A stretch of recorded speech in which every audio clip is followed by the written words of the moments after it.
have 1 more minute. Yes.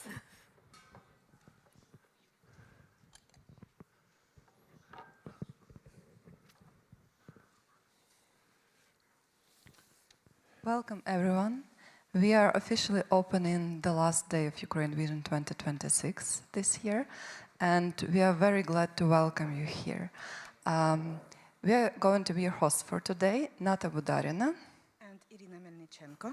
And I want to remind you that after all the events and public talks, we have a concert of Kazakh Siromacha here. So if you have tickets, you're very lucky. If you don't have them yet, please hurry, don't lose your chance.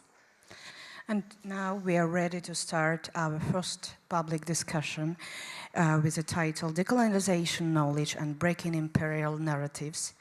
We have our moderator, it's Senior Lecturer of History of Ideas of Söderström University and writer Yulia Yurchuk. Yeah. Welcome.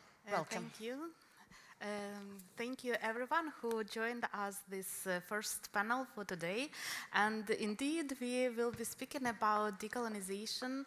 And I think that many of you know that since 2022, decolonization became kind of buzzword. Like everyone in Ukraine started to speak about decolonization as if like only in 2022 Ukraine started decolonizing itself. But our panel today is about not only decolonization as this buzzword, but more like what is the content of this process. And also we will be speaking about imperial legacies and imperial narratives, how they still, I think, or you maybe don't think so, we will speak about it, influence how we think about Eastern Europe and how we think about Ukraine, and indeed how we think about the world. So now during these days when we have so many wars which we see every day in our screens, I would say they all are in a way imperial wars, but yeah, we will dig into all this, okay? And today we have a very, very distinguished panel, and I'm very happy to see you all here. I will introduce all our speakers, and then we will delve into questions. Here we have Tamara Duda. The pen name is Horycha Zernia, and you can buy Tamara's books there, so you know that it's Tamara Zernia on the covers. Tamara Duda is a Ukrainian writer and translator based in Kyiv. She's also a frontline volunteer who was working as a volunteer from 2014 up to 2016, and I would say that you still continue doing your work. And she transformed her wartime experiences into fiction.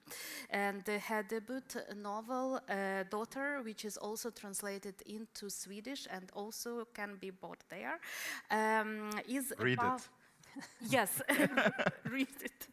Bought and read about the early Russian invasion in eastern Ukraine. And this book won BBC Book of the Year and the Taras Shevchenko National Prize. This is the highest prize, literary prize in Ukraine. So she followed with the Principle of Interference book in 2021, and then the Fortune Teller, Povetucha, in 2025. And Tamara also writes essays, short stories, and poetry, included in contemporary Ukrainian anthologies. So welcome, Tamara. Very happy to see you. Thank you so much. Our next speaker, and I think that most of the people here know Stefan Ingvarsson, who is a guest at Ukraine Vision all these years, and Stefan currently is an analyst at the Stockholm Center for Eastern European Studies, and he brings a rich background in publishing, cultural journalism, and literary translation. So we have all these sides here. From 2015 to 2020, Stefan served as the cultural counselor at the Swedish embassy in Moscow. Preceding this role, Stefan steered the acclaimed Stockholm Literature International Festival at Moderna Museum.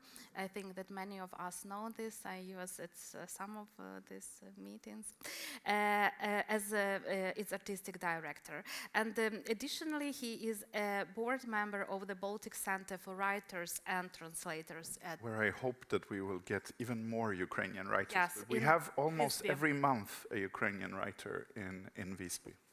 Yeah, and Yes. this is a beautiful place. I think that everyone who is coming there is Yes. becomes even more creative. And that's where decolonialism is discussed around the kitchen table, because Yeah. there are writers from Latvia, from Armenia, from Poland. It's great.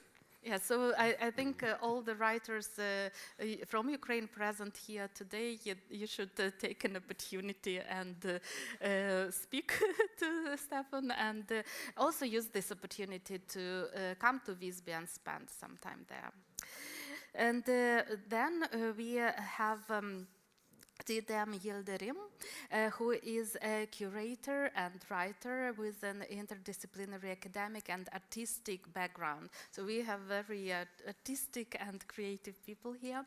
And Didem has worked as an exhibition producer at institutions including Tensta Konsthall and the Swedish Public Art Agency.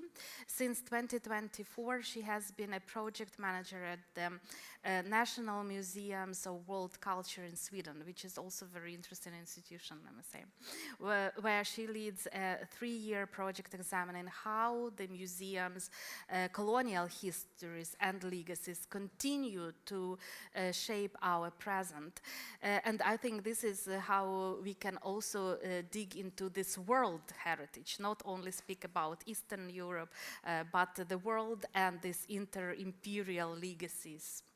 And alongside this work, Didem also occasionally writes for magazines in Sweden and internationally. And last but definitely not least, I think that many of you, especially Ukrainians, all recognize Vladislav Troitsky, who is has so many faces. But really, this is a pleasure to have you here in Stockholm today. He is a Ukrainian theater director, producer, playwright, and cultural visionary. Really, and I think that all of you who listen to Dach Daughters know what is the vision. And he founded the legendary Dach Theater and created major international projects including Gogol Fest, Dacha Bracha, Dach Daughters, and Nova Opera. And I'm so proud that I saw and I was at Gogol Fest, so I was attached in some ways to all of them.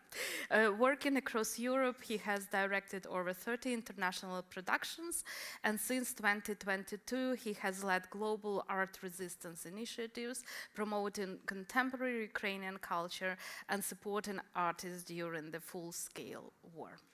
So welcome. So after this very long introduction, but I really wanted that you all know with whom we are speaking, it's important.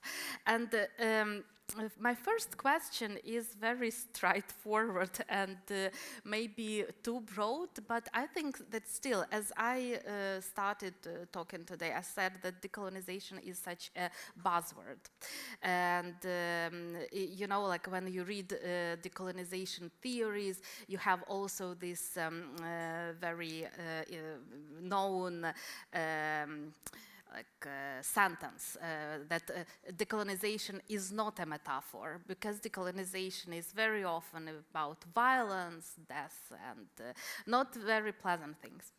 And so my question for you is, how do you understand decolonization, and what does it mean in your work, what you understand under this word decolonization.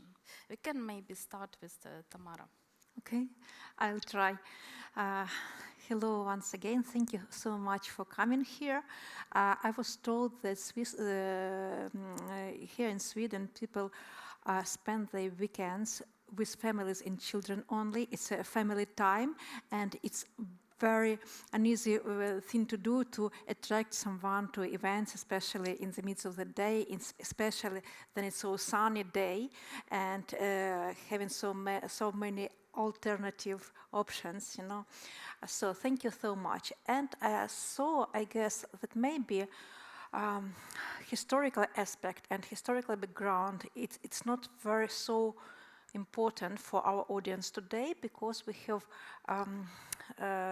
more current issue. I mean, we all want to know what's going on now, and what shall we expect from Russians, and what shall we expect from Ukrainians, from Europe, what is our standing, and whether we have the brand new reality, something new, or maybe it's a temporary disturbances and everything will be as it was or as it used to be.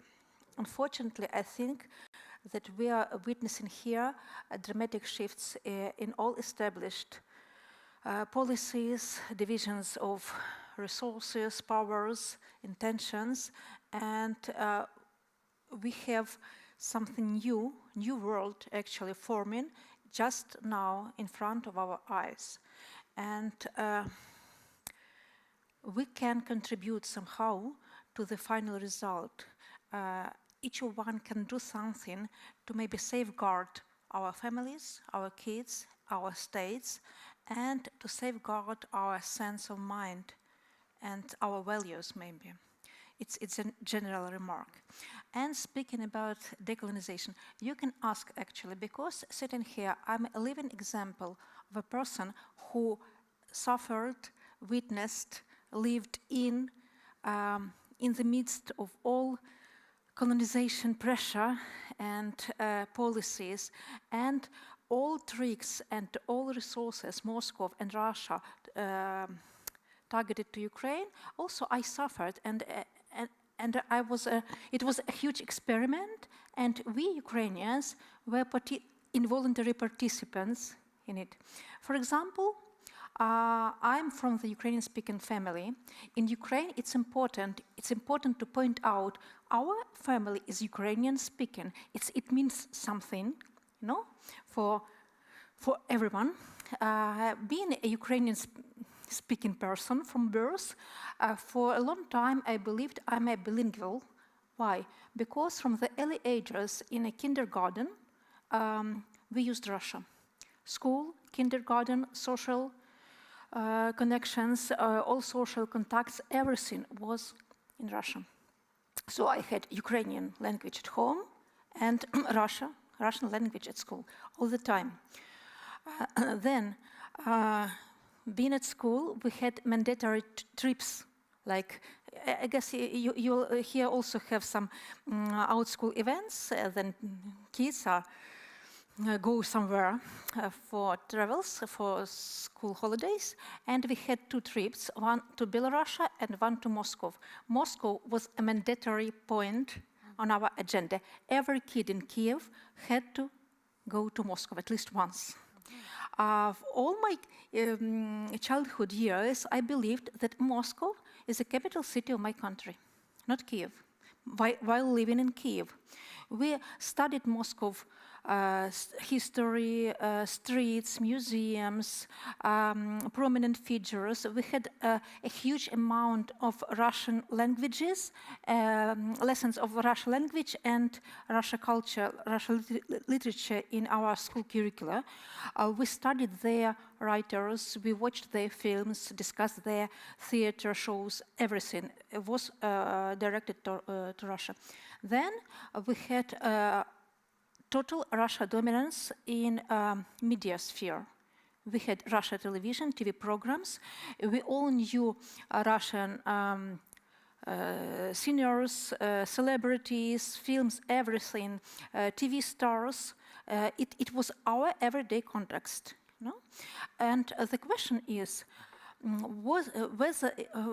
if this pressure, was it soft power or hard power directed toward Ukrainians, or could Russia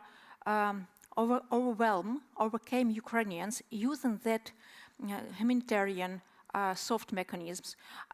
My belief, my think is yes. If they just followed the agenda, they had unlimited economic resources. They had huge amounts of money. They had speakers. The agents infiltrated every decision makers, every agencies of Ukraine. It was a shadow occupation, actually. They could do everything they wanted, except for one thing. Despite all efforts, despite all these tragic years, they could not eliminate Ukrainian language. They could not eliminate Ukrainian identity. At home, we spoke Ukrainian. And these soft words, soft surroundings was so threatening to Russians, they couldn't bear it. They just decided to eliminate and kill and erase it all. They couldn't bear the fact, for example, that medical prescriptions were written in two languages, Ukrainian and Russian. And the fact that Ukrainian language was used alongside with Russia on equal terms in Ukraine was for them very, very threatening and dangerous. And just to okay, so the time limit. No, you can continue. You know, such things happen, then you build your identity and your history and your self-awareness on stolen foundation. They have stolen identity from Ukrainians. They referred their mindset and national image, actually. They linked it to the wrong foundation. They once, maybe 200-300 years ago, they decided to be Russians from the word Rus, Kievan Rus, Kievska Rus. It was the name of Ukrainian state back then.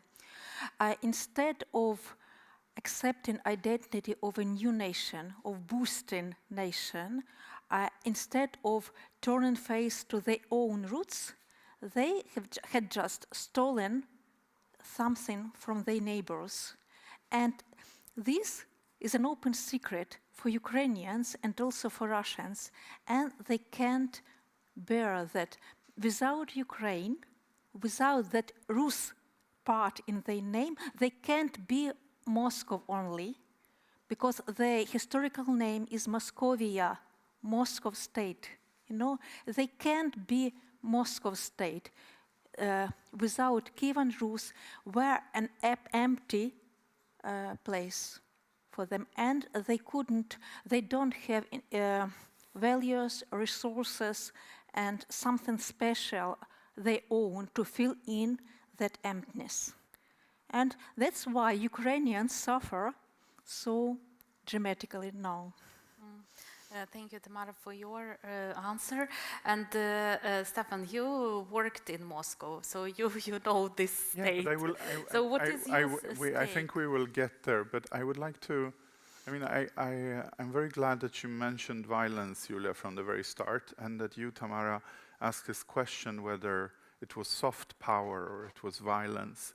Because I think if we're talking about colonial relations and if we're talking about decolonialism, it's visualizing violence. One of the main features of imperialism is hiding and diluting the violence and the unequal relationship. It's explaining this as something organic, something natural, something voluntarily, and disguising the violence. And I understand that Tamara and most Ukrainians are focusing on now because there's a sense of urgency, because they are fighting against a colonial invader right now, and they are fighting for their survival. But I think for us who need to decolonize our understanding of Russia as a neighbor, we need to go back to history, because we need to go back to how we have structured the map. We need to go back to how the map was drawn and how our mental understanding of Eastern Europe was formed in schools, through literature, through the books, through the news reporting, where everything was reported from Moscow and from a perspective of Moscow, and where people would go to Kiev, but they would fly to Moscow, and then they would venture into other parts of the Soviet Union, and how this geography shapes it all. So I would start decolonization from highlighting the violence. And for me, it's very important that we remember the massacre of the Cherkas. So, for example, when the Sochi Olympics were going on, there was a little bit of attention in international media about what Sochi is and this territory is, where there was one of the largest massacres of the 19th century, and the expulsion and the real massacre with sables of the Cherkas people, who were both killed and expelled into the Ottoman Empire. And Sochi is a place soaked in blood. And if it's not even on our map, it's not in our history books, then this violence is erased. Or when the Soviet Union moved north, we also have a guilt towards the Sami indigenous population in Scandinavia and the Nordic countries. But when the Soviet Union moved north into the indigenous populations, who are also rain herding, and there's lots of rain herding populations. There are Sami people on the Kola Peninsula, but there are Komi rain herders, there are Hanti rain herders, Mansi rain herders. And when the Soviet Union moved up there, they forced the children into schools. A lot of the parents were trying to retrieve their children from these forced schools, and there were massacres. There were massacres that are similar to what the Swedish settlers were doing in Minnesota with the Sioux, where you just went into camps with guns and you just massacred tribes. This was going on in Minnesota, and at the same time it was going on in the Arctic, but we have no idea. We don't even know the names of the people who live on the territory that we call the Russian Federation. In Europe, there are Europeans that you have never heard of, the Udmurt, for example, the most red-haired people in the world. I always say this so that people remember that, Udmurts exist. So I think what we're seeing right now is the violence in Ukraine. It's visible. We understand this violence because it's on our television, we hear about it, we see it, it's there. But there's a lot of colonial violence in Eastern Europe that is not seen, that is not documented, it's not on our map, and therefore it's hidden.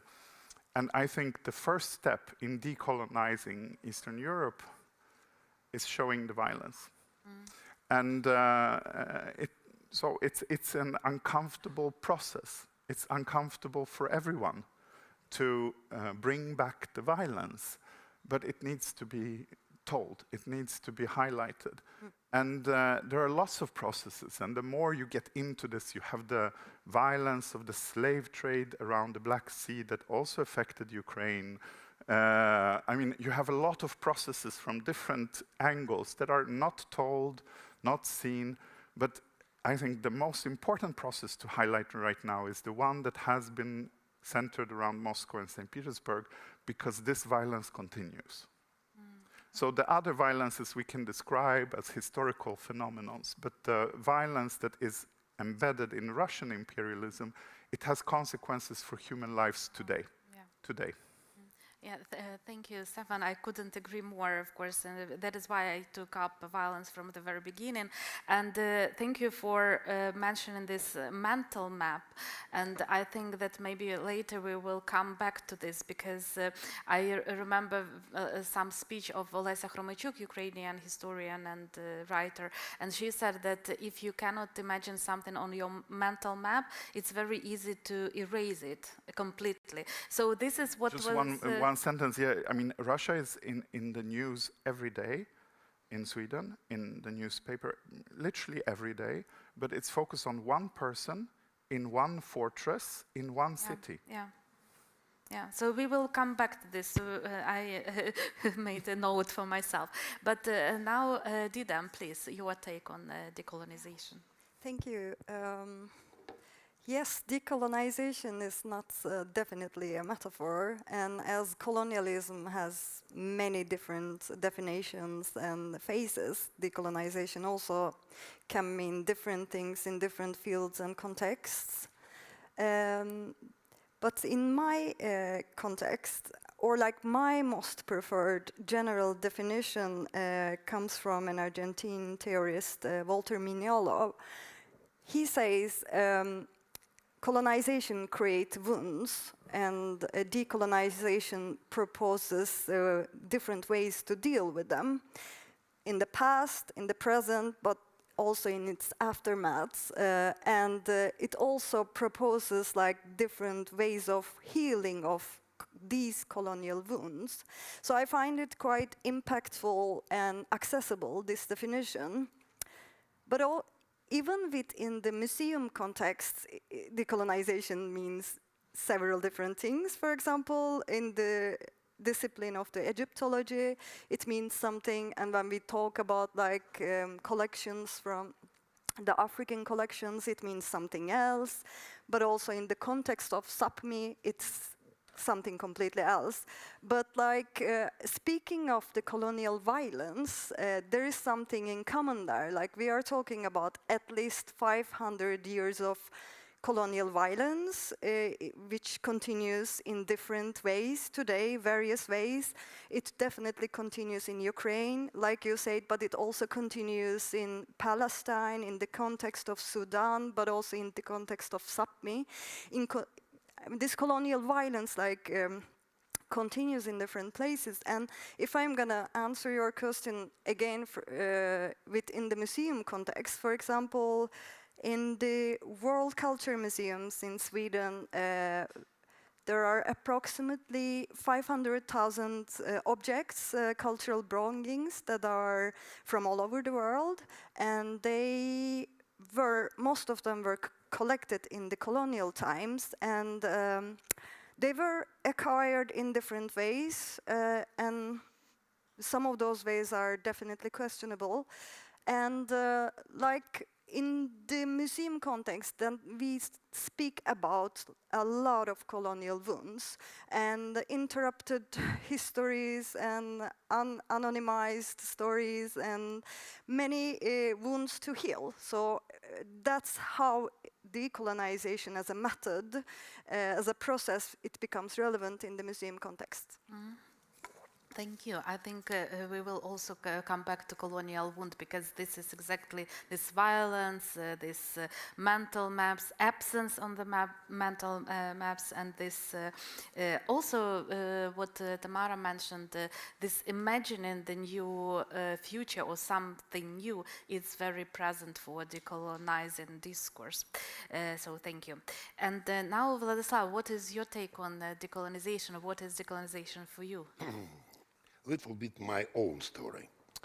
Because I was born in Russia, not Russia, Buryatia, it's part of Russia. Yes. And till maybe 40 years, I was sure that I am Russian. My family came to Ukraine when I was 12, but all time I thinking that I part of great Russia culture. I read Russian books, I like Russian books. I study first education technical in Kyiv, but second education in Moscow, GITIS, theater education. So I think it's so great culture, it's this mythos about, I was sure that it's my part of my identity.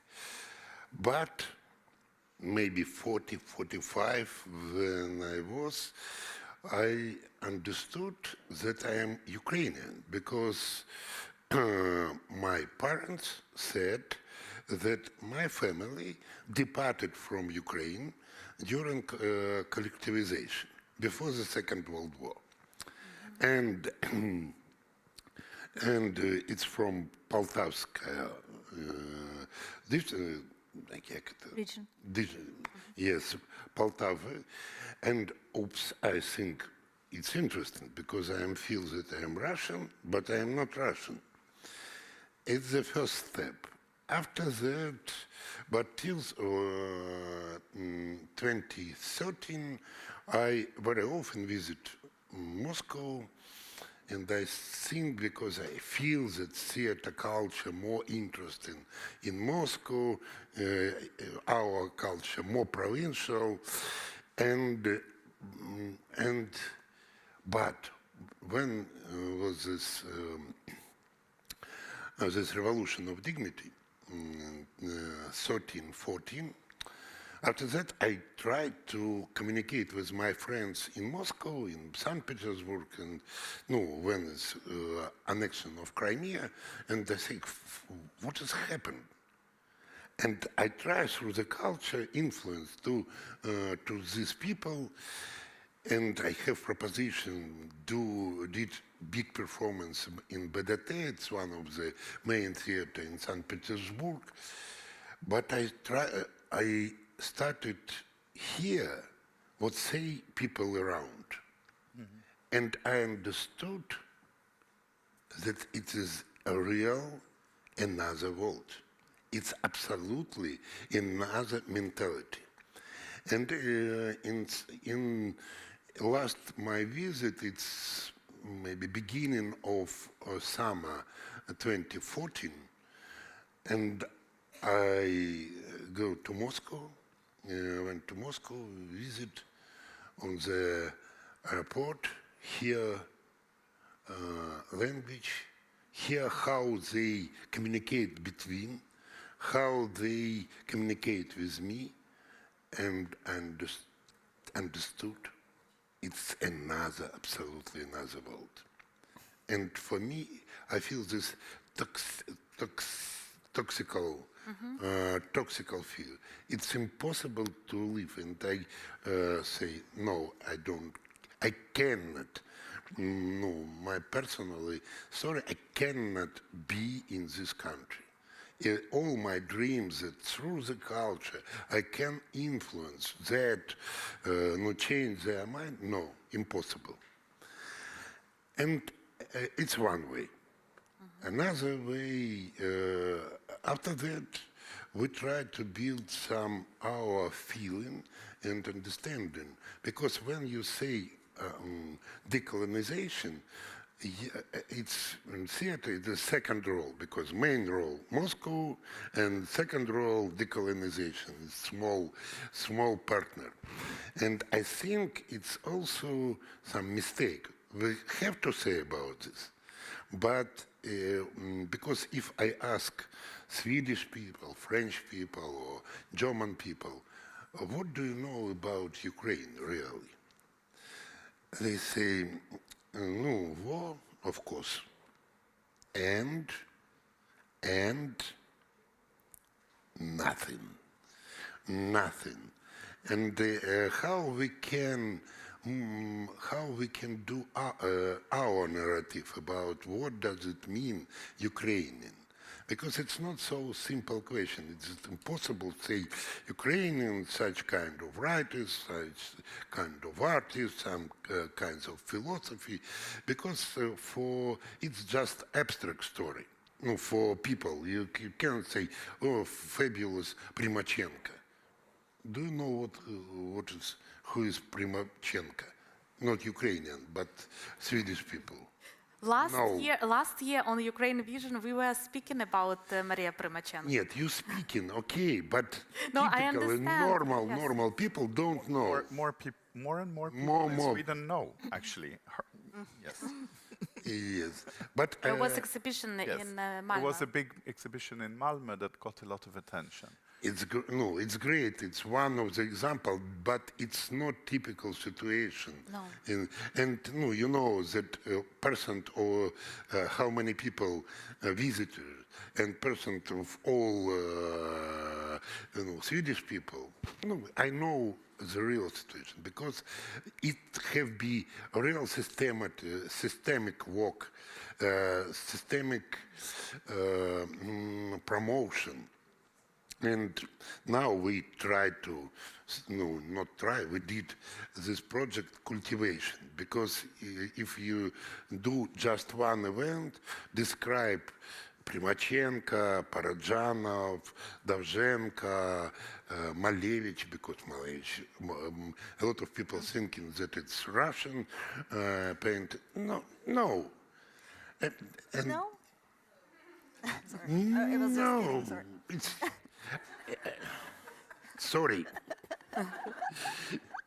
Sorry, and it's. But another side. Very interesting situation with a very big sentiment to Russian culture, to Soviet Union, and Russia and Soviet Union before in the 20th century very technique use this sentiment.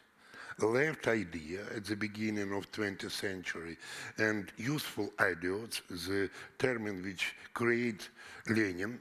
No, you know this, when there was Golodomor in Ukraine, when started Gulag, a lot of famous culture guys visited Russia and say, so great country. Gerbert Wells, Leon Feit-Fanger, Romain Rolland, a lot of people. And this sentiment continue. I work a lot in France. A lot of people have huge sentiment to Russia, to Soviet Union. Very interesting example. In France, they have radio French music, classical music. And I drive and every time listen to just this music because classical music, I love it. And in one moment I understood that every day I hear a Russian composer. Every day. Maybe 20-25% of repertoire, it's Russian music. Russian composer, Russian museum. And I ask some culture journalists about why, because okay, it's not bad music, it's good music, but German music, Italian music, French music, it's less than Russian music. They say it's impossible. But after that, a few months later, we meet and he said, yes, you are true, but why? In reduction of French music, some redactor of this French music, their specialty, Russian music. Why, I ask? Because Russia organized some conference about Russian music and pay for speakers 2 times more money. For example, for German music, 200 euro.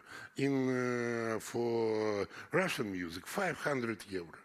And they bring their specialty. They started, and I communicate with theater, some journalists, critics, and she showed, she woman, 75 years old, and she said me, just 2024, last time we met, and she said, just now I understand that I was useful ideas.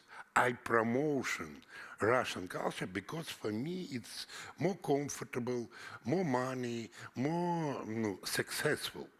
Vladislav, you just mentioned something what I wanted to ask more about, like what kind of knowledge we still have, which is influenced by these imperial ideas. But what you all, I think, spoke about, that we kind of everything is still influenced by these ideas, and a lot is not even present on our mental maps. And I would just mention one example, and then maybe we can speak about more examples what we can see like on everyday basis, and what should be decolonized, and how we can decolonize ourselves in a way.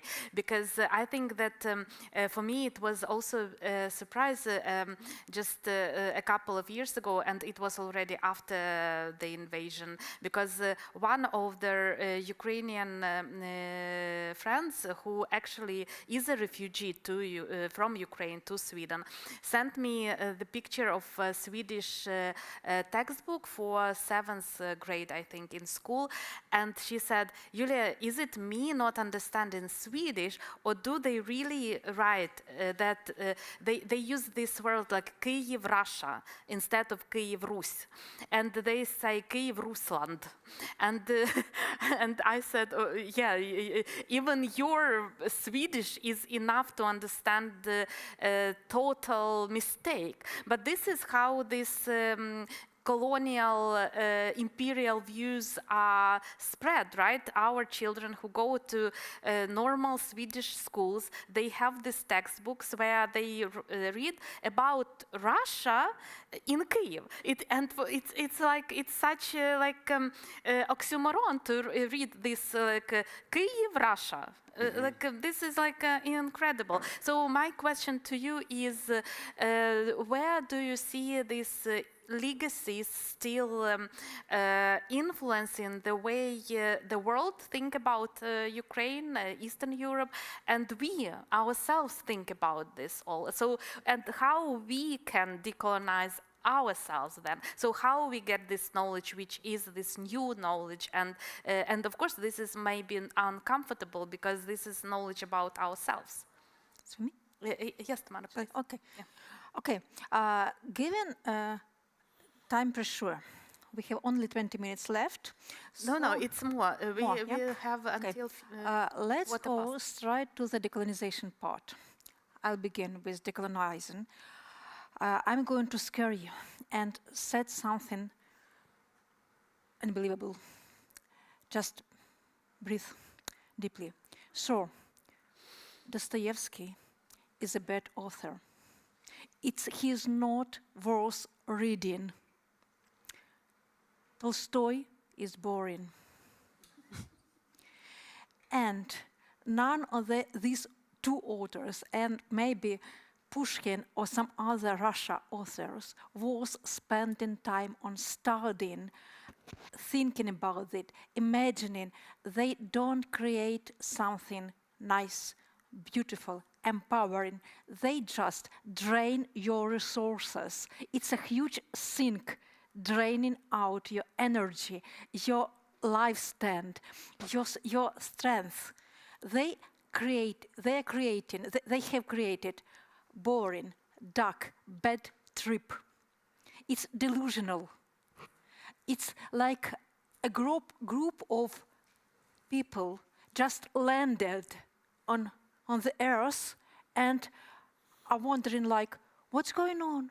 Who we are? We don't have sense in our lives. They actually, yes, they don't have sense in their lives. Everything is bad. We can maybe I'll try to kill someone. Maybe it would be interesting. Oh, it's so exciting. No, murder is not exciting. Killing other people, grabbing their lives, possessing their homes, it's not interesting. It's the Russia culture, the big pillars of Russia culture, Dostoevsky, Tolstoy, they're advocating for the evil. You know, they failed to nourish something productive, interesting. They all lack the basic sense of humor. They don't have self-irony. they're very heavy. It's a brick, you know, it's a stone. And this stone, for many years, tried to suppress and Ukrainian field, Ukrainian literature, Ukrainian poetry, Ukrainian spirit. We Ukrainians are much more sympathetic, kind actually, and we are focused on our own business. We are quite happy with our lives. We are satisfied with the nature, with our kids. We like our kids. We like our grandparents. We don't want to kill them just for fun, like Russians, you know. We don't want to invade into any neighboring state. Even into Russia, actually, we don't need their land. We have our own, which is much more better and preferable for us. And currently, you can see a very interesting phenomenon. Currently, Russia lacks inflow of Ukrainian creative spirit. For many years, they intellectual domain absorbed Ukrainian resources. Now they lack Ukrainian singers, authors, entertainers, teachers, TV presenters, a lot of them. And we see this rapid degradation. We see that currently they have nothing to present, to give, to show to the world. Once more, again and again, they are carrying Dostoevsky and Pushkin. So my advice in terms of decolonization is simple as it. Don't read. Try not to read, not to torture your students with Tolstoy. Let them just have a coffee talk with friend at the time. It would be more better for their minds, for their stability, and you'll save a lot of money on psychological aid later on. Okay, thank you, Tamara. Stefan, what is your take on this? When I listen, because when I listen to Tamara, I mean, I had a very good talk in Malmö with the Caribbean writer Jamaica Kincaid, currently living in the United States, and she describes British literature, the canon, exactly like you do. And she would say, "Don't read Jane Austen. It's all." I've just were in Uppsala listening to an Algerian writer who would describe the French canon in the same way. And he would say that this is true about Victor Hugo and Émile Zola. And the thing is, you are all true. I mean, the canon of European literature, also classical music, was established towards the end of the 19th century by the grand empires and the imperial capitals. And the imperial capitals, they used oil painting, they used classical music, also literature. Literature is a more individual process than concert halls, operas, and ballets. But so St. Petersburg was competing with Paris, with Vienna, with London, and that's when the canon was established. And a lot of countries were not visible in this. And one of the authors, and decolonization is also, I mean, the French have not decolonized themselves. It's not Paris that started reflecting about the violence they inflicted on the world. It was the Algerians that hit them so hard that they had to start reflecting about what violence they had inflicted on the world. The British have gone away with most of the violence they have inflicted. They are so cozy with their royal family and with their, crime novels and everything. It's like we don't see the violence. Jamaica Kincaid was great when we threw her interest in gardens and how the British Empire stole flowers and plants to Kew Gardens in London, rebranded them, called them dahlias, even if they are from Mexico, and sold them to, and made them their own. So sometimes, I mean, I would say that the problem with Russian culture is that it has never been questioned. That this is the problem. The problem is not with Dostoevsky, it's that he has never been questioned. And I mean, Émile Zola cannot get away with this. Camus cannot get away with how he portrays the Arab in L'Étranger. Because all of North Africa has read L'Étranger, and there has been discussions, and the discussions go to Paris, and they have to confront how Albert Camus was essentializing the Arab in his novel. So, but this has never been done. And I think, yeah, the British got away with everything because we don't understand that in these lovely Jane Austen mansions, all the money does not come from the farmers who are, you know, growing carrots and goats. It comes from the sugar plantations, and there's a real violence and death behind these lovely manor houses and the marriage intrigue that she's. But I mean, so for me, I would still take it one more round. So we need to decolonize. We need to critically read what's going on in Tolstoy's, Dostoevsky's novels, both their imperial thinking, but also what's going on with the characters. Because at the same time, when they are describing these salons in St. Petersburg or Moscow, there's the colonial wars in Central Asia, there's the massacres in North Caucasus, there's the repression of Ukraine and the forbidding of publishing of Ukrainian books. I mean, all of this is going on. It needs to be brought back into those novels. We need to read them through that. Yeah. But I would like to just end with because one of my favorite writers who I translated into Swedish is the Polish writer Witold Gombrowicz. And Witold Gombrowicz also described something very important. He described the Polish person who appears everywhere when you are playing Bach, Tchaikovsky, Mozart, saying, "We have lovely composers in Poland that you have never heard of." And he also makes fun of that person. And he makes fun of that person because he wants to show the countries in Central Europe who are not part of the grand empires, who come there with their Chopin, with their Dvorak, with something, also that this is pathetic, that we are trying to win a game which we are losing from the beginning because we have something else to bring. We have contemporary richness. We cannot compete in this sort of... It also becomes pathetic in the end if we are always fighting. But so it's a double process. We need to remind everyone that Gogol is Ukrainian, but he's an instrument of creating a Russian imperial narrative. Just like there are Irish writers who are writing in England, we need to describe this.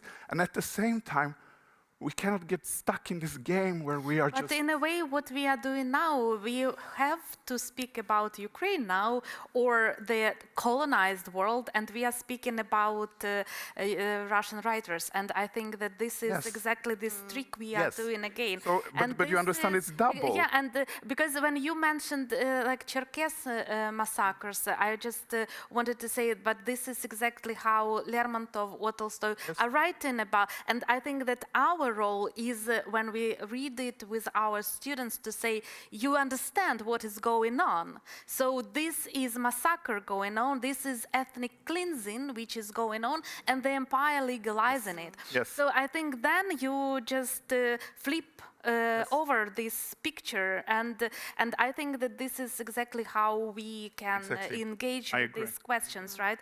Yeah. And so this was only like my remark here, but also just the urging not to get stuck with this, creating new emblems that are not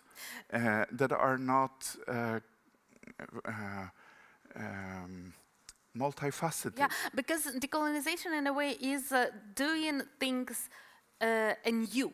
So to do new things. And also what I thought, even our basic education, when I speak with my students about enlightenment, and all the books we are reading, they are mentioning like Diderot, Voltaire, and how Catherine II, and sometimes they even write like this, the Great.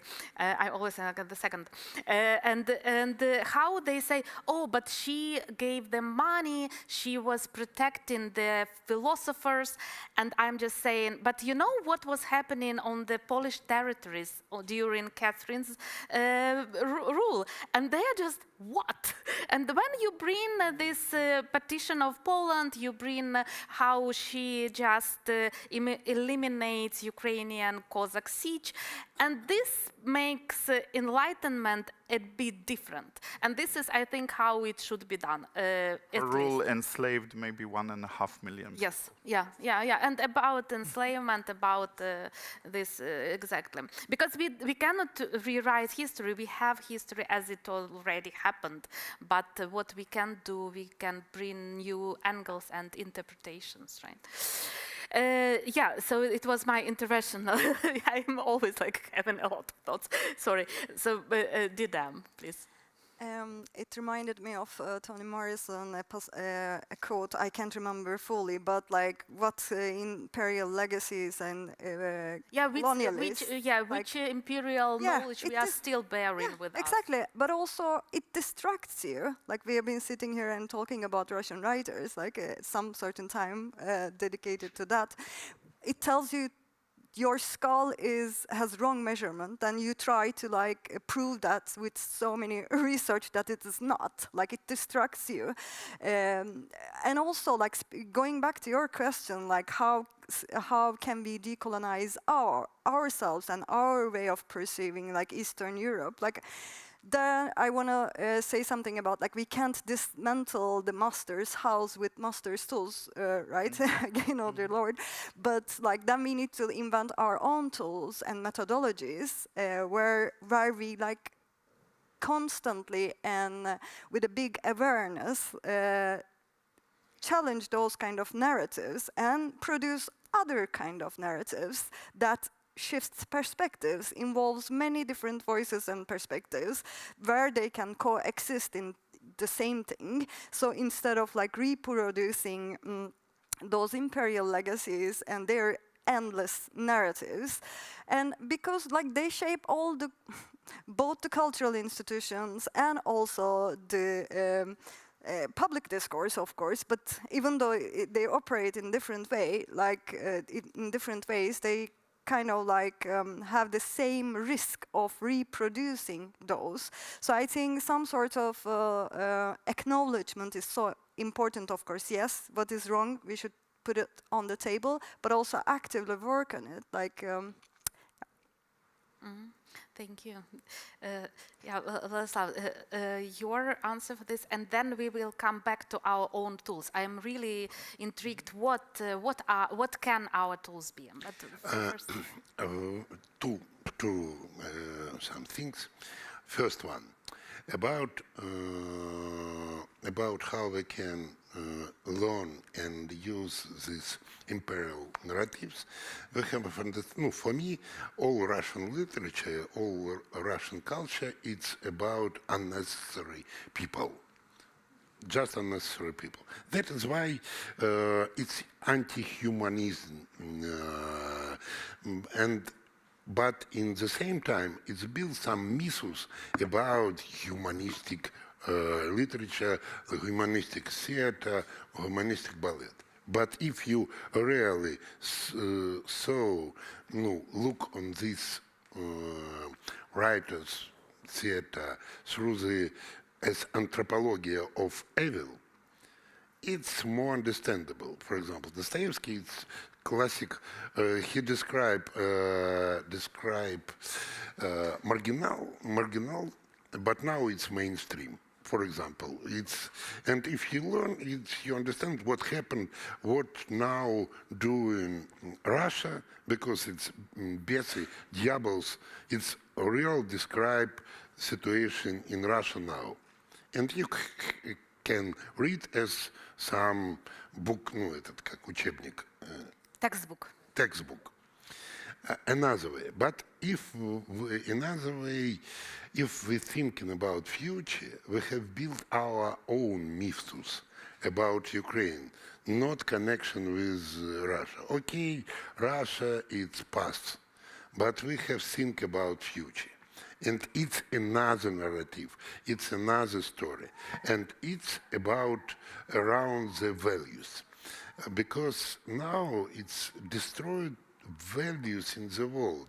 Very often I ask after our shows around the world about freedom, about democracy. And maybe typically I don't receive normal answer. Everybody knows this word. What does it mean? No, freedom. But what real does it mean? This is so good that you mentioned future, because I want to come to our last round of questions. But and one more point. But come back to future. Yes, one more point. We have understand that Russia, because it was big sentiment about Soviet Union in the world, global South and so on, and they use anti-colonial movement very technical. And that is why, for example, when we work in Chile, Argentina, or South Africa, you see they have very huge sentiment because Russia is continuous Soviet Union and they imperia or fight against imperia, and it's a little bit cognitive dissonance. And how it's destroyed, it's very interesting question.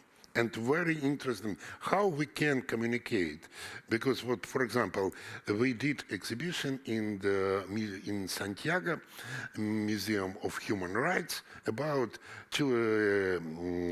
Ukrainian children, and they, director of this museum, communist, and they say a lot about Soviet Union, and of course continue that Russia.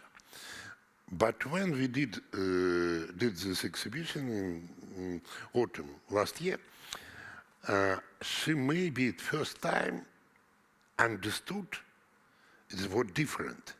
This we little bit destroyed her feeling about Russia, about such sentiment. And this, when you create some new messages, some new example of art, of influence, it's tools how we can change the world. And also we every time speak about freedom. Because now we have to open once more, what does it mean?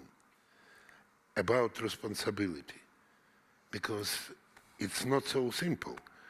When ask people what do you prefer, risk and responsibility or stability, safety, normal people prefer safety and stability. And it's consumerism, conformism. So, sorry. Thank you. And we came to this question of our own tools and how we can create a new future with our own tools. So my question to you is what these tools can be, what these tools are maybe in your profession, what tools you already maybe use, and what are our tools, and how we can imagine a new future. How we can imagine freedom? How is it possible? 3 minutes. Yeah. Some global changes took less time than expected. For example, decades ago, speaking about fair distribution of domestic labor or of gender equality, of career opportunities for women, about female presidents, prime ministers, we would say that it's for our daughters or maybe granddaughters, not for us, not for our generation. But here we are. And we see dramatic changes in these fields, and at least a lot more people are aware of the problem and trying to do something and have new guidelines in their lives, you know. The same deals with decolonization and revising Russia legacy, the Russian myth, and the idea of overwhelming Russia power. And in this particular aspect, actually we fail in some directions. We lack resources, maybe we lack ideas, we don't know how to deal with so huge task, or where to start, how to be persuasive, how to keep balance, how not to a lot of house, you know. But in this particular task, Russians actually help us with their bumps, with the war. They started the new wave of violence. They invaded Ukraine. Actually, physically, they smashed libraries filled with Russia books. They bombed followers and supporters of the Russia world. Russia-speaking people in many cities of Ukraine were killed or tortured despite of being so loyal to Russians, you know. It didn't save them. And I think that we are staying on the edge of the new big war. And unfortunately, I think that Russians would invade Baltic states, maybe Poland. They proceed with the war and spread it throughout the Europe. And it would be the final argument, helping to clear our minds, helping to we will change our vision, you know, we will change our standpoint. Then words are not enough. Maybe Russia bullets and bombs would help with it. I'm afraid so. Very darker future. Thank you, Tamara. Stefan. Yeah, I agree with Tamara that one of the reasons why this work is important is because Russian imperialism is a reality and is a real danger, is a real mind frame that is threatful to us, not only Ukraine, but threatful to all the neighbors of this country. And we need to understand why it has become threatful again, and why there was something that we did not do in the 90s when it could have been done in rewriting our own maps, rewriting our own understanding, rereading critically a lot of things, including culture. And I think it's easy to buy into the idea that culture should be neutral. I think decolonialism, this is why I think we need to compare with the other decolonial processes, showing that, you know, French culture was never neutral. It was an instrument of French imperialism, and it has the imperial ideas and the violence embedded in it. And you can say that it's because of this it becomes bad or irrelevant, but the most important thing is, I think, that we agree that it's there, the violence, that the violence is part of it. Oh, sorry. And because the violence is a real threat today, we need to find the traces of it. We need to find why it has been masked before and why it has been excused and rationalized today. And I think only by doing this critical rereading will we understand what's wrong and what needs to be corrected in our map. Because the threat coming from Russia will not go away until this imperialism is dealt with thoroughly. And as we know from other decolonial processes, it's not something they can do themselves. It is those who are affected by this violence. I mean, of course, the violence affects themselves also, but it's those who are attacked by this violence that need to change, that need to ask the critical questions. And I think Ukrainians who are now fighting for their survival, they are not the ones who should decolonize Europe's map. They do it by coming here and telling us their perspective and their history, their culture, by writing wonderful books like you do, Tamara. But I think the work needs to be done by us, and we need to understand that it's our maps that need to be redrawn. Thank you. So this is one of the tools to reveal this violence, which is very often hidden, and for Ukraine it's not hidden already. Yeah, just want to add, speaking of maps, maps themselves are also very colonial tools. Speaking of tools and changing them, maybe we shouldn't even think about maps and other kind of concepts. We need to navigate somehow. Exactly. GPS. Yeah.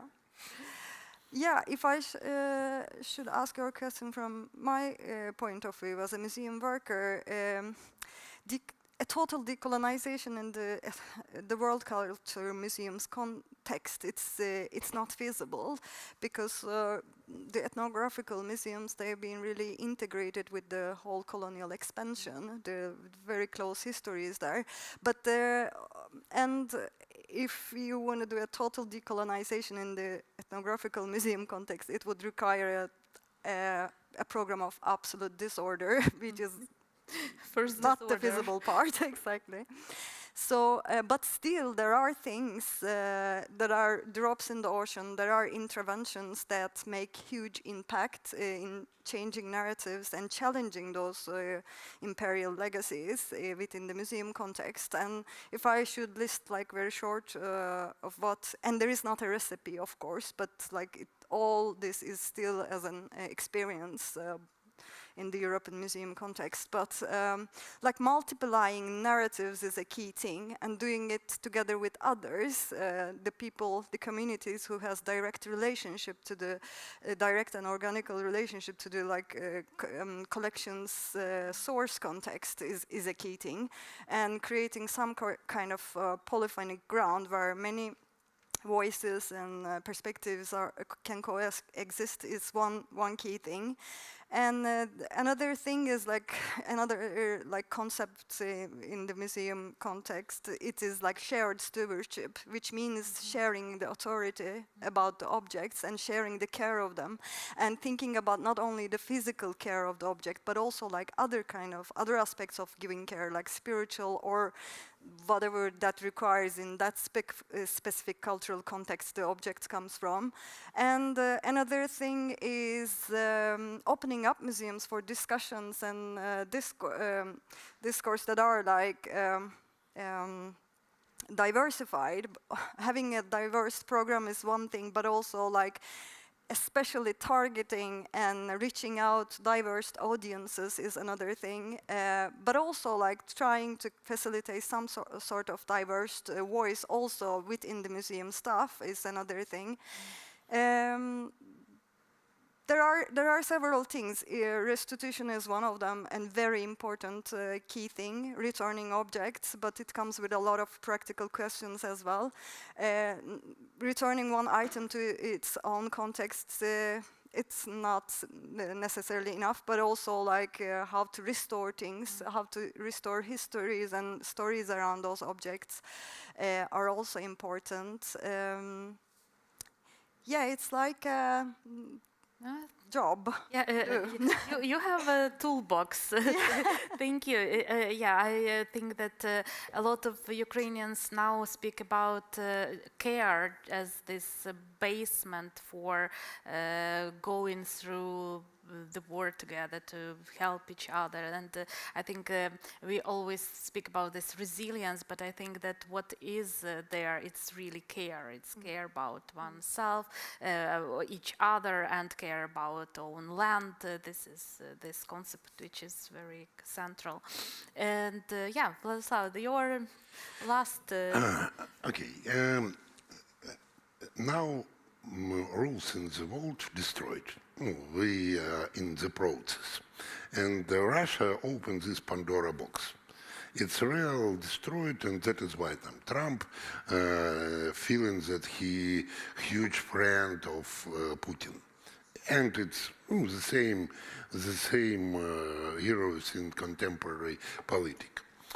What we can do in this case, when destroyed values, when destroyed institution, when destroyed education, it's a real question. It's because really what happened in university, how educate people in university, what problem, what culture can say with audience, because audience want to don't want to meet with serious topic. They prefer entertainment because they stressed, read bad news, and they want a little bit relax in theater, in concert, in museum, and so on. What we can do? Because people prefer close their mind and feel and wait what happened tomorrow, but tomorrow feel that it will be bad than today. And after tomorrow, more bad than tomorrow. No, good perspective. No, optimistic, and that is why, what we can do. And I think just joke about this. Some ironic. And we create some tools, work a lot of with IE, because we have created a lot of materials, YouTube, TikTok, Instagram, because if you do some self, it's expensive and long time. If we use, and we now create some laboratory, some cluster, IE cluster, with artists, and preparing huge intervention, and it's a very ambitious project. Also to education, because modern young people more knowledge received through the internet. Not in school, not in university, when they read their smartphone. So it's our tools, our instrument, and it's very interesting. This is unexpected term, because now this is artificial intelligence, which should help us to decolonize and to have the future. And this is also artificial optimistic. intelligence is based on what we said and wrote earlier. We need to write and say new things. I think now it's on time this for note, questions from we the can audience. open the floor to our audience. Yes. Do we have questions? Just in the raise your audience? hand. Yes. Is it me first? First, thanks. It was many things which I really liked to hear. I was towards the end thinking of what should we as Swedes take out of this. We didn't really, we think, have a colonial empire. But actually we did. We had Finland for 600 years. And we can try to think of, we as Swedes, not being Finns or not Finnish Swedes, how much do we know about the country that we ruled for 600 years? How many Finnish authors have we read? And not that many for most of us, right? That was one thing. Can I say something more? Should give something to somebody else? Yeah, sure. Yeah, the other thing I was thinking was about Russian literature. So I'm going to try to, have a different perspective than what you have, which is that Swedes perhaps know from Pushkin to Bulgakov more or less.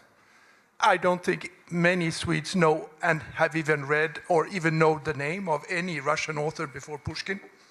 Maybe you can say it's different. and hardly But any after he Bulgakov. created the Russian language, so it sort of starts with I know. But so one could look upon it as an historical period of a little bit more than 100 years, which is already in the past. It ended not quite 100 years ago, but let's say 70 years ago, and very few of us know of any Russian culture afterwards. No. Thank you. But still, when Swedes mention the their favorite 5 classics, usually 2 or 3 of them are Russian. Yes, yes. We have 2 more questions, so we take this one, Julia and Sofia. Yeah, thanks a lot for the topic and for the discussion. My question and like comment based on what Stefan said about imperialistic idea of the Russia. It present and will not disappear by itself. So I think it also the responsibility of, I would say, broader democratic society, democratic culture, to do decolonization of Russia, because Vladislav said that he is from Buryatia. So there are a lot of, I would say, like national minorities within the big like Russian territory, and they also need the process of decolonization. So like my probably question or comment is, like, what do you think, whose responsibility is to think about Russia's decolonization? Well, ours, I would say, and I've spent 6 weeks in Buryatia with Buryat friends, and I have understood their point of view. But I also been to Evenk territories. Evenks are people. Buryats were herders of cattle. Evenks live in the forest. It's a completely different culture. And Buryats have Buddhism. Half of Buryats are Buddhists. They have Tibetan Buddhism. They have a strong connection with Tibet. They have a written culture, long written culture. Evenks have a short written culture.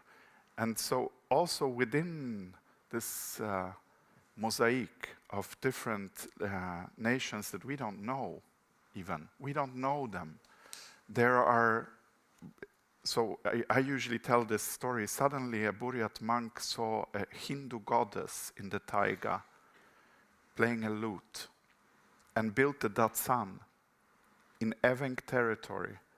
And this goddess happens to be the goddess that gives fertility. So now Buddhists who cannot get children from all of Asia come to this village, former Evenk village, to visit this Datsan. And the Buryats have pushed away the Evenks from this territory. All of this is going on. There are these relationships. But it's only complicated. Why is it complicated? Why do we think this is so complicated? Because we have never heard about it from the beginning. Because the story has never been told. And just expanding the map, I would say, that's our task. The problem is that minorities absorbed by Russia play an important role in Russia aggression.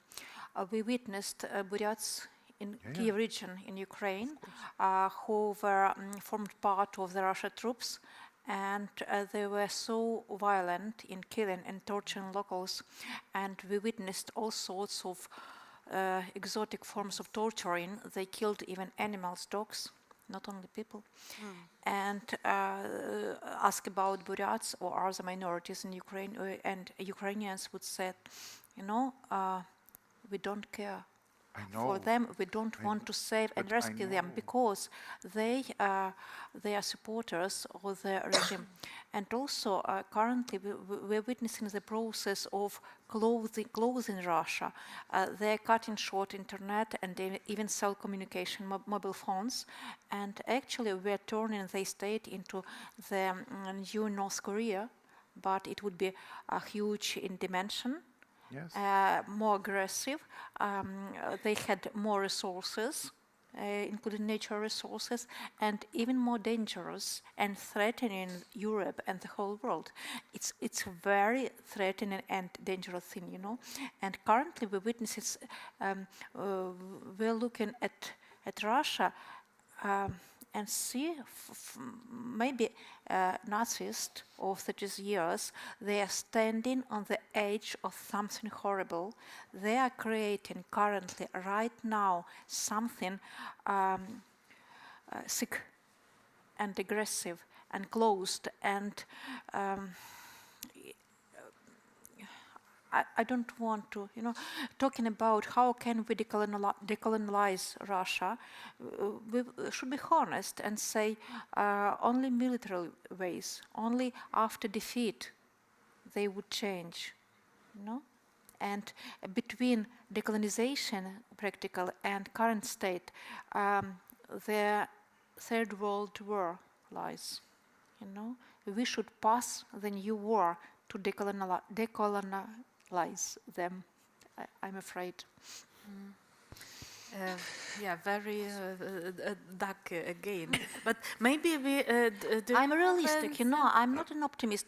I'm realistic. The positive side is that we will win anywhere, but it wouldn't be an easy thing to do. It would be a hard task, but.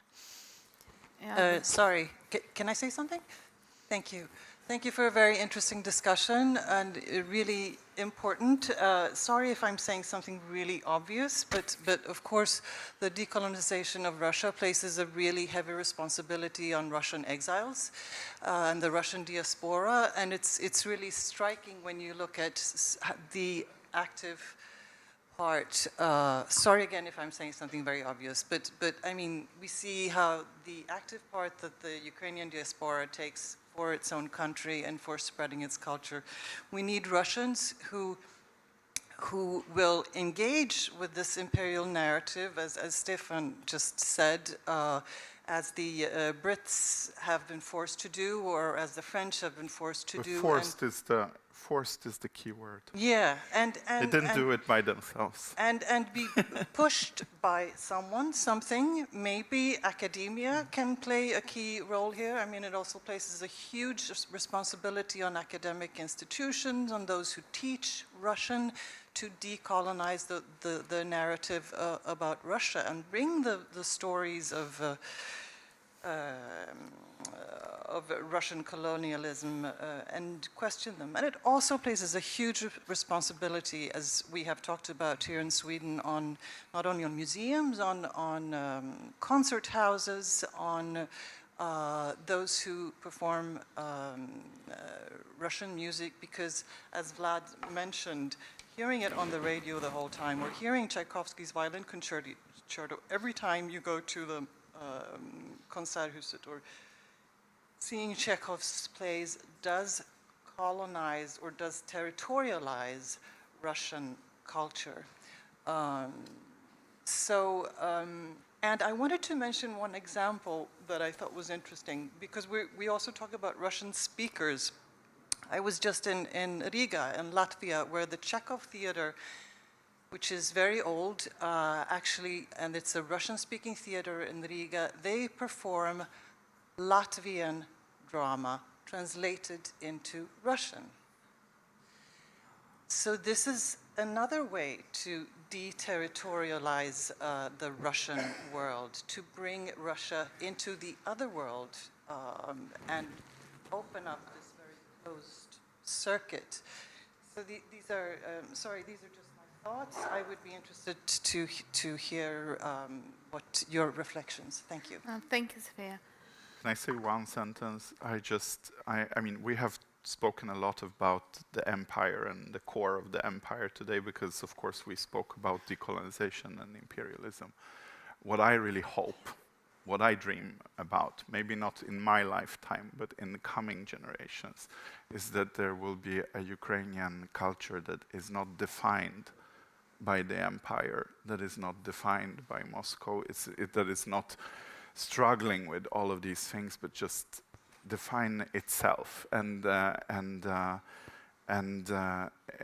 I think this is what we need to do. The real decolonization is that we now have more students of Ukrainian language in Sweden than we have of Russian. Yeah.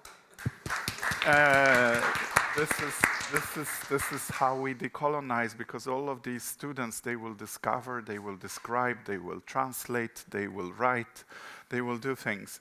And it's a process. Every other part of the world that has gone through this knows that it's a process.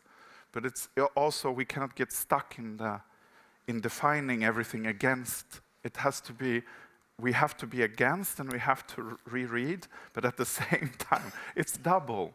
It's double, because freedom is, I think, also not being defined by the empire, just being defined by yourself. Yeah, it reminds me of feminist theories, how they, some of them say, like, you don't need to put your energy in defending yourself all the time. You can play your own game in a way. Yes, and sorry, the I will last- be the last one. So I would like to come back to the previous question and comment of Tamara regarding the violence from the minorities in Russia. Also, like, we was talking about decolonization, but Russia creates all the condition to create colonization in occupied areas, in like not only in Ukraine, it's also around like Georgia, etc., etc. So to make people poor, to less access to the information, and so people will just on a survival mode. They don't have a capacity to think about very high decolonization problems when they just try to survive in the areas where they live. So also the very important note for people who have this like energy and education and everything, to spread it around, to talk about it, not to forget about that, about this decolonization, about our own experience. I'm as Ukrainian doing that. And of course, thank you so much for this panel. It was amazing. So thank you. Yeah, I couldn't agree more that occupation is a form of colonization, because of the practices which are done against the population on occupied territories, this like a lot of them are like classical tools of colonization.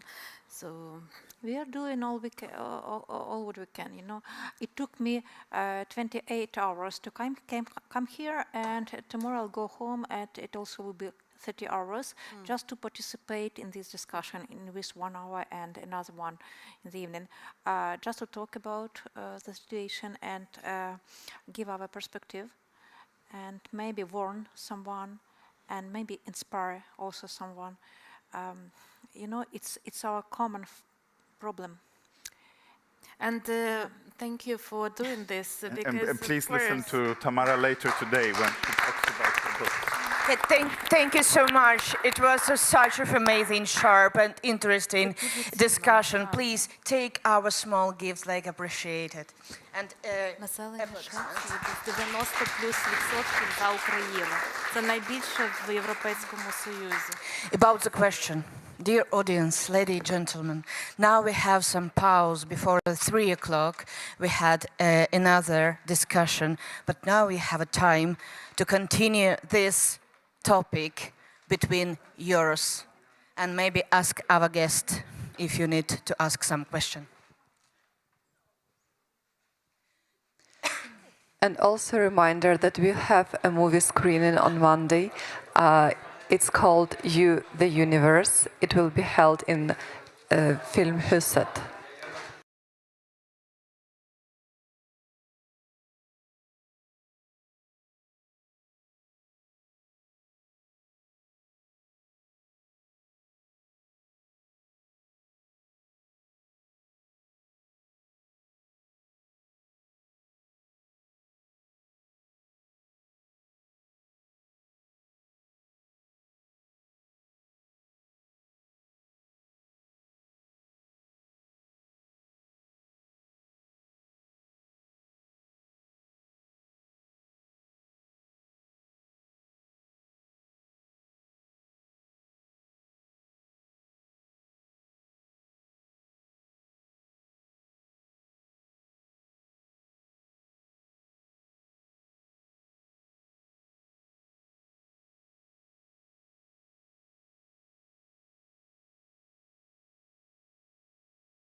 And now I ask our speakers to come off the stage, please. We have one speaker who is running late. She got into some sort of accident, but everything is okay. We just give her time to get to us, so don't be angry that the panel might be interrupted a bit. We have everything ready to set.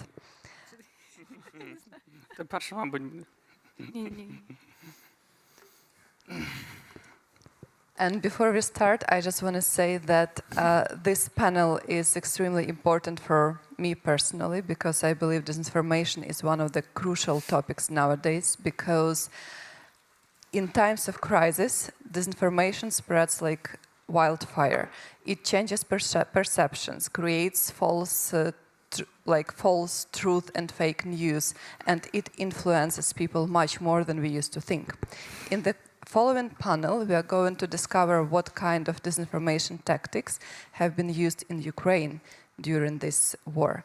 So let me introduce you our moderator, who is journalist, politician, editor-in-chief of Fönstret, Erik Sundström. Welcome.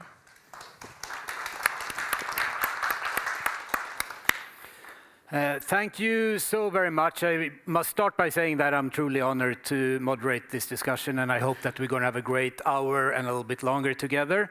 As was said, I'm the editor-in-chief of a magazine, and I'm not going to talk about it here, but I recently went to Kiev, so I brought a lot of spare copies of the magazine that's placed on the tables behind you, so please bring one issue back if you want to read about our reporting from Ukraine in this. It's a cultural magazine connected to ABF, for everyone who has a connection to Sweden probably knows about that. So please grab a copy. More importantly, we have a really distinguished panel, and we have been in contact a lot the last couple of days. So I think we have kind of a good journey together that we're going to take, giving as much information as we can to everyone who really said that this panel is more important than the beginning of spring in Stockholm. We can start with you, Jakub Ślis. You are the president and founder of Prawda. It's a Polish association combating disinformation and promoting public awareness of false narratives. It's a perfect background for this panel, so we're very, very glad to have you here. We also have Rashid. You lead the strategic partnerships at Open Minds, providing threat intelligence and response services to governments and organizations, no small governments and organizations, such as Ukraine, NATO, the US, and the EU. So looking forward to hear more from you as well. Also, Julia, you are the head of Ukrainer. Is that a roughly good? Perfect. Yeah, okay. Oh, that was nice.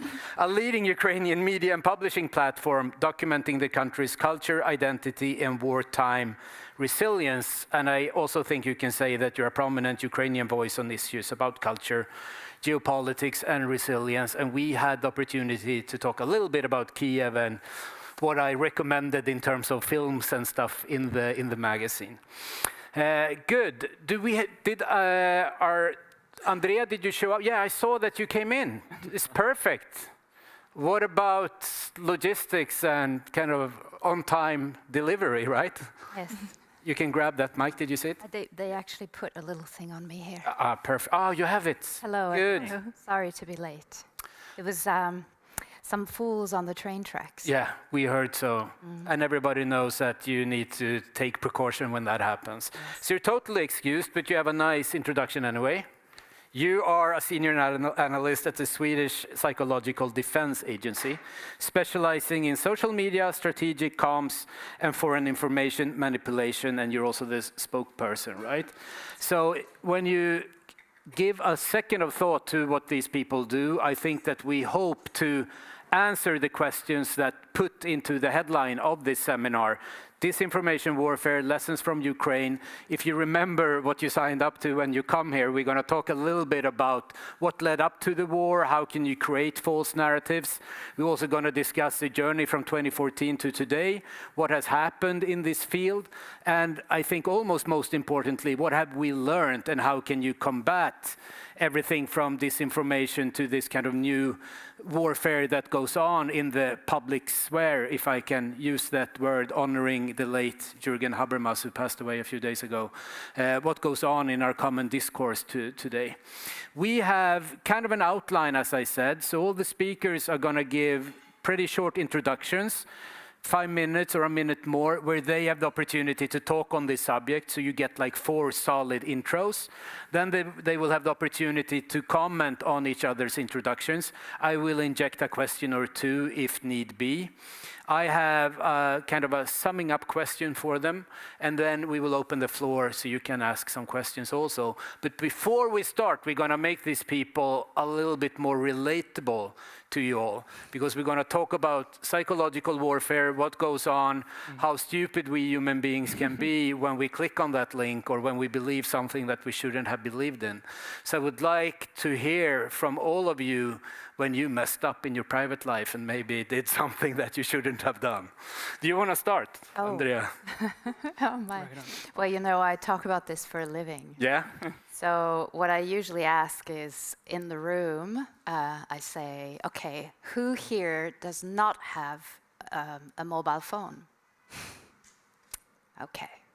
So that's, just to give you an idea, each and every one of you can be targeted with surgical precision, with information influence operations. And you're also part of a vulnerability analysis. So it's quite not just targeted, but it also considers your pitfalls, your biases in your country, wherever you're from. So it's remarkable, actually, at what level it's at. So if you're asking me about social media, I actually put my phone away regularly now. And I know it's hard, but I do. I also charge my phone far away from where I am. All of those little things. And after some time, it's like cognitive behavioral treatment, right? After some time, your brain stops looking for it. So that's my suggestion. At the start, I finish up with this. Okay. I think we have an audience where everyone will put the phone in the fridge tonight and actually do something else instead. Actually, to promote this event, I'd say take pictures and promote it, but afterwards maybe you can chill a bit. Go ahead. Have you messed up, or do you have kind of a recommendation, Julia? Well, I've definitely fallen for one of those like AI traps before. Yeah. 100%. I think like around last year, there were so many of these like Facebook posts from Facebook moms in Ukraine with a good intent, sharing pictures of Ukrainian soldiers at the funeral, crying or something. And then I think I like even liked one of them, thinking like, oh, like this is very sad. But then I went back and looked at it again. I was like, oh, this looks like his skin looks too like smooth, and the emotions look a little bit too like tragic. And then I realized that it was an AI-generated image, and it was interesting because now I don't see as many of them shared on social media as I think around maybe like spring of last year. There was so many images that were trying to show like, oh, so many of Ukrainian soldiers dying, which is true, but we could talk more about the reasons why those things kind of like emerge and then you don't see them as much again. Yeah, interesting. Cliffhanger, we'll get back to that. What do you want to share? Have you done something? That's a great question. You know, right before we had this conversation, this panel discussion, turned me back into a flashback. Back in 2022, you know, disinformation, it's like information warfare, basically, psyops, info-ops, whatever you want to call it, is different during the wartime. You know, it's different when you're at peace. There's social media, of course, manipulation. There's FIMI, whatever you want to call it as well. But during the war, when you are seeking for any information out there, you're trying to find it, you are in despair. And now it's 2022. I was born in Kharkiv, raised in Kharkiv. The first days of the invasion. And the story was this, and you probably know it. Everybody knows it. Kyiv collapsed, right? Zelensky fled the country. The whole Ukrainian government fled. Me, myself, of course, as a person who follows it, who's done a lot of media literacy projects back in the day, I did not believe it. You know, it was a fact. That can't happen. I know it's not happening, but deep in your mind, this is what the information operations, especially when it's combined with the kinetic warfare and the attacks of Russia and the invasion and this full-scale war, is despair, right? It hits you on the emotional level. It hits you. It hits your fears. It hits your despairs. It hits you when you're at your lowest. So at the time, even though you don't believe it factually, your brain says it's not true. I know it is not. But at the same time, evokes the deep feelings. And the damage had already been done. You know, Zelensky did an amazing job with his team going out the same night or maybe the next night saying, we're here, we're in Kyiv, we're not going away, we're staying and fighting, right? But the damage had already done through coordinated networks, right, that the Russian had already prepared, through Telegram channels that they posed to be Ukrainian, but they were actually done by the Russian FSB, and a lot of Ukrainians were following that. The damage had already been done, and at that point, you know, even though it was a great, let's say, stratcom, it was a great way to have the people have the courage to fight back, but a lot of people still, you know, still felt the despair, still felt that perhaps this is not what we need to fight for. Perhaps this is the time when we run away. So this is just such a cruel type of warfare. It has existed as long as the wars exist, but we now give the name to it, whether it's cognitive warfare, whether it's information warfare, right? But it's always been there. And I was a victim of it as well. And the Russians, specifically in this case, they hit you at the lowest. And that was my part of the story, and this is the flashback that I have. A horrible one, but still an important one, I guess. Thanks for sharing. It's making them a little bit more personable, and we all understand that it happens to all of us. Jakub. Yeah, thanks for having me. So when I was thinking about like the, let's say, technique element moment where I believed something, you know, I fall into disinformation. Okay, I don't want to be saint, but I couldn't figure out like a very straightforward moment. Maybe it's because we are working in fact-checking industry for 5 years. I try to be the saint, but to be honest, I started thinking more deeply like about that. The topic is disinformation warfare. Disinformation is spreading false information on purpose, yes? But I was thinking more broadly, as you said, as cognitive warfare. Yeah. And I started trying to analyze my own behaviors if it comes to what I consume, what kind of media and content I personally consume. And I started to think that like the biggest, let's say, fall from my side is that am I fully in control of information I see? I'm not a master of my own algorithm, you know? Yeah. And I think we all know how it works.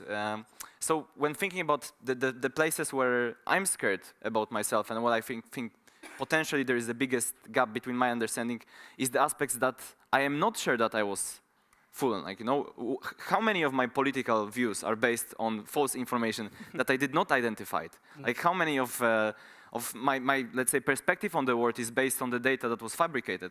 You know, especially I'm going to talk about AI and technology that plays in, but right now, I remember maybe this is element where I know that I was mistaken, but I was working on a report, and this was the time when ChatGPT, who uses ChatGPT maybe, like AI technology? Okay, the adoption is becoming, but when the tool was relatively new and everybody was trying to use it, they introduced this kind of new mode called research mode. So basically more deeply thinking, more kind of nuanced answers. And I remember I was super fascinated about it because it basically can do my job for me, yes? And I started asking it questions, and it started generating me a lot of answers with a lot of supporting evidence, and it looked amazing. I knew the organizations, you know, the sources look credible. It's Guardian, BBC, etc., etc. But then I started clicking at the links, and they didn't work. The AI was able to create URLs and links that looked exactly like the ones, but they lead to the empty page. So I think that was the moment when I realized that it's the problem is not of the things that we are sure we know are fake, but the things that we probably just take as a yes and don't verify. Yeah. Thanks for great examples. And since you concluded now, I would ask you to just continue into your presentation to the audience. And I know you have a few slides prepared, and I think we have them in right order. We have. Can you tell us? Yeah. So although the topic of the conference is very serious, and I think, as somebody who also worked a lot on topic of disinformation in Ukraine, I maybe wanted to change the vibe a little bit and talk about something more casual. So I'm not trying to butcher the pronunciation, but when I came to Stockholm, it was my second time. In Poland, there is right now, I think, big obsession on cinnamon rolls. On the right, the ones you see on the right, yes? They are super fluffy, they're like brioche kind of. They're full of sugar, a lot of calories, and many people eat them. So when I came to Stockholm, I wanted to, try and eat real, authentic cinnamon roll. And I couldn't find it. I couldn't find the cinnamon roll, yes? And then I started asking somebody, and he told me that there is this kanelbullar, yeah? And this is basically the same thing, but your version is the authentic one. So I want to propose like a maybe thought experiment, okay? Where let's say, and you can just imagine you being in this role. Let's say that you are responsible, let's say, for a PR agency, okay? And your goal is to basically make people around the world think that your version of the cinnamon or kanelbullar, yes, is the authentic one, and this is the one that should be around the world. That cinnamon roll is just like, falsification. It's something we should reject. So how, with today's technology, and my background is in software engineering, so I'm trying to show you maybe a way how, with support of technology, you could try to change people's mind on this topic. So if we can change slide. So I think we need to go back a little bit. So, guy, yeah, the second slide, yeah. Okay, something is. Okay, so it's in the reverse order, I don't know why. But okay, option one, sorry for the spoilers. So if you can go to the option one, the persuasion. Okay, let's stick with this. Sorry, guys. Oh, back here. There we go. Thank you, yeah. So option one is persuasion, yes? So typical, let's say, old type of propaganda would be, let's produce information saying that this type of food is much better than the other one. It's typical, you can buy news article, you can buy people, you can buy influencers, you can write scientific papers, you can pay for them. We investigated type of research that was sponsored by, for example, Russian disinformation, that was basically buying scientific actors, creating fake persona that produce scientific research. So you can do all of that. But I think that's boring, and because it's not scalable, you cannot repeat it. Like, people who come from marketing, they want to do things that you can measure them, and you can do them quickly, and you can repeat them. Typical persuasion is not something that in the old days you could do on a super scalable version. So maybe let's go to the second option. So if we can go to, yeah, the previous, yeah. So I wanted to somehow visualize what is happening. And so right now we are changing the paradigm of how do we search information, yes? More and more information we get from some form of AI output. When you Google, the first thing you see is the Google AI overview. So it's basically AI interpreting different news sources, work from journalism, research papers, and it gives you the answer. So, of course, we know that it was trained, as we already discussed, it was trained on the data that was scraped, probably illegally, from different sources, from books, from literature. So it has a concrete worldview. But from technological perspective, there is something super important, it's the second stage. So it's basically fine-tuning the models. So basically, when you release a certain tool, you have to add new data to make sure it's updated. And right now, actually, we are seeing a lot of this happening. So let's say that you want to create this narrative that certain food is better than the other. What you would do, you just produce enough content to spam and basically create a false distribution of reality. What I'm basically trying to argue is that second option, if we can change the slide. So right now, the game is not about making sure that you can persuade somebody, but the game is about putting information in such a way that they think that they are selecting, they're having the choice, but in real, you set all of the information. So when AI, for example, right now would look into the ecosystem, it would find your article, because you can produce such a scale, and AI gives you scalability, you can generate content, so that you don't have to be sophisticated in the persuasion techniques. And we actually see it. So maybe some of you know there is this big network that has the same name as our organization, Pravda Network. And this is, I think, Andrea, you're going maybe to, I know it's part of your as well work of analyzing these different campaigns, and I think you did an amazing job on that. Pravda Network is a network of, let's say, very simple news pages that spread information about sport, politics, also disinformation. They are targeting many different countries around the world, also Poland, also Sweden. And some of people argue that the goal of this website is not for humans to read it, but for AI to learn on it. Because AI is much better at creating content quickly. So we can just throw a news, we can ask the prompt to adapt it to a certain political viewpoint, and then we can send it to the LLM, and it learns. So maybe my perspective on the disinformation warfare, maybe something we can later discuss, is that with AI introduction, the way that disinformation works changes a little bit. Yeah. Because it's not about being sophisticated liar, it's about being most scalable. Yeah. The one who can achieve the, let's say, this kind of critical point. Yeah. Really, thank you, and I think it was a really good start just to see exactly what goes on right now, and I think we can all relate to the scale and the rapidness of AI. Could you give us just a really short example, if you have, from politics or from Ukraine, when you have seen an actor doing exactly this? Yeah, so I also want to preface that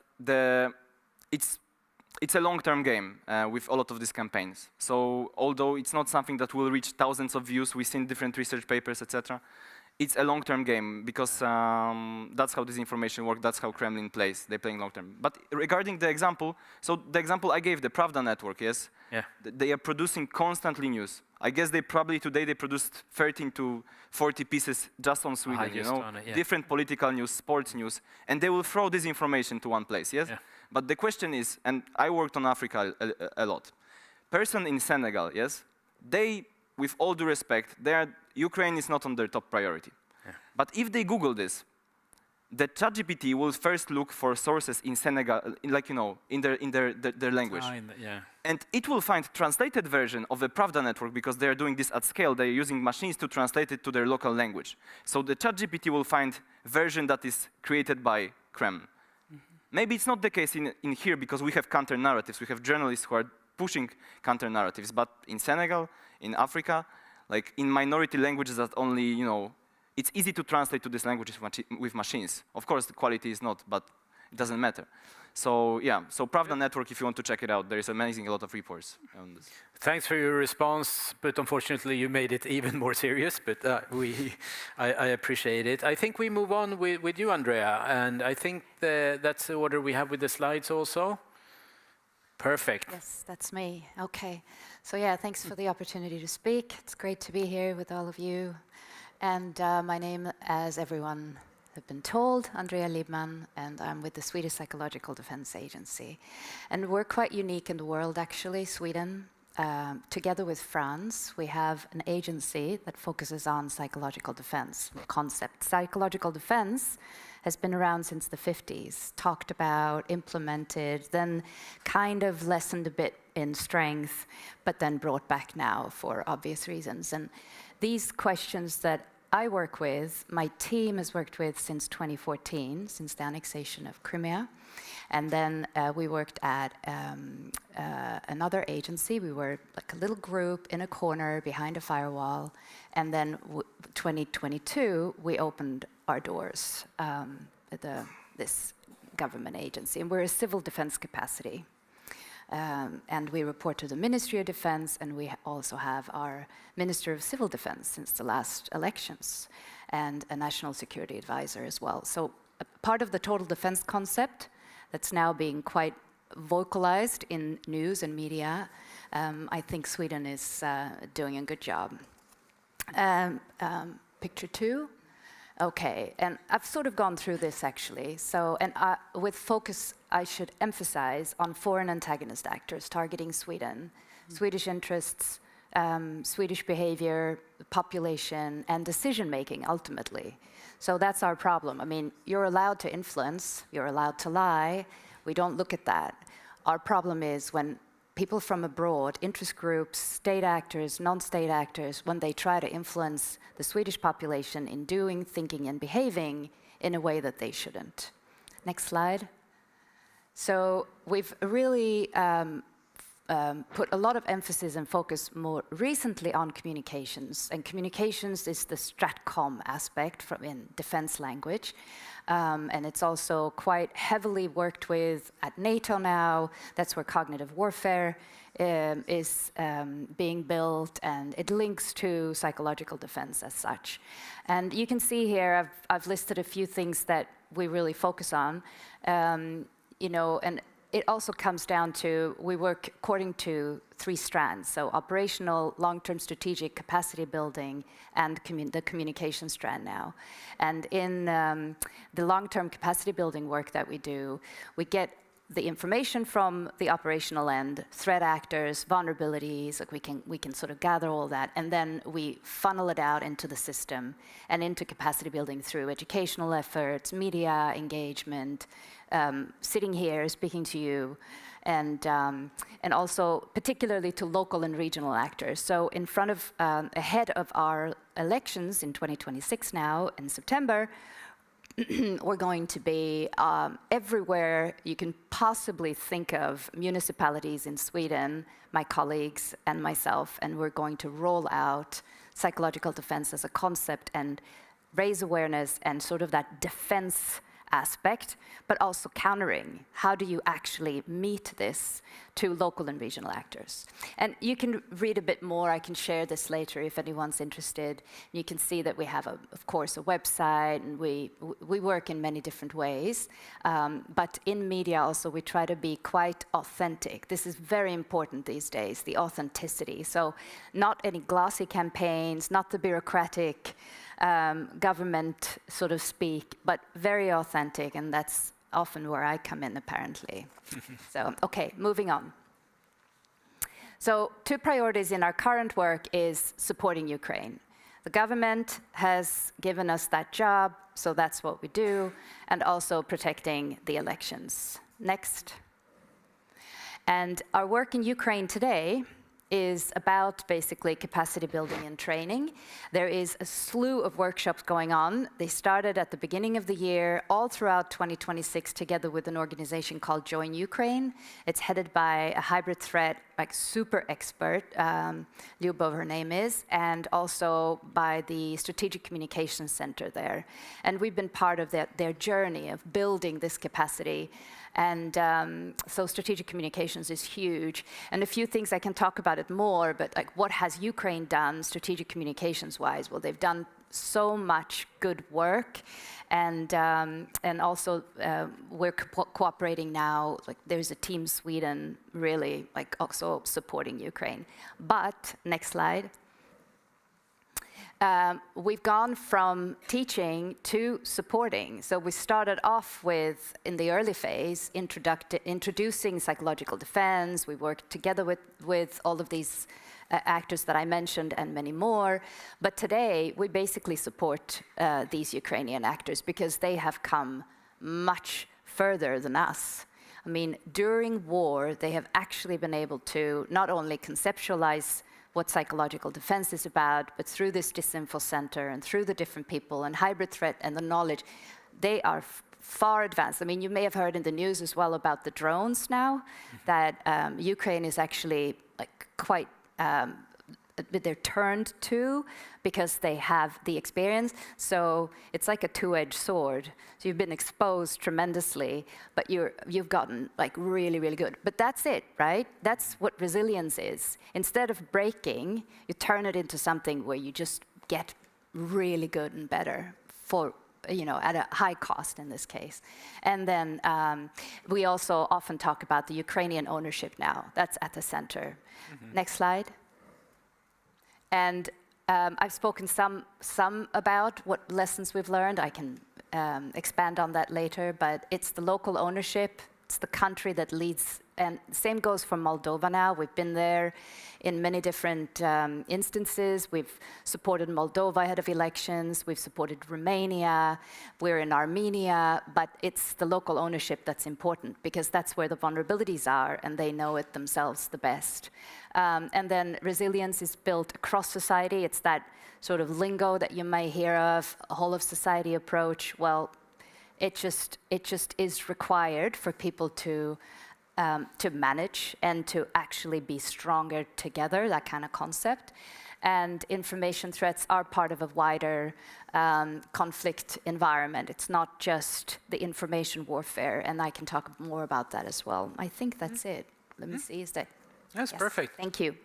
Could I ask you also really quick, do you still do courses if there's anyone out there who works? Oh, yes. Yeah. Yes. 'Cause I went through one of them and it was excellent. If you're in a position in your work where you think that we actually need more information about this and competence, I should say, in my Absolutely. organization, you can go to the webpage and check that out. We move on to you, Julia. And we have some slides again, I think, that's going to come up. I believe so. Ah, perfect. That's you. That's me. Thank you so much for having me. As Eric already said, I represent Ukrainer, a Ukrainian media organization. And if you can move to the next slide, because this one is in... they're all in reversed order. So if we can go to several slides. This is weird. And another one. Yeah, why is it doing that? Yeah, I guess we can start with this one and then we're going to jump. Ukrainer started as a volunteer media organization in 2016. The idea was to travel around Ukraine and document places and stories that usually don't make it into mainstream media in Ukraine. And at that time, there was a strong demand, and I mean, right now it's even stronger, for rethinking its history, our own history, our identity, and understanding our country from a completely different angle without this Russian colonial lens that we've had, unfortunately, for a very, very long time, even after getting independence. And the idea was that we're going to do this only for 2 years and then sort of like close the project. But luckily, nothing is more permanent than temporary things. So if we could go back to another slide and we'll figure out which one. Nope. Another. Yes, this one. And now we are a 40 to 45 people team, full-time employees who are working between our media side and our publishing house. And when it comes to our media, we have sort of like 2 editorial teams, one working with Ukrainian-based content, and another one, what we call Ukrainer International, working with all kind of content and information that we do for people outside of Ukraine. And we actually operate in 12 languages. If we could jump to some other slide, I'll tell you when to stop. Yep, perfect. So we have 12 languages to which we adapt and translate our content. We started first just purely translating these articles, and that we did.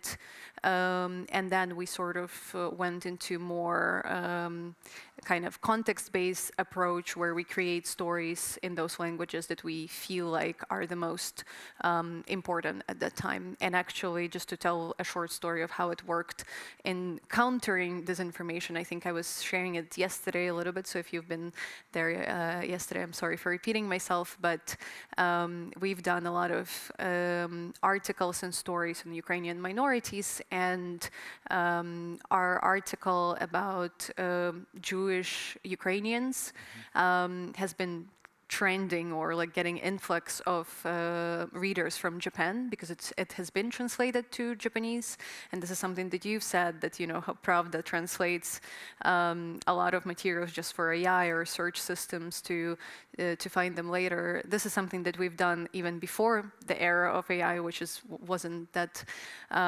far ago, and we believe it, and we've talked to some of our Japanese volunteers who have helped us to translate these pieces basis, why it's specifically that article in the first week of invasion getting thousands of readers from Japan.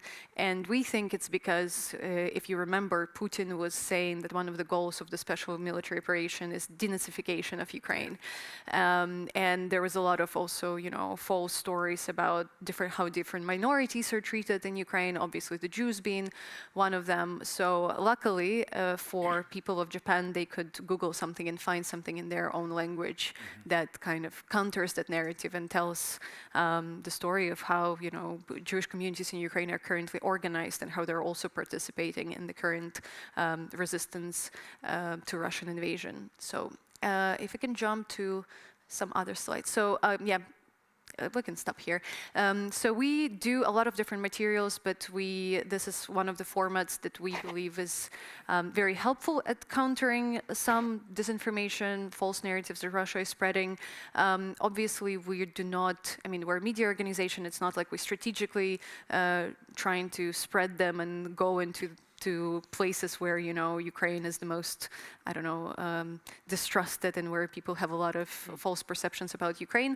But we do know which subjects historically have been really scrutinized abroad and weaponized by Russian propaganda.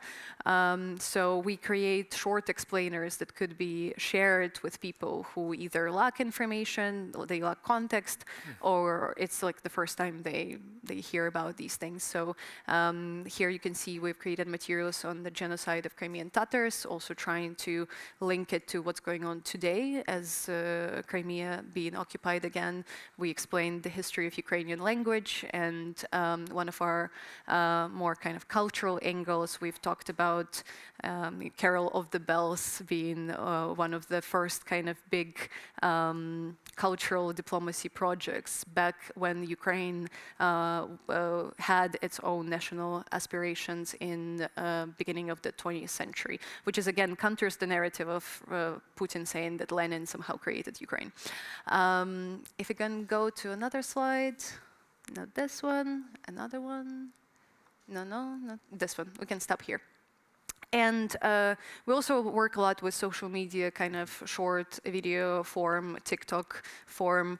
And again, we choose stories and kind of, we choose to focus on narratives that are the most kind of hot in the present moment. Like, for example, we remember the time when, it happens every day now with Trump, when Trump says that somehow US is losing a lot of its money and investing it into nothing, and Ukraine is not winning. So we try to counter those narratives and actually show the reality, actually, that, well, Russia is not winning, and actually US spends very little of its own security and defense budget on, fighting its biggest, longest historical enemy.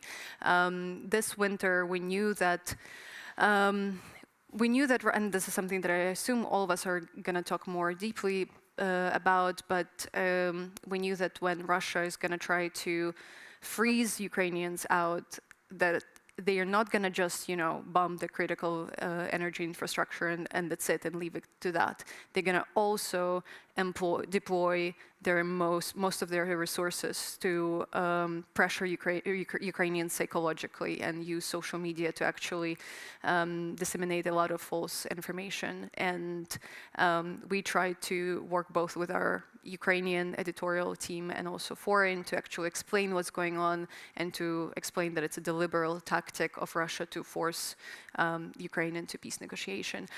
We've worked a lot with the topic of Christianity in Ukraine. Unfortunately, that's been super successful narrative. I would say that's one of the most successful stories, especially when it comes to conservative groups around the world, religious Christian communities around the world. Somehow that false story that Zelensky is prosecuting Christians is really, really getting to people. So we try to explain the history of Russian church as another tool of influence inside the country. So yeah, these are just some examples of what we do, but we try to translate them to as many languages as we can. Very good. And also a really quick follow-up question to you. There is a big debate right now about soft power. A Swedish journalist called Martin Gelin, author, probably a lot of you Swedes know of him, wrote an entire book about soft power. And when you discuss that, soft power being, of course, promoting your country by stuff that you are doing, not by arms. Ukraine is often used as a positive example that you have been doing this in a positive way all through 2014, but especially since 2022. Why do you think that is? Is it peer pressure because you're in a war? Is there something in your history, or why do you think you've managed to? That's interesting that you say that, because internally inside Ukraine, we're currently discussing how we're not as good at it and we need to do more. I can hook you up with this journalist and he can strengthen your confidence a little bit. And we need to step up our efforts. Yeah. I think I think we are lucky that the civil society and cultural institutions and cultural actors in Ukraine, they are one of the most resilient and also the most eager people. And when the full-scale invasion started and when the invasion in 2014 started, they were restless in their work and they were trying to break through different institutions abroad. So that's why you're seeing some results, because those people, unfortunately, they don't know how to rest and they're working without any sleep. Yeah. Good, thank you. And we will, of course, listen to you now and hear. And we don't have slides, but this is the idea that you will, with the power of the word, give your presentation. Rashid, go ahead. Yeah, thank you. I'll take a step back here. So I represent here Open Minds, partnerships, something that Eric already mentioned. Think of this. Russia spends yearly around $2 billion a year, right, on disinformation campaigns, information operations. This is their primary, let's say, goal. They know what they're doing. They've been doing for a long time. They have the playbook that goes back years. And we're so far behind this, and we'll get into that part as well. And I'm pretty sure that in this audience, nobody really feels any warmth towards the Russians or towards Russia in particular. And that's not their goal. That's not the goal of their disinformation campaigns. Their goal is to sow distrust, chaos, for us to stop trusting in the institutions upon which our societies are built, in democracies, and et cetera. And they work basically in two directions. And the second direction is probably something that we at Open Minds are trying to focus on. I think this is very overlooked. So the first one is outward. The FIMI, right? Foreign interference, manipulation during the elections time, or just in general, any sort of disinformation campaigns that happen. And their institutions, like Psychological Defense Agency in Sweden, which is a great example of resilience and how you could counter that. But of course, around the world, and there was this recent report by the European Commission just a few days ago, where they published the FIMI report about countering those narratives, countering disinformation, about analyzing and reporting that, which is great. This is great. We need to understand that, and there's been lots of work done about it. The second layer I think is important is about, and this is how Russian propaganda works, is looking inward. Basically, how Russia justifies their actions in Ukraine or across the world, because that happens long before the tanks roll in. That happened long before 2022. When they basically, it's something Julia mentioned about Nazis in Ukraine, about protecting Russian-speaking community, et cetera, et cetera. And this is something that I think in a lot of ways we missed, both in Ukraine and in the West. We didn't really look inward into what's being talked about in that information environment, which is what we missed. And then when the tanks rolled in, we're not surprised. Of course, there was intelligence and some people expected it, but a lot in general were kind of curious, surprised, how did that happen? Well, because we overlooked that aspect. We focused a lot on, yes, and this is important, countering, on reporting, understanding the bot networks, mapping those coordinated and authentic behavior. But we missed their own inward propaganda. Now, what we do at Open Minds, and we tried to close the gap. And the gap is very wide. There are three asymmetries if you think about it. So the first one is we, in the West, for most part, react to attacks, to disinformation, to info operations. And that usually happens reactively. We fact check right away, and then that doesn't really get traction. So we already lost the battle when it's out there. The second one is they don't ask for any permission. So when you think about Russia, they don't ask for permission to flood your information space with fakes, bots, attacks in any sort of way, right? And changing your behavior, your attitude, your understanding of how the world actually is working, and both of the perception of Russia, perhaps, which is they're pretty sloppy at that.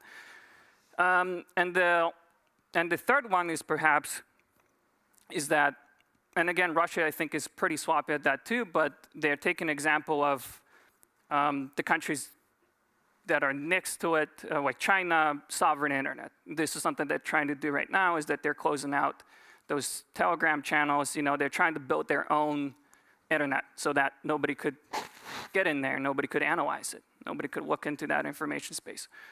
And these are the three asymmetries that we currently see in this big thing called cognitive warfare, right? This is what we're trying to close at Open Minds. Now, the few questions that we ask, and this is something that I talked to Jakub about, is the best defense is offense, but I'll get to that later. The first one, how do we look into the environment, or how do we understand audiences in that closed environment? What their beliefs are, what their fears are, what they think is happening.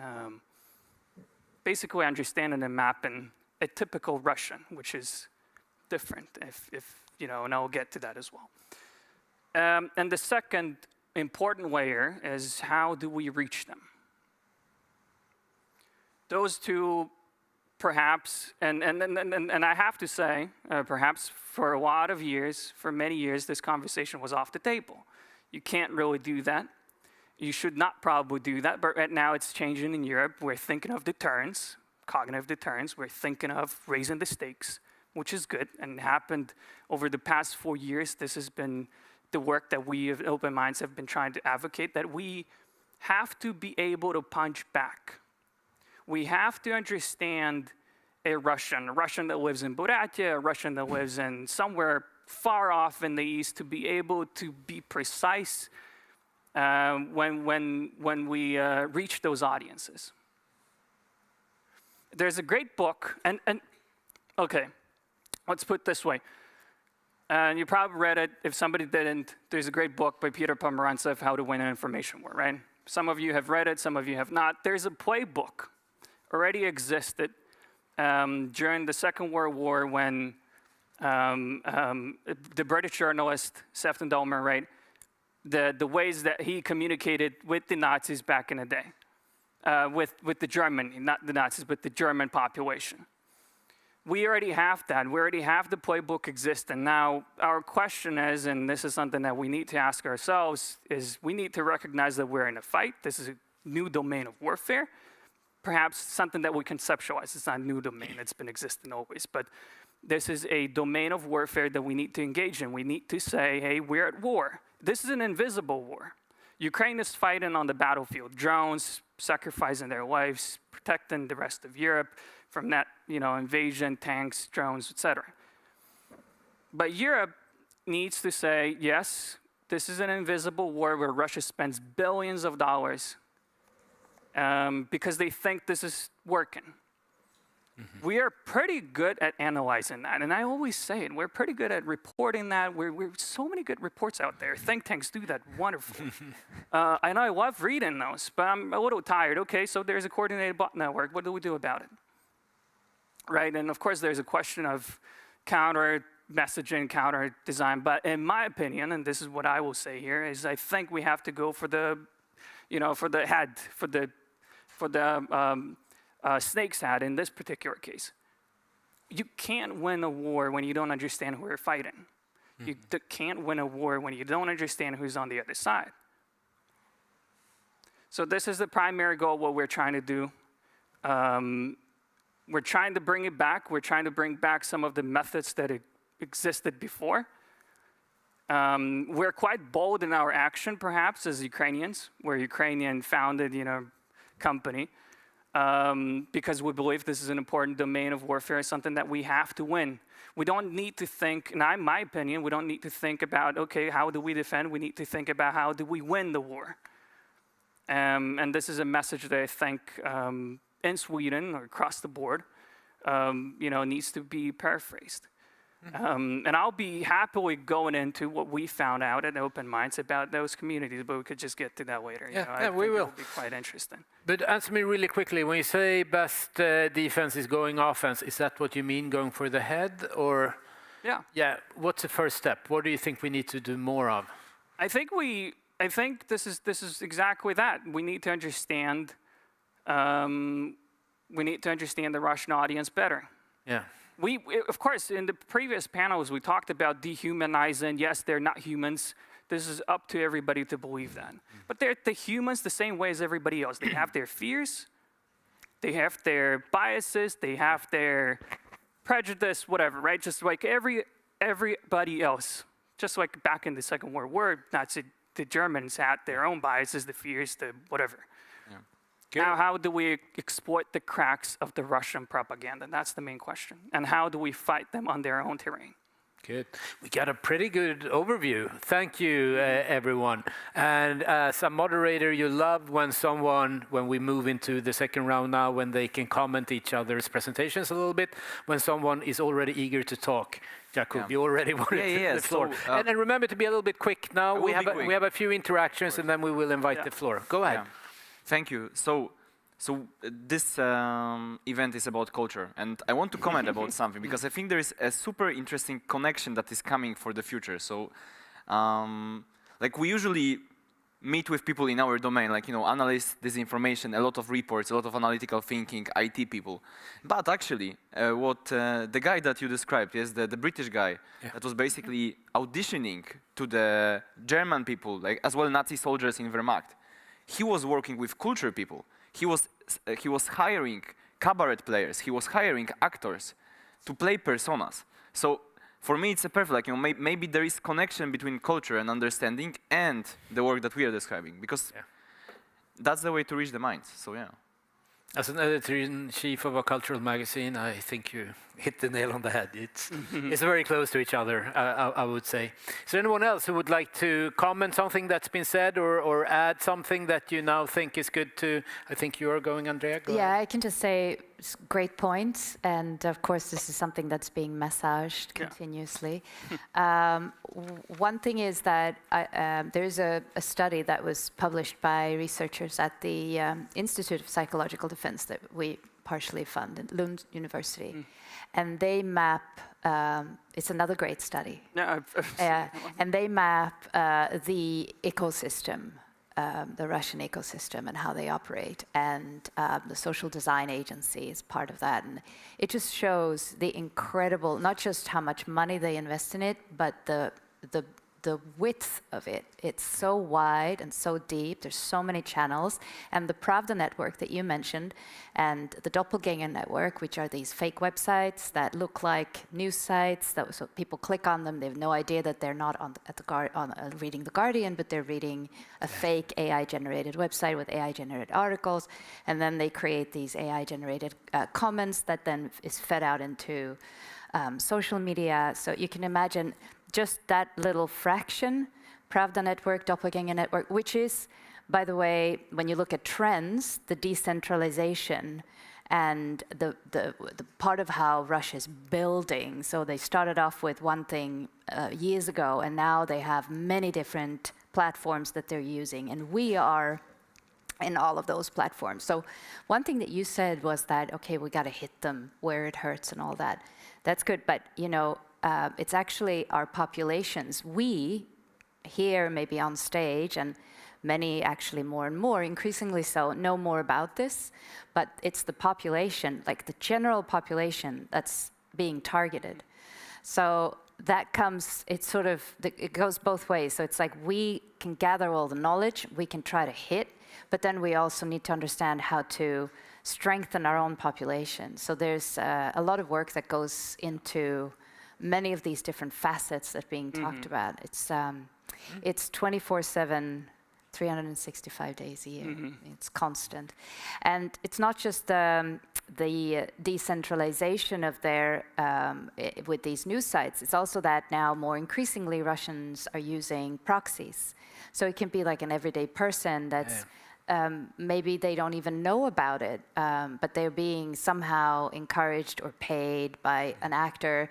There was like an office in London that was this extended arm linked to Moscow, and they were paying these YouTubers to say things during the pandemic. Now, this is years ago. Now there's even more emphasis on influencers, and also, which I was saying Thursday in another panel, is that they plant words, just one word, in the information space, and then after some time, it's being picked up more and more, used more and more, and suddenly it becomes part of all of our lives. So like election fraud, 2016, asylum seeker at the riots in the UK. It's planted in the system, and then it just becomes part of everything. Media picks up on it. Yeah. So there's methods and techniques, and they're ever-changing, ever morphing into whatever. And now, of course, with AI coming, it just complicates things. It's a messy world out there. What was your reflection, Julia, when you listened to your other co-panelists? I actually was thinking about Rashid's point on studying Russia and learning actually what Russians think, and unfortunately it's a kind of like the work that sometimes we don't want to do, because I'd rather never deal with Russians ever in my life, but unfortunately I don't have that privilege, and I don't think we as Europeans also have that privilege at large. But I didn't mention our publishing house here much because I was focusing more on our work on social media. But in our publishing house, we sort of have now three streams of books that we're working on. And we started with like cultural photo books that show beauty of Ukraine, and that's great. And then when obviously full-scale invasion started, we introduced war reportage and essays from the front line and kind of literature written by Ukrainian soldiers. And now we have a third stream that's actually gonna be called like Russian Studies, the stream of books that's gonna analyze and dive deeper into Russia, because we believe that who else, if not Ukrainians, have the best access and opportunity to learn Russian. So we actually have a book coming out based on interviews with Russian POWs inside Ukraine. We were able, like one of our authors, he actually was able to get access and to have these deep, long, painful for Ukrainian conversations with Russian soldiers, but they really show you like the way of thinking, the way of what this deep unfreedom inside Russia has done to these people's mindset and how they actually justify coming into Ukraine. And some of the findings are pretty interesting, and they're really hard to predict coming from like a person that grew up in democracy and just knows the democratic free world. If I may, just two quick points, and then Ukraine, at the start of the war, we were talking to them, and we were on the phone with them regularly, trying to literally find out what was going on. Thank you.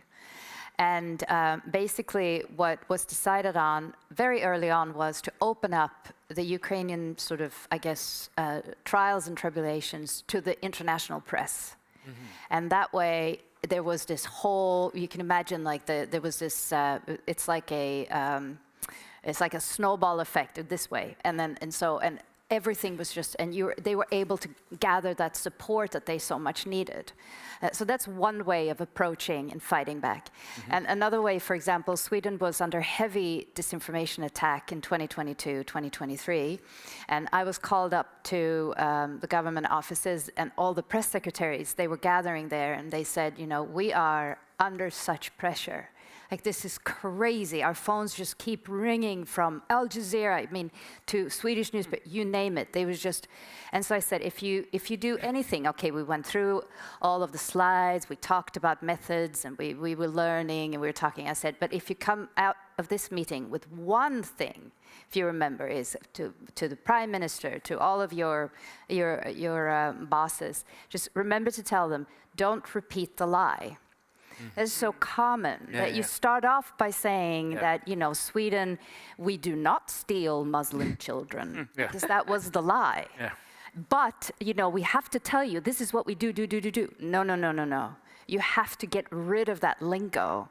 And they've actually still yet today for those who are still there, they're like saying, you know, that really just helped us. We could use it in all of our work. That kind of thinking. So that's another way of striking back. Goes back to what we said about cognitive Yes. warfare when you kind of re-mentioned the frame of the other side. Exactly. Rashid, what did you think about when you listened to your co-panelists? I think a lot of the things have been really mentioned, and I totally agree with Andrea here on the part that, you know, what I'm saying here is basically not, you know, it's not the only solution. I totally agree here on the parts that we need to understand, we need to map all of those networks, we need to analyze what they're doing towards us. We need fact checkers, we need media literacy, we need to still communicate with the social media tech companies in some way or another to take down those accounts, even though it's, you know, sometimes counterproductive, but we still need to do all of that. But at the same time, you know, we covered, let's say, 80% of that whole battlefield, right? But there's this one little aspect that we're not doing, is we're still afraid of exploiting their cracks and their own propaganda. This is the only thing that I'm, you know, I totally agree with Andrea here. Again, I go through every report that's out there. There's nothing, you know, I'm not, you know, shaming on that. I still do. I read those and I like that, and I think it's important because when you don't understand it, there's nothing you can do about it. But again, it's just another aspect of the battlefield, of the information, let's say, battlefield. But yeah. And the same on, and I want to comment on Jakob's as well on the AI. The scale of how AI could generate content, how cheap it could do it, it's just, you know, it's unimaginable. And Russia has been one of the first to actually be using that for their own, you know, disinformation attacks and campaigns. Mm-hmm. It's, you know, it's just... Good. And as you said, we need to look for the cracks. And as the saying goes, it's a crack in everything. That's how the light gets in.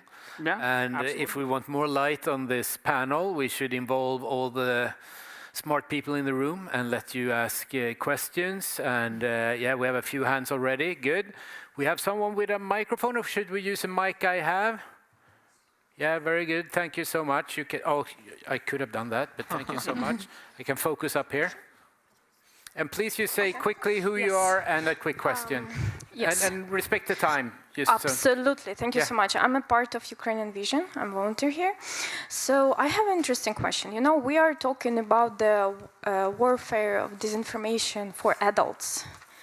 What you can say about teenagers? Because teenagers in Ukraine, because I'm Ukrainian, so I'm, you know, in social media and everything, they are targeted group, children that like looking on a TikTok, all of this AI content. Russia targets them a lot. And maybe you can share like your thoughts, situation right now, because I'm very far away from media. That's an excellent question. And you can pass the mic right away to the gentleman behind you. Rashid, I have a very quick question to you. I mean, you're advising Europeans. What constrains us in offensive thinking? Good. And we gathered the questions, I think, to start with. And good for directing the question. It was very good. It's not a question, it's rather a comment. Is it okay? Yeah, go ahead. Okay, my name is Olga, and I graduated from Lund University, Media and Communication 2 years ago. And my thesis was about war in a smartphone. So I got a research grant. I went back to Ukraine and I asked civilians how they use smartphone for the first 2 years of the invasion. And I just wanted to quickly comment on what was said before about what we need to do as opposed to what we need to know, because, you know, we've been doing a lot of research and we analyze a lot, and we sometimes touch upon what we need to do. But as a media communication professional as well, I'm just wondering, all of us, to reflect a bit, who owns the platforms that we use to communicate with each other? And we as Europeans, do we see ourselves owning these structures? So maybe it's also one of the ways to start with. Facebook and Instagram are owned by Americans, and the other ones are owned by Chinese or Russians.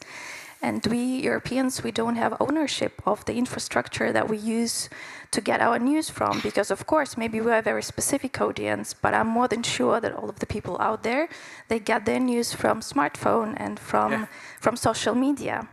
So I see that as a threat, as one of the biggest ones, and I'm curious what you think of that. That was a good comment in general, thank you. Okay, we take that one also, and then we group them. I wrote them down, so I will repeat it. Thank you, Olga. And you go ahead also. My name is Carl, I'm a journalist, and my question is, what are you doing in order to detect this information and these narratives you talked about? Thank you. Yes, good. I think we go ahead like this, that I take the question one by one, and someone in the panel picks it up, and if two people want to comment really quickly, we do it that way. But we had the first question raising the issues of teenagers and all the stuff they get in their phones. Yeah, go ahead. Also, I think it's referring to what was said as well later. We know what's happening with the content that is targeting the teenagers, the children. And I think there is actually big change in the world. There is more and more discussion on question of bans, moderation, regulation. But yes, right now it's in Silicon Valley. That's where decisions are made. Yeah. What is the driver for those decisions? Money, our attention. So to be honest, I used to be much more pessimistic, but I see a change. I see like that different governments are waking up to make some bold decisions to discuss how do we interact, especially teenagers, children, etc. I'm not a big enthusiast of saying, hey, you should take care of your own diet, a digital diet, because I believe if you go to the shop in which all of the food is artificial and not very healthy, it's hard to make smart choices in McDonald's. You can maybe choose a salad in McDonald's, but it's not the best option. So I think the same with the digital platforms. Of course, take care of it, but we have to push and we have to use the tools that we have, especially as governments. And I think follow countries where you have these debates now, such as Australia, New Zealand, and several countries discussing this. Spain now with Sanchez. So follow those country-specific examples also, I would say.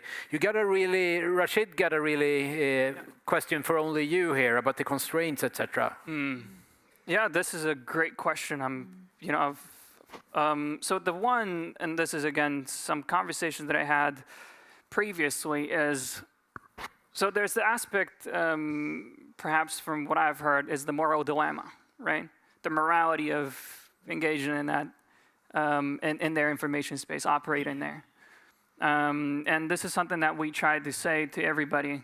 We're not doing what Russia is doing. We're not fabricating anything. We're not creating an alternative reality that they are doing to us. What we do is exploit their cracks, because the authoritarians are afraid of losing their grip on their own population. This is kind of clear, and Putin is afraid of that as well. So we say that we stay within the values that we in the West believe in. We're not trying to become what we're fighting against, but we're trying to make sure that the information that we might deliver to those audiences with precision gets there, right? So there's a moral aspect that a lot of people are hesitant to, up there. The second one is, I think, in Europe specifically, the US is way ahead of us in this particular case. It's just Russia is not their focus for some reason. Is that we haven't really developed the capability for that. Europeans, the major European countries, they haven't developed the capability of being able to reach into those environments, for most part. And perhaps they're looking for it now, maybe. And of course, there's more appetite, perhaps, in that particular regard. But still, it's a lot of work needed to be done. And of course, there's compliance and stuff like that along the way when companies come in. But those two, perhaps, would be the most important ones. With moral dilemma, and this is Jakob, I think we've talked about it as well yesterday, 2 days ago, that the moral dilemma is always up there. Mm-hmm. And we always need to convince we're not becoming who we're fighting. That's it. If I may add, it's a good question. I was thinking the way we're seeing at the moment the Swedish elections coming up. So we say, okay, well, Sweden is not a primary target at the moment, right? It's the big European countries that are the primary target. So Germany, Poland, France, and it's about breaking the EU apart and the European countries. So European unity is something that focus should be put more emphasis on. Other than that, I mean, Europe is quite good at now, for example, protecting elections. It's gotten stronger, but the unity part is where emphasis should go now, in various ways, various techniques. There's many ways that can be done, but that's something that I've given some thought to, so I thought I'd add that. You know, Europeans like to talk a lot, you know, it's deliberation, and it's good, it's good, but we just speak a lot, we talk, and of course action is something that we are missing sometimes, but you know, after all of that deliberation, perhaps we'll get there. They like to talk Monday to Friday, though. Yeah, exactly. Oh, yeah. And Russia now, increasingly, they're also feeding out into the system, for example, the divide between the US and the EU. And you can see more increasingly as well, I'm sure, that EU is weak. EU is just helpless. And so that's coming up more and more. So I'm sure you recognize it. And so that's fed into all of our information spaces, just sort of these information drops, and then it becomes something in our own minds eventually. So, and also imagery is being shared, interestingly enough, is that during Second World War, it was about, we know the different targets during those days, and today it's the EU actors again, like so Ursula von der Leyen, and different images of her being sort of like a weak persona. And speaking about the false narrative about the EU being weak, if you pull all the countries together and the common economy we have and the institutions we have, it's a super strong continent. We come to Olga's question a little bit. What do we need to do? Who owns the platforms? Could we have an EU alternative? If I invoke my own personal opinion, a really big and strong European Union with the Ukraine in it would be a great idea, maybe in these times. Maybe with its own technical solutions, I don't know. What do the panel say? Where should we go? How can we answer Olga's concerns? Do you have something to say, Julia, to start with, maybe? Or I mean, I think having another platform that's EU-owned and the infrastructure would be great, but honestly, I don't believe that this is possible in the next couple of days. Yeah, and I don't think that investing resources into that is the smartest decision currently. Yeah. And you know, there's been this effort to start off on a parallel with all of the big giants, the global ones, American ones, to start off these open social media platforms like Mastodon and Blue Sky. But it just hasn't really manifested in Sweden, as far as I know at this point. So that's a bit of a shame, because you have your own servers, nobody owns it, there's no man in Silicon Valley that can sort of just turn up the volume whenever they want to. So there are alternatives, and these are important alternatives to look at. It's just that people aren't there. So how do you reach? We need to wrap up. You need to be super. Could we skip that one and bring it in with Carl's question, who was, in order to detect disinformation, do you have some tactics or practices that you want to mention? It's so, like, you know, from fact checker perspective, it's daily media monitoring. That's how we do. I mean, the question, to be honest, it's not how do you detect potential like disinformation. It's question how do you choose what to look at. I think it's super important, because if you only choose social media, you're, like, you know, losing on a part of ecosystem. You lose books, etc. So again, it's about capability development, I think. So the first question is, what exactly are you looking for in terms of like disinformation? It's maybe contrary, but there is so much thing to look at. And even in our organization, we have a big problem at choosing, and we decided to right now focus only on health disinformation. And it's like a fractal. It's keep getting larger and larger, like, you know, more and more topics, because it's super hard to monitor disinformation. It's such a big field. It's a lot out there. We're going to conclude by each panelist saying something that you need to take with you in your personal life, with your phones and in this digital environment that is so messy. What is the message X that these smart folks and the people watching should take with them? Andrea, what do you say?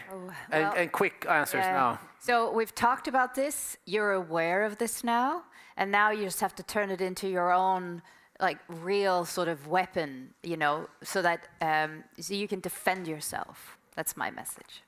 Julia.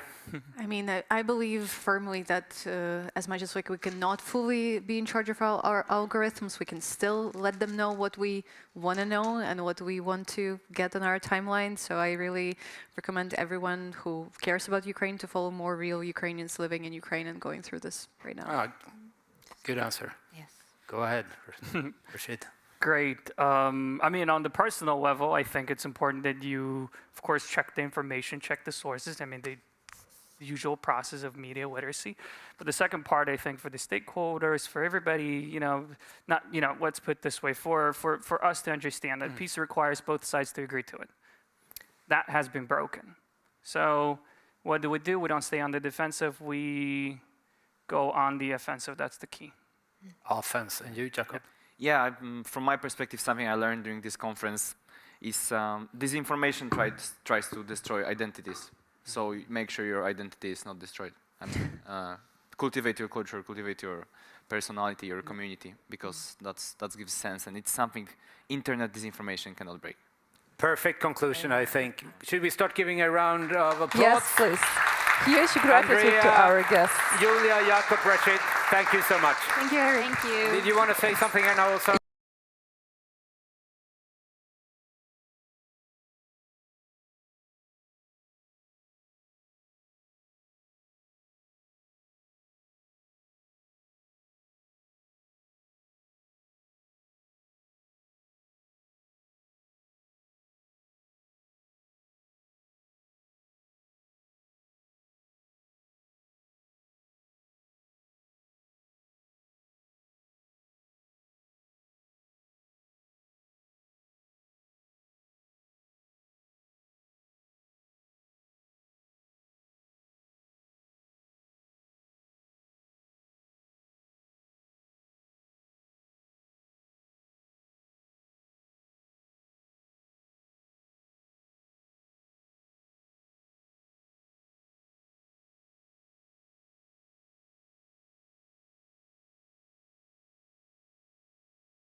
And facilitating with this conversation is Sofia Niblun, analyst, host, and journalist.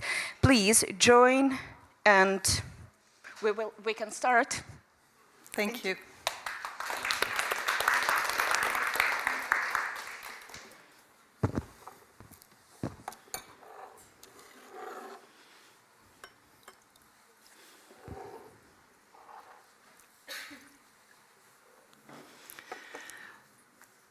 Amazing to be here with you, Arthur Dron. I've been reading your latest book and poetry, and I have to say it's extraordinary writing.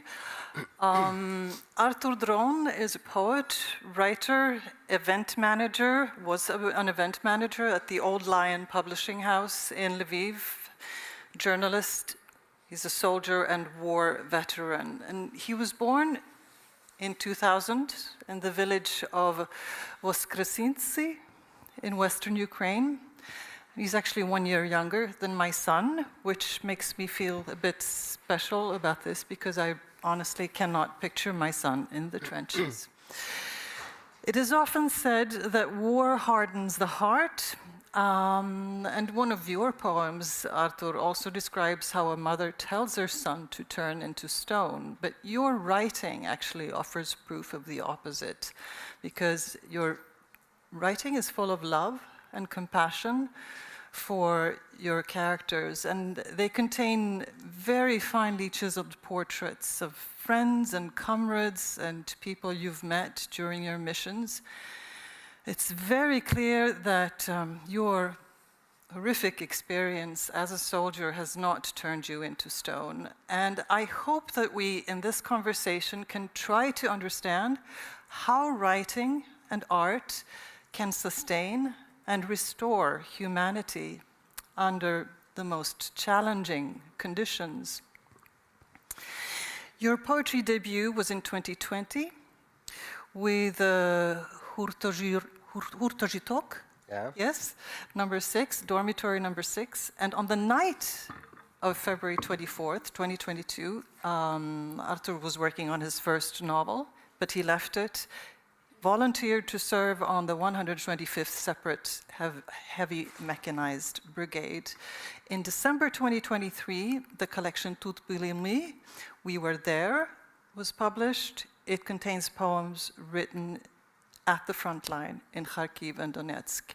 In 2024, Arthur was severely wounded and has since then gone through treatment and retired from military service. And in 2025, the novel Hemingway Knew Nothing is about to be published. It was published in Ukraine as a bestseller and is now being translated into 10 languages. We should start talking about your book, but maybe first just give a little bit of a biographical background.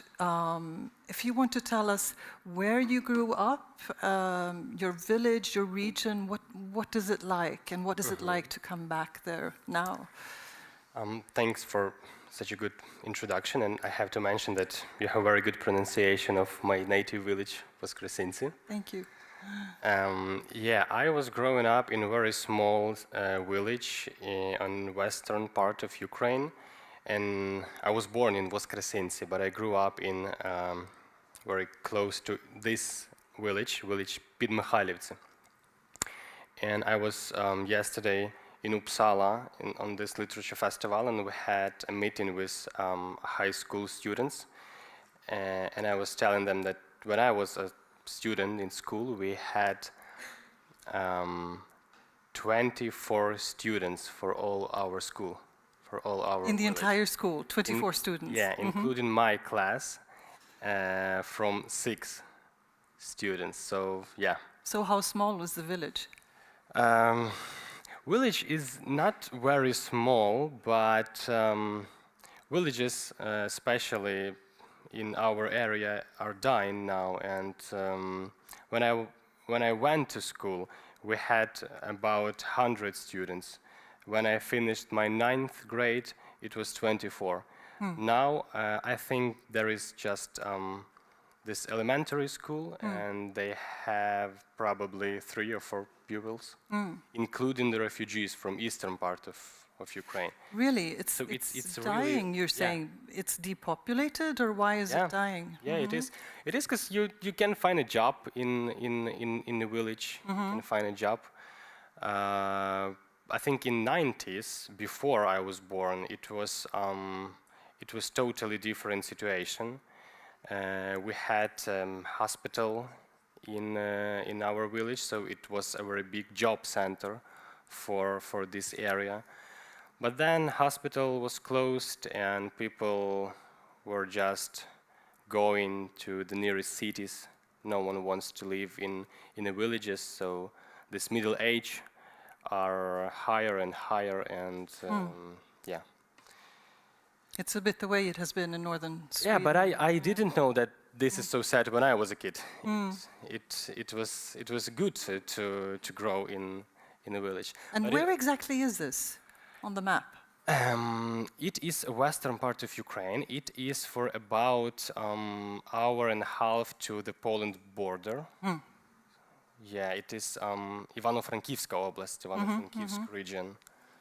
Going towards the Carpathians, towards the mountains. Yeah.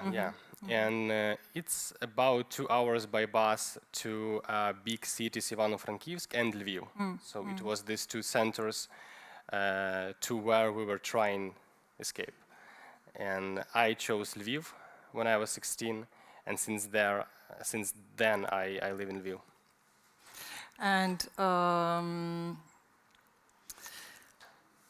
I think many people think that Western Ukraine has been spared from the war, which of course in a sense is true. It has not been as scarred and struck by drones and missiles and so on, but it is scarred in other ways, right? What is it like coming back?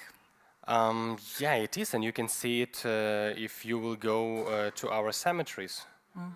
And when you see this huge number of blue and yellow flags over there, it is a very painful thing, for example, to hear to families of our soldiers or to soldiers ourselves when someone are telling that Lviv or Ivano-Frankivsk or this Western Ukraine is not suffering.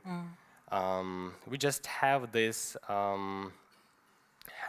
sad luck that we can protect Lviv 1,000 kilometers from Lviv, but it is still one war, and we have very big losses. And for example, in this poetry collection, there are a whole part with the title Marsove Pole, the field of Mars.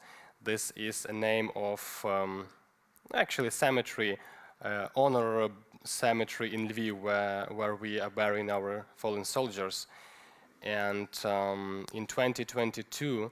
They started to bury soldiers there, and I think in January this year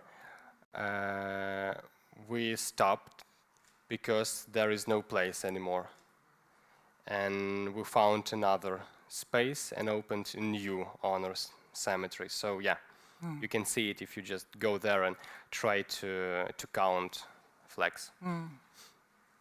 I spent an afternoon, this is going to sound strange, but I was looking for this cemetery, the Lysishivsky Cemetery, and I realized when I've been going around there for a couple of hours, it's an extraordinary, I realized that I had been in the old cemetery. Yeah. Because there's 2 cemeteries. There's the old one, which is back from the 19th century,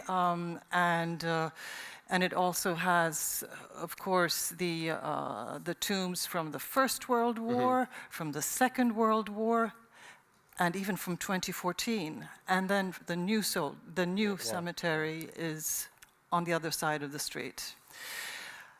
Yeah, it's a very tragic experience. But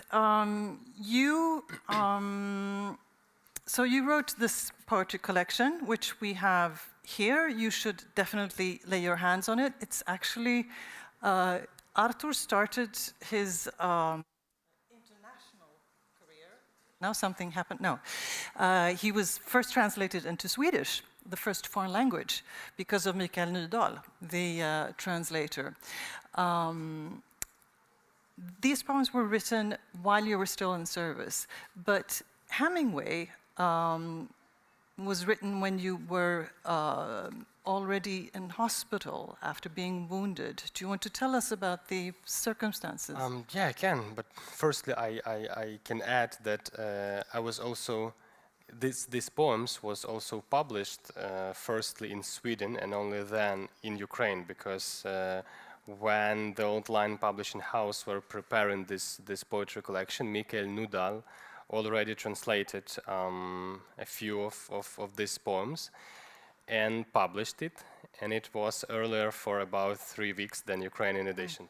So this book was the first one. And yeah, I was writing it during my service, and I was often asked about what it's like to write when you are on a war, and I think that for most people it's something like a scene in a movie when someone are hiding from bullets and putting his notebook and try to write something by a pencil under the tank shellings, but it looks totally different. It is a modern war in 2020s. Obviously, I did not spend all 3.5 years of my military service under the shelling and living in trenches. So we had, for example, some schedule of our duty.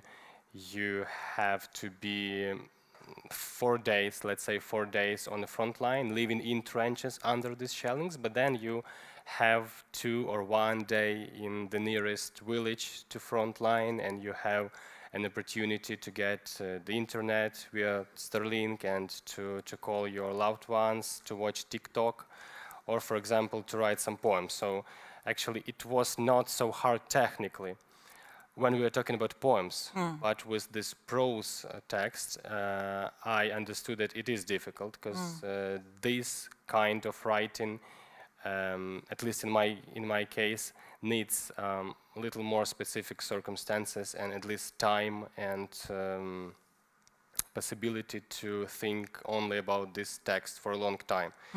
So it was hard to write such kind of literature there. I wrote a few of these texts during my service, but it was in very quiet places. And mostly I wrote this book when I was in my rehabilitation period after I was wounded. Suddenly I got very much free time. I was healing in hospital, in a rehabilitation center, Unbroken, and I was writing text by text this. Unbroken is in Lviv, right? Yeah, it is. So I asked you to read a bit. We're going to read sort of in chorus. Arthur will read one paragraph. I will read it in Mikael Nydahl's Swedish translation, which has not been published. It will be very soon. And so we have 3 rounds. Yeah, we have not very much time, so we choose a short part of one of these texts. And this is about the second text in the book with the title God of Trenches. Vår Herre I skyttegravarna. So this book is a set of essays, but they're all autobiographical, right? They're things and people and circumstances you have experienced. Yeah, it's actually very funny to hear to what genre people trying to explain this book. Because when I was working on it, I was telling my editor that I wrote an essay collection, and she told me that this is not an essays. Some of them is, but some of them are more like reportage or short story or something. Then I understood that I know nothing about these literature genres, and I invited my own, and I called this book Book of Testimonies. And when we are working with foreign editions, I try to ask these publishers to add this genre on the title. But then in Ukraine, in December, I got this prize, Yuri Shevelyov Prize for the best book of essays. And when And you realized it was an essay book. yeah, it became the best collection of essays. And I was sitting there, and one of members of jury were telling very kind things about my book, and he told that the main thing we understood working on this, that this book is fully, I don't know how to say it in English correctly, that this is точне потрапляння, як це сказати? Oh, that this is exactly genre of essays, because they have this dilemma every year, what is essay, what is not, and they were telling that we were so happy that this is exactly an essay. So yeah, 2 days ago I heard that this is nothing but a fiction. So it's hard for me to understand what is it.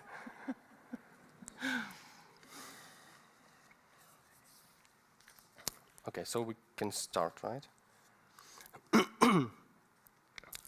Людина має здатність любити, ненавидіти, пам'ятати, зворушуватися, сумувати за минулим, сумувати перед майбутнім, сумувати в моменті, радіти без причини, бажати того, чого ніколи не бачила, думати і планувати, аналізувати і робити висновки, співати, кричати і шепотіти, влаштовувати одному сюрпризи, зізнаватись в коханні, а ще відчувати ностальгію, ревнощі, гордість за дітей, лінощі перед роботою, натхнення, моральну втому, переживання за іншого, співчуття, захоплення кимось. Як і перший кріейтор, людина здатна створювати рок-музику, картину з соняхами, текст про атеїзм, кіно з Кіліаном Мерфі, афішу концерту, порядок із безладу, нових людей. Всередині людини спогади про пережите, мрії про майбутнє, туга за кимось, ненависть до кривдника, мужність захистити слабшого, сильніше за відстань любов, смак улюбленого морозива, і запах поту після футболу, і властивість чхати, коли дивишся на сонце, і вміння бачити сни, і відчуття тяглості поколінь, і ніжність. Människan är i stånd att älska, att hata, att minnas, att gripas av rörelse, att sörja det förflutna, att våndas inför framtiden, att våndas i nuet, att utan orsak fyllas av glädje, att längta efter saker hon aldrig har sett, att tänka, planera, att analysera och dra slutsatser, att sjunga och skrika och viska, att överraska varandra, att förklara varandra sin kärlek. Därtill att längta hem, att vara svartsjuk, stolt över sina barn, lat i arbetet, inspirerad, moraliskt utmattad, orolig för varandra. Hon kan tycka synd om eller vara hänförd av någon annan. Och i likhet med den första skaparen är hon i stånd att skapa. Rockmusik, en tavla med solrosfrön, en text om ateism, en film med Cillian Murphy, en konsertaffisch, ordning i kaos, nya människor. Inuti människan finns minnet av alla hennes erfarenheter, hennes framtidsdrömmar, hennes längtan efter andra, hennes hat mot dem som gjort henne illa. Där finns modet att försvara de svaga, en kärlek starkare än alla avsked, smaken av hennes favoritglass och lukten av svett efter en fotbollsmatch. Hennes benägenhet att nysa när hon ser mot solen, hennes förmåga att drömma om natten, en förnimmelse av generationernas tyngd och hennes ömhet. Thanks. І все це розлітається ногами, руками і нутрощами в різні сторони після близького прильоту снаряда. Всі спогади і мрії вибуховою хвилею відриває від тулуба. Здатність відчувати запахи і смаки зникає з обм'яклого тіла після снайперського потрапляння в голову. Всі вміння і захоплення, всі любові роблять останні вдихи-видихи, коли осколки роздроблюють печінку. Весь цей набір Божих якостей затягує турнікет на нозі, яку відріжуть потім вище коліна. Цей вінець творіння проходить довгу психологічну реабілітацію після катування в полоні, або заново вчиться говорити після побаченого, або дивиться на труну з вбитим сином, або лежить зверху на труні з вбитим сином.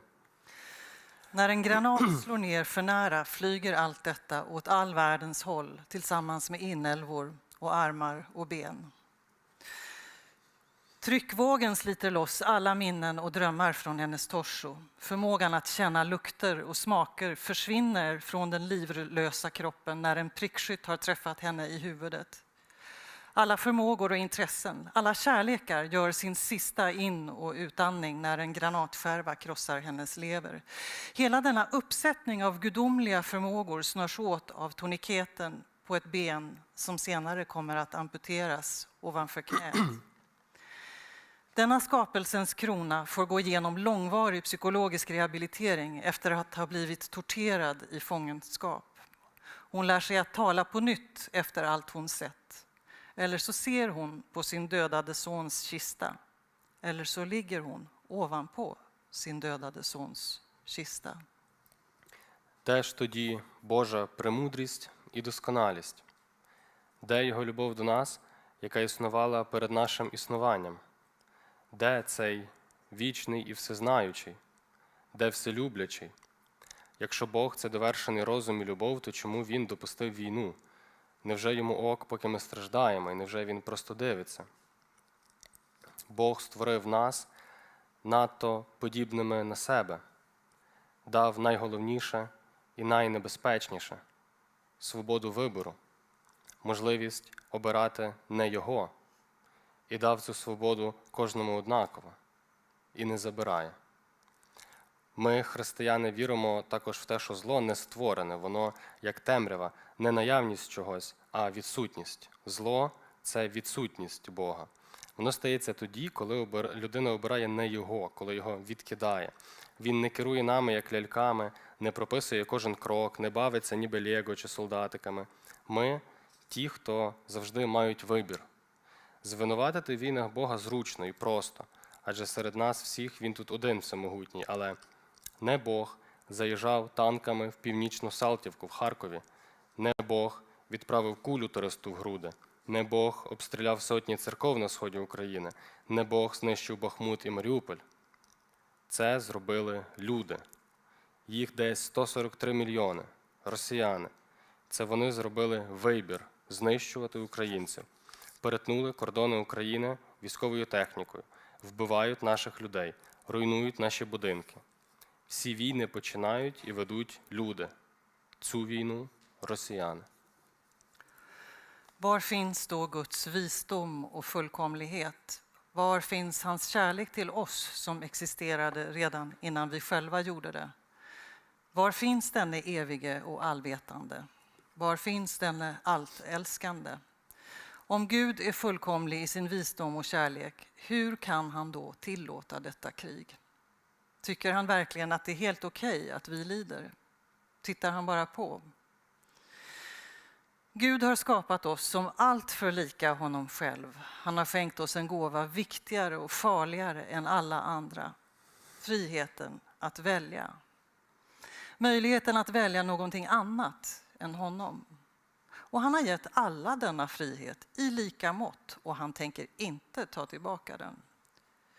Vi kristna tror också att ondskan inte är skapad. Den är som mörkret, den är inte någontings närvaro utan någontings frånvaro. Det onda är Guds frånvaro.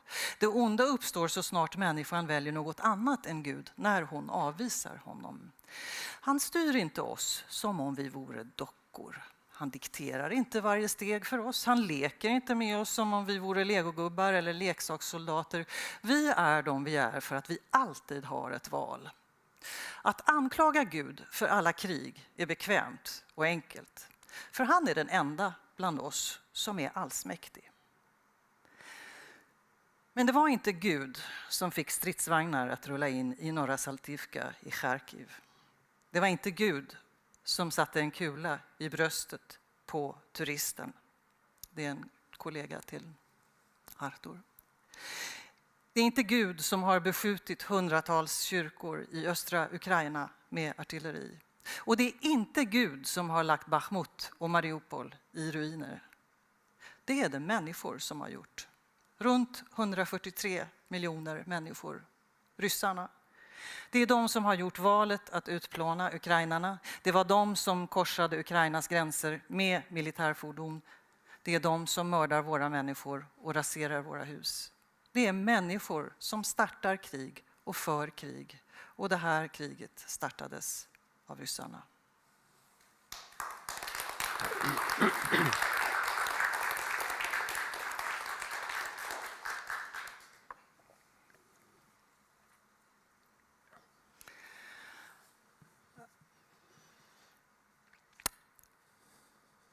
I don't know where we go from here, but I'm looking at my question, and maybe we should go there, because I met a colleague of yours, a poet, another poet in Kiev a couple of years ago in Kiev, Ihor Mitrov, and we talked about a writer's responsibility during war, and he noted that if he did not take to arms, then Russians would come to kill him, because they kill writers first. Why are writers a specific target of Russian fear and violence? And how does this affect how you think about your responsibility and mission as writer and soldier? Well, that's because of Russians understands this importance of culture, and they are anyone but not totally fools in case of this work with culture. They understand this importance of culture and they use it as a weapon. And while we are using it as one of kinds of our defense, they are trying to destroy it all. We were a little talk with Sofia before this conversation actually about these cultural things, and we were talking that many of people from cultural sphere continuing to tell that war is war and culture is culture, and this is something totally different. But while they are telling this, Russians understand everything and using it as a gun. And I was telling Sofia this story I heard in Paris last December, that they had an exhibition from Russian Museum Hermitage, and Ukrainians and the wise French were trying to explain that this is a very harmful thing to do during the war. But this majority were saying that war is war, but culture is culture.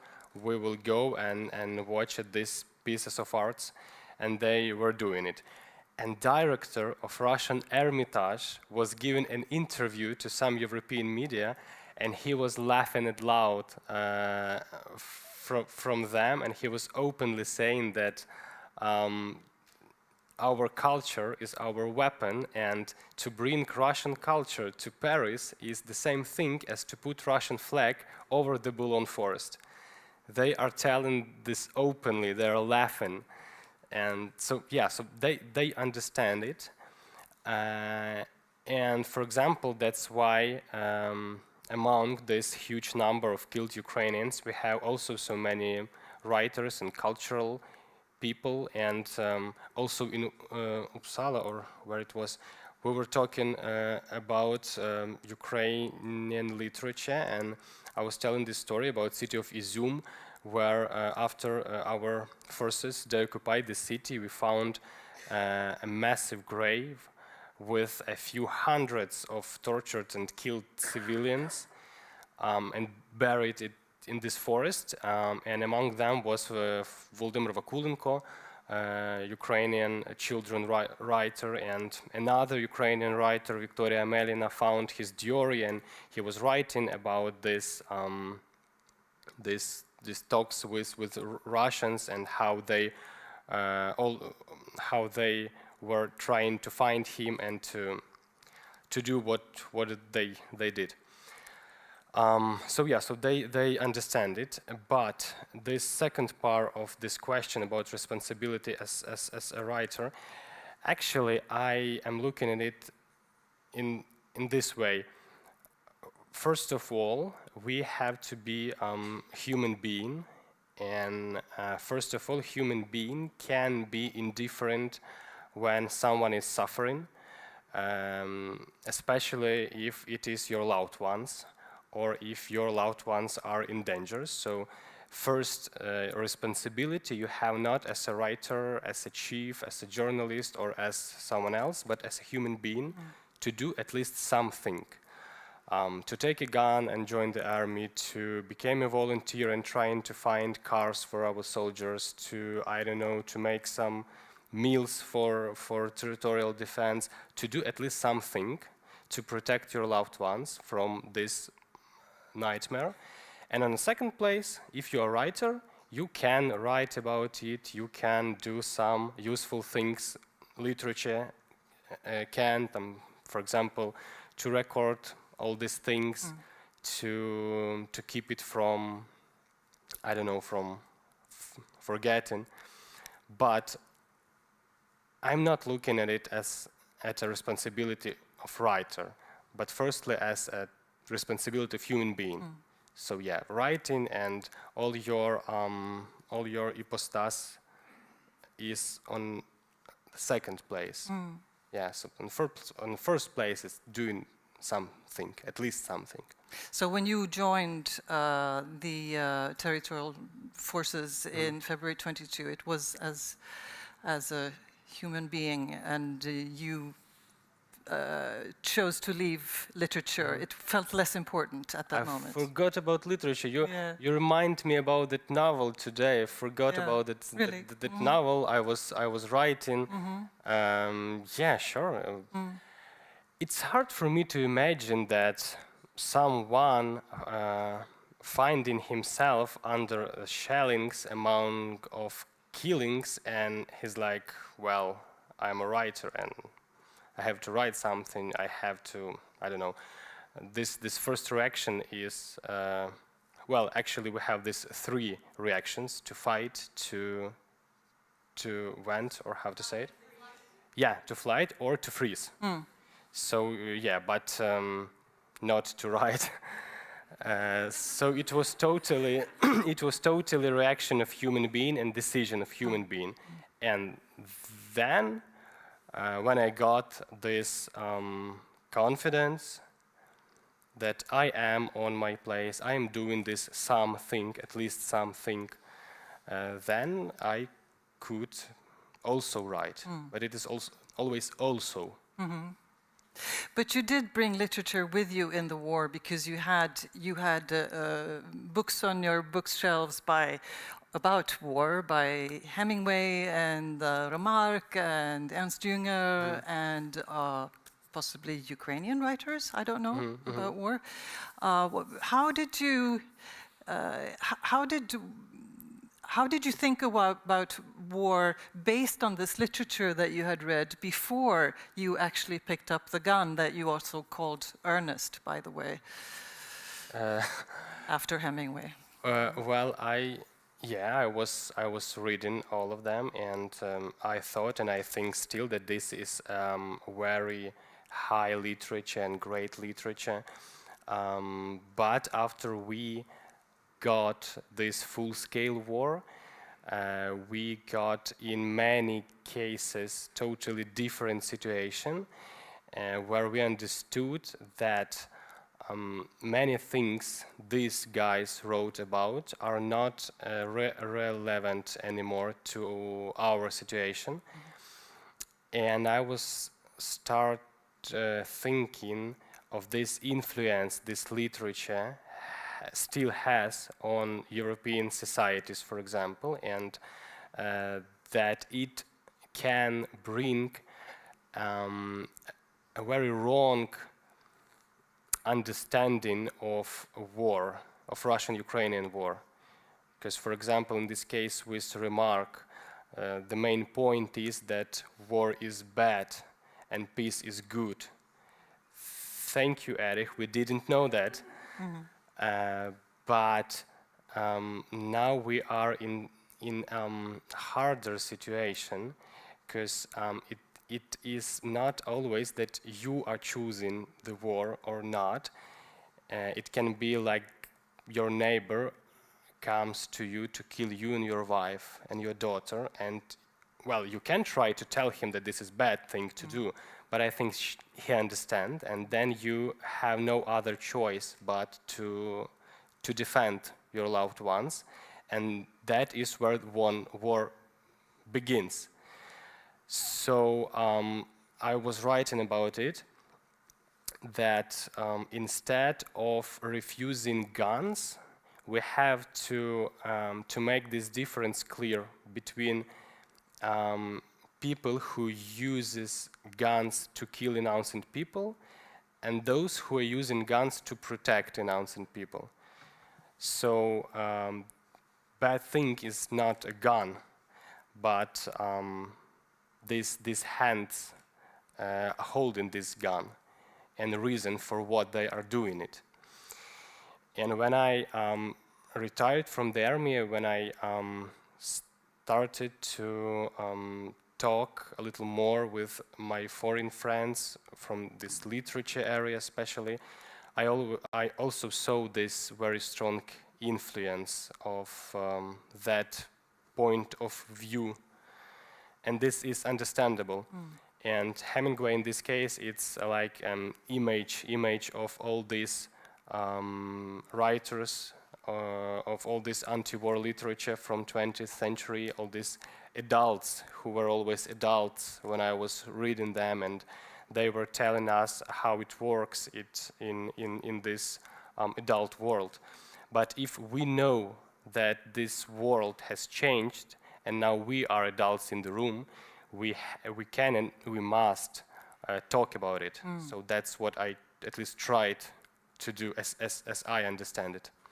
And Hemingway, in a sense, I mean, he was a war tourist. He was not defending his own country. Actually, this is what he know nothing about. How it is when you are not traveling to some war over the ocean, but well, Clarence Hemingway, his father, was not in very big dangers during World War I, yeah, First World War. But our parents in Ukraine are in totally dangers, and he knows nothing about how it is when they are coming to your house to kill you specifically and all who you love, and you have no other choice but to do something, as we were talking about.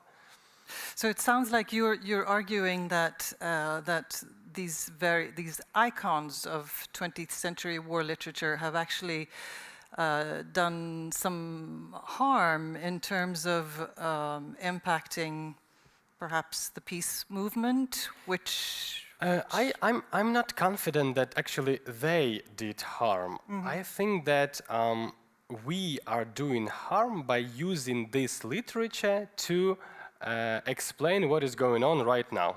Oh, this is a very wrong thing to do. So they were writing in their conditions, in their times, about their wars and their situations, and that's why this is great literature. But when you try to take this 100-year-old literature about totally different situation and trying to explain to Ukrainians what we have to do, that we have to make a peace deal because war is bad, and etc. Well, this is a bad thing to do. So I'm not blame them.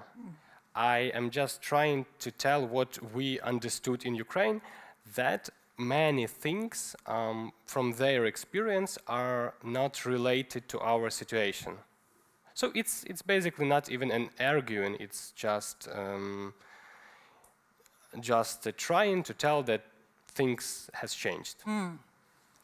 Clearly, a large number of writers like yourself are now serving at the front or have retired. Some are not with us anymore. Military literature has become a genre of its own, but war literature is sometimes also associated with propaganda. And Russia has a genre of war literature called Z-propaganda, which is not, as far as I know, written by people who serve at the front, but who sit at home in their living rooms. Correct me if I'm wrong. But just for those who don't understand the difference between military literature created in Ukraine by people who are defending their own country and military literature written in Russia, what is the difference? How would you explain it? First of all, I have to say that I know nothing about this kind of literature, and yeah, it's very interesting title. How did you say Z propaganda. Z propaganda. I know nothing about it. I'm not interested in their literature. What I know is that every piece of every Russian things are harmful during the war. And this is not actually the key point if it is about war or about something else. If it is a part of Russian culture, this is wrong to read, to tolerate, to cooperate with while they are killing innocent people. To read a book or to talk with someone, you have to be at least alive. So they have to stop killing, and then we can think or talk about their literature and make these differences between propaganda and fiction about Russian nature or something. But while they are doing it, while war is ongoing, I think that for grown, wise human being, it is lower than their honor. Oh, це вже щось таке наговорив, слухайте. To think about. Yeah, and I just learned this afternoon, which I did not know, that actually Russian poetry and music is used for torture in prisoners of war are exposed to Russian poetry and Russian music. Yeah. It's hard to believe, but that's how it's used. We should leave Russia to forget about Russia, and we should wrap up our conversation by returning to your wonderful poetry. You will read one of your poems from the collection Militut Ilvahar. And again, wonderful pronunciation. Thank you. Thank you very much.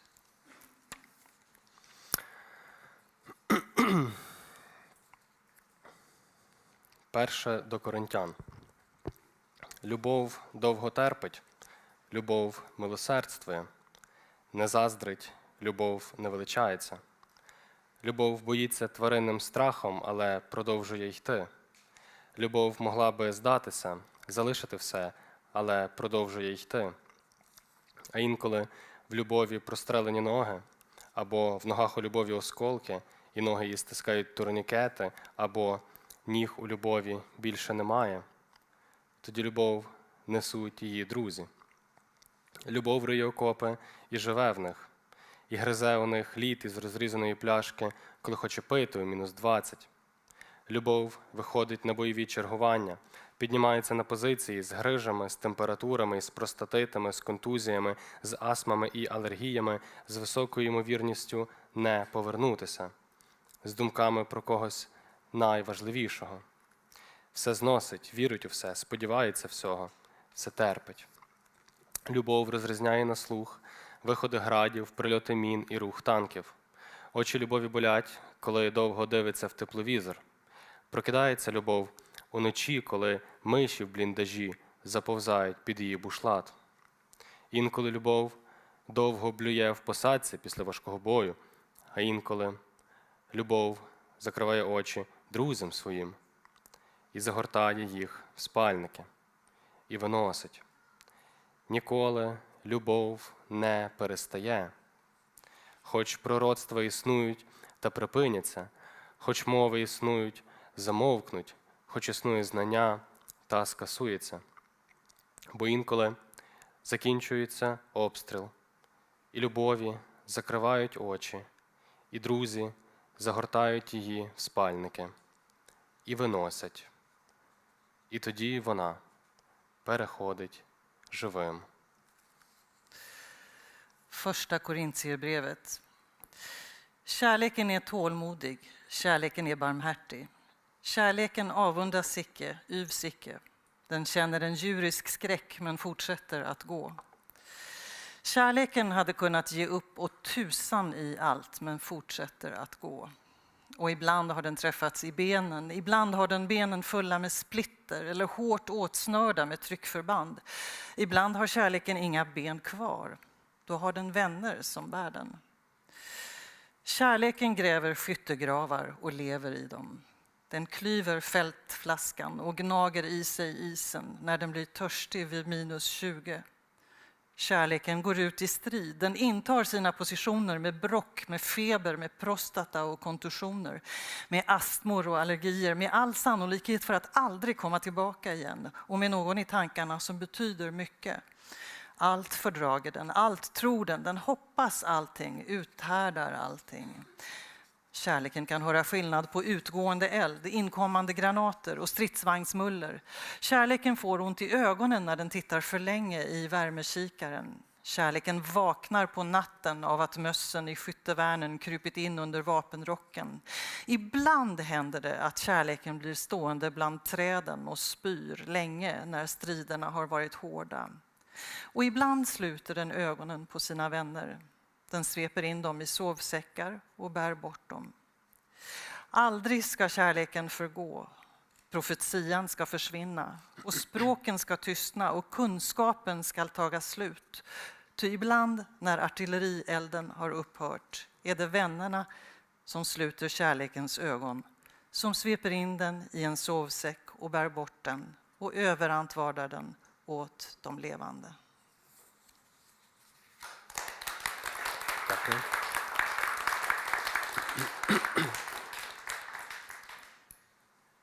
We're out of time, I think. Yes? I did have one last question. Do we have time?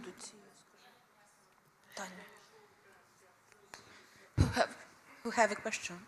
Yeah, I just wanted to ask one last question before we give over to the audience. God is a very important character or presence in your writing, if I might call him that.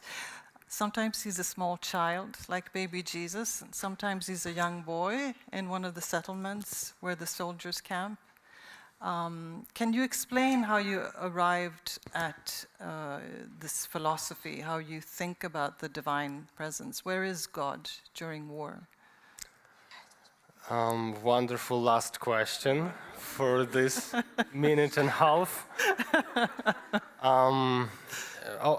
Obviously, it is very hard to find some answer if the answer exists, and it's hard to talk about it even in Ukrainian, and it's much more harder in English. But as I see it, if God exists and if he looks like Christianity seeing him, then he has to be with those who are suffering, because we know that he is an expression of the pure love.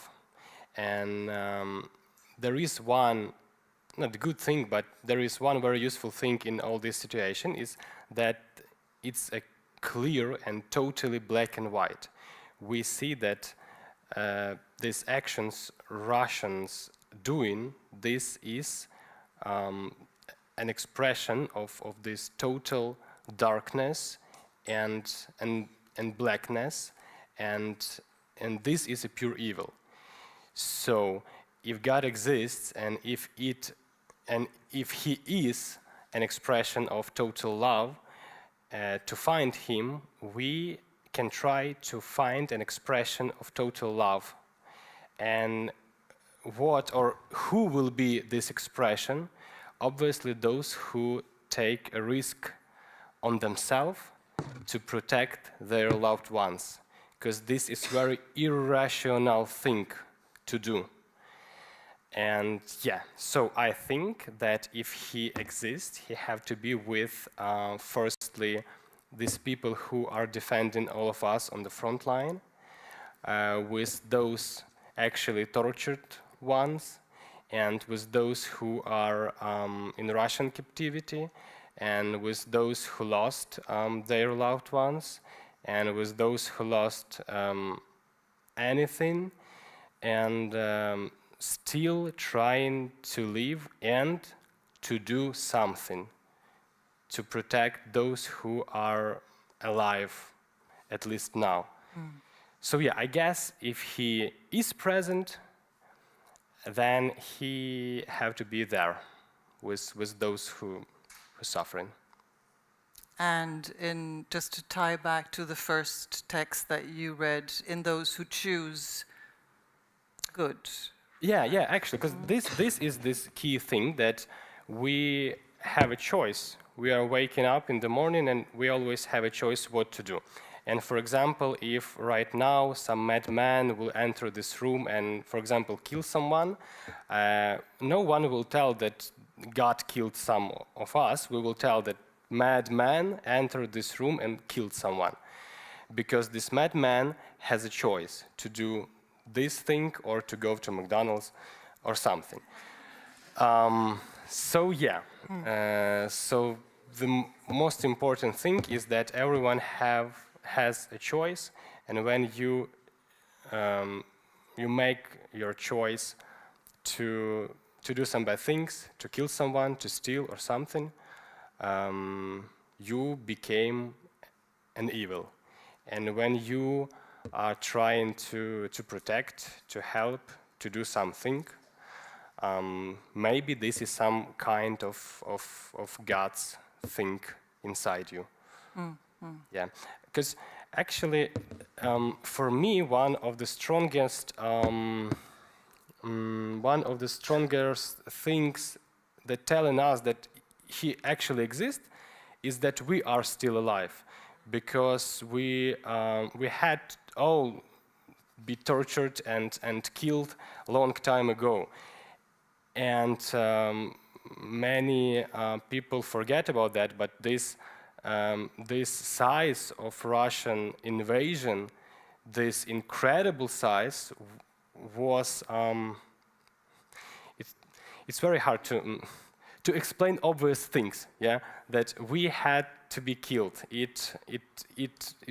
Everything had to finish in these 3 days or something. You should not have survived because of the sheer numbers. But the fact that there are so many people that decided to take a risk on themselves for their loved ones to be in safety, this is something, as I said, very irrational. But yeah, for me, this is an expression of this God thing, invisible world. Yeah, because this is very unlogical thing to do. It seems miraculous, but it's not. Because because deep inside, these individual you actually understand that this is a right choice. I read it in Clive Staples Lewis, this example. Then you always had a choice between your reactions. For example, you are going near the lake and you see that someone is топится, як це сказати? Yeah. And you have two reactions: to help him or to keep going. And you know that this is reactions, and you can do this or you can do this, but there is something that is actually over these reactions. Your deep inside understanding what is right thing to do. To help him. Why? We do not know, but this is unlogical, this is irrational. You become a vet, and you can also diet with him, and you will spend maybe a few minutes for this stuff. Maybe you're going to McDonald's, you have no time for doing that, but you understand that this is right thing to do. So this our situation is like this, but in a few 100,000 times with bigger scale. So we had this situation, and so many of us made this decision, unlogical and irrational, to protect all of us, that we are still alive. And this is also very unlogical, that Ukrainians are still alive. So yeah, we can say that we are a very good example of God's existing. Thanks.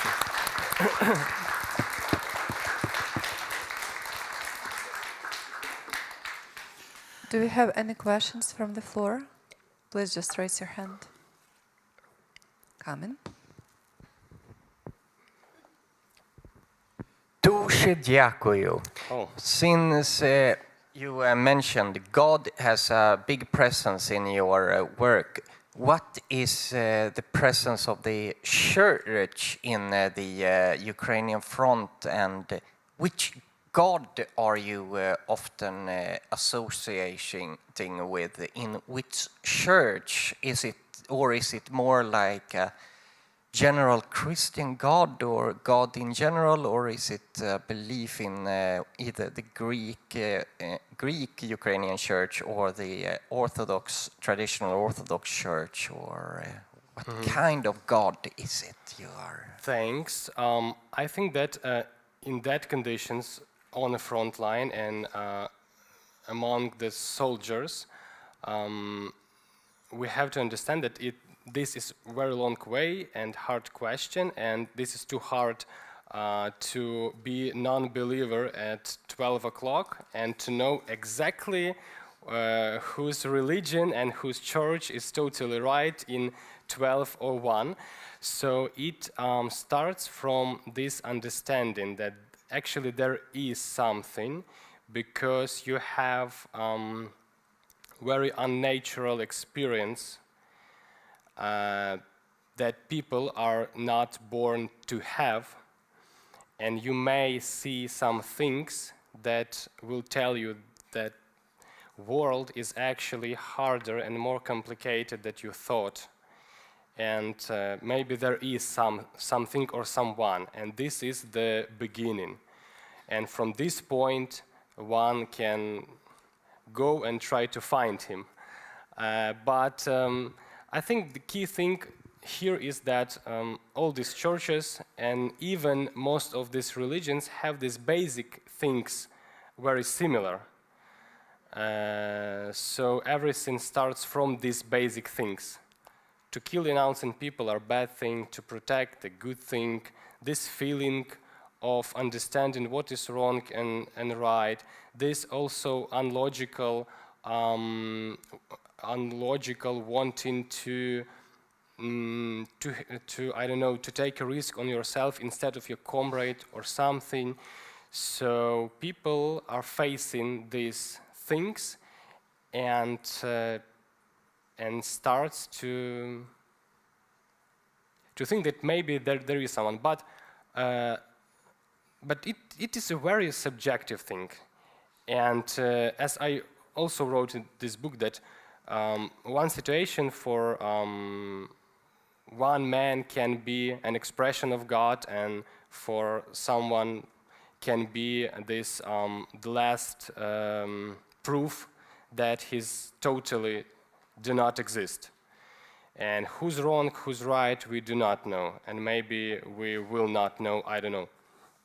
So it's hard to say for everyone. It's impossible to say for everyone. I can say something about my experience or about things I saw among of my comrades, because I saw atheists, Christians, Greek Catholic Christians, Orthodox Christians, Protestants, and agnostics, all of them. Yeah.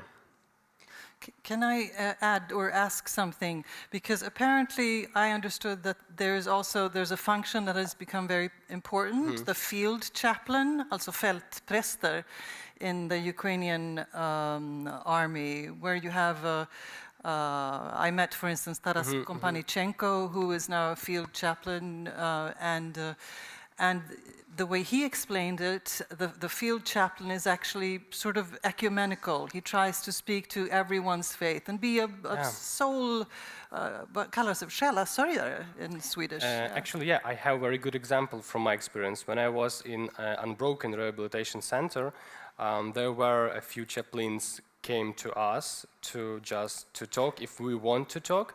And when I was asking one of them in what church he is serving in Lviv, just for myself to know, he refused to answer, because in their organization they has this rule just to be these chaplains, and they are even don't want to tell if they are Orthodox or Protestants or Catholics. In the military, it is different situation now than a few years ago. So now it's a huge system, and this is your right as a soldier also. If you have this opportunity to choose, maybe it is more comfortable for you to speak just to Catholic priest. And if there is such opportunity, you can do it. Maybe there is not. But for now, this is a very big system, and our brigades and battalions has even this official position of chaplain. He has his military rank, captain, I think, and they are on military service too, and they are both servicemen and priest in one person, and their job is to serve to soldiers. And psychologists a little bit, I think, also. Yeah, because it is actually still very hard for majority of Ukrainian men, especially military men, to talk to psychologists, to believe in this thing in general. It is hard for us. So for many of them, it may be easier to talk with a priest than with this medical specialist.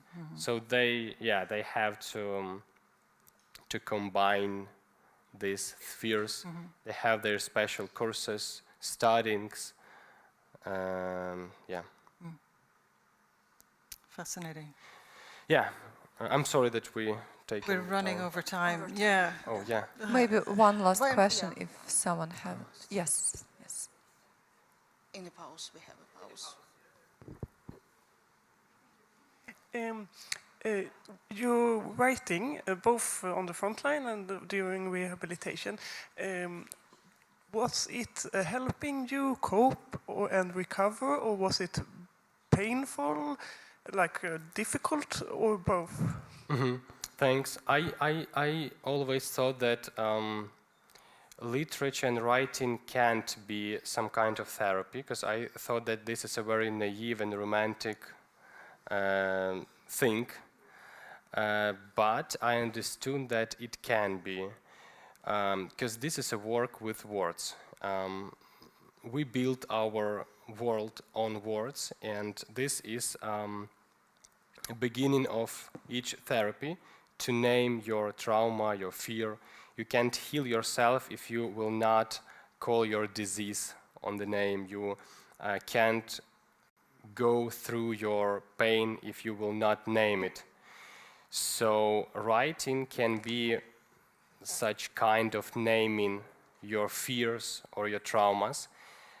So actually, when we are talking about if it is painful or therapeutic, there is no one without another, because healing is painful process. It is hard, for example, for Ukrainians with very different experiences of war, find some language. Experience of women who are waiting for her husband, an experience of husband who are on front line. It's totally different experiences, and this is one family, and it's hard to find language to talk with each other, but there is only one way to find it, to try. And this is a hard process and also painful, as this therapeutic writing for people after some trauma. It is painful, but this is the only possible way to do it, to try. Thanks. Thank you, Sophia, and thank you, Arthur, for reading in such emotional poetry. Thank you so much. And yeah, please stay here. Don't go to McDonald's. Don't go. Stay with us. We have just 10 minutes before next after dialogue with Tamara and Stefan, and I'm sure it will be really exciting. Please stay, and don't forget to buy a book. And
so thankful to the organizers of Ukraine Vision for bringing these amazing voices from Ukraine here to us today. And I'm especially glad, personally, to have the opportunity to speak to you, Tamara. Your book has been translated because this is a capsule from the beginning of the war, which we know has been going on since 2014. And it's a capsule from a place that is now in information darkness, Donetsk. It's a place where we get bits and pieces of information, but we don't have journalists, we don't have independent Ukrainian journalists working there.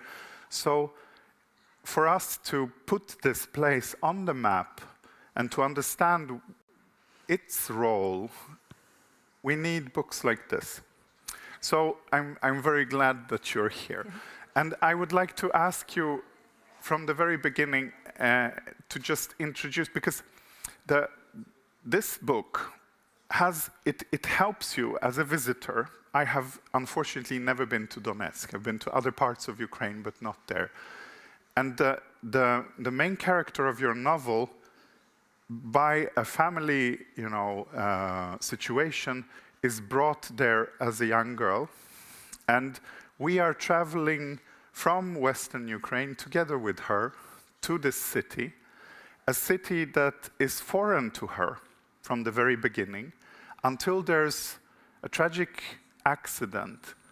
And there's a very beautiful description in your novel saying that once you've shared tears in the same building with your neighbors, and this is a mining accident, it's a mining town, a place stops being foreign to you. And then, of course, a lot of tears will be shed. But if we would go to Donetsk with your protagonist,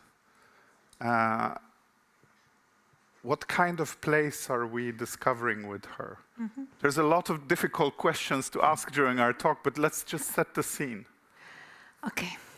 Hello once again. Speaking about Donetsk, you must have to understand that there are two Donetsks actually.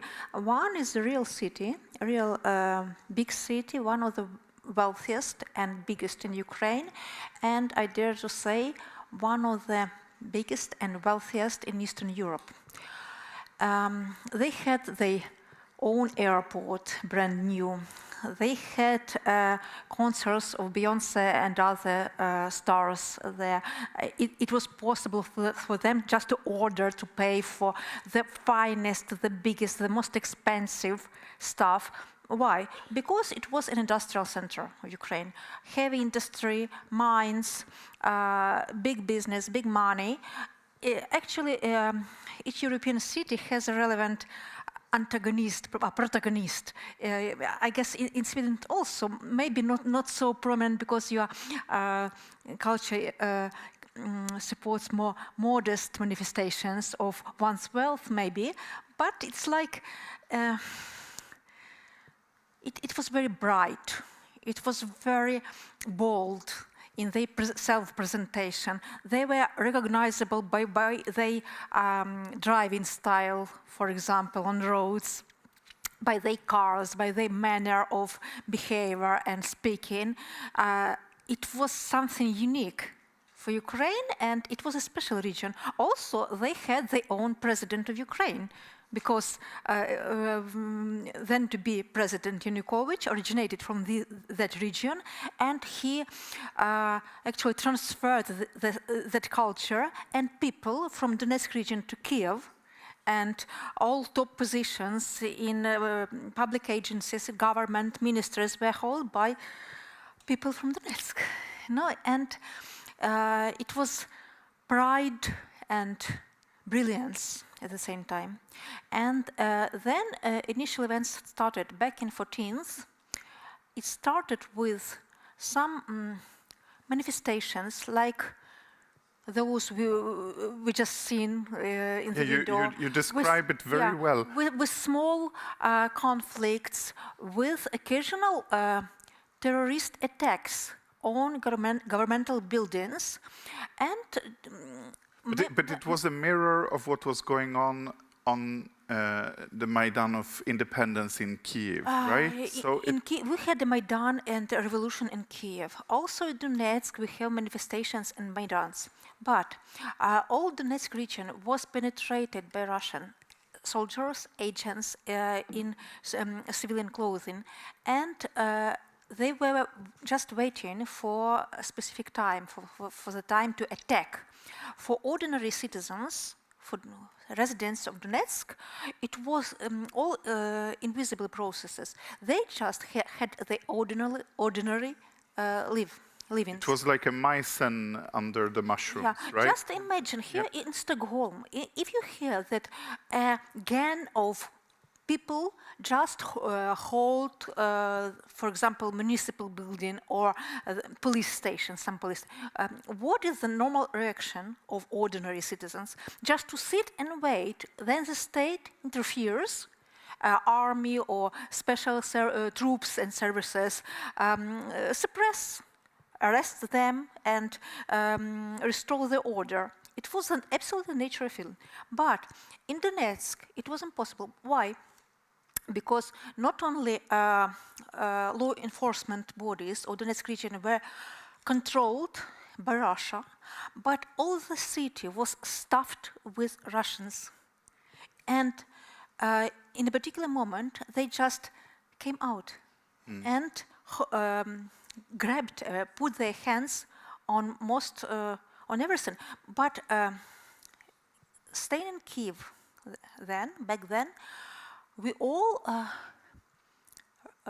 regarded it as a temporary terrorist attacks. We were all waiting. Temporary unrest. And it was absolutely clear for us that it would take for 1 or 2 weeks to settle down, to restore the order, to arrest criminals, and everything would be fine. But then Russia occupied Crimea, and it was the feeling that the war began. But for many Ukrainians, it was also something like a broken program on TV screens, like something like fantastic film aired, translated on TV. Like some kind of action movie. It was impossible to believe. It was happening right now.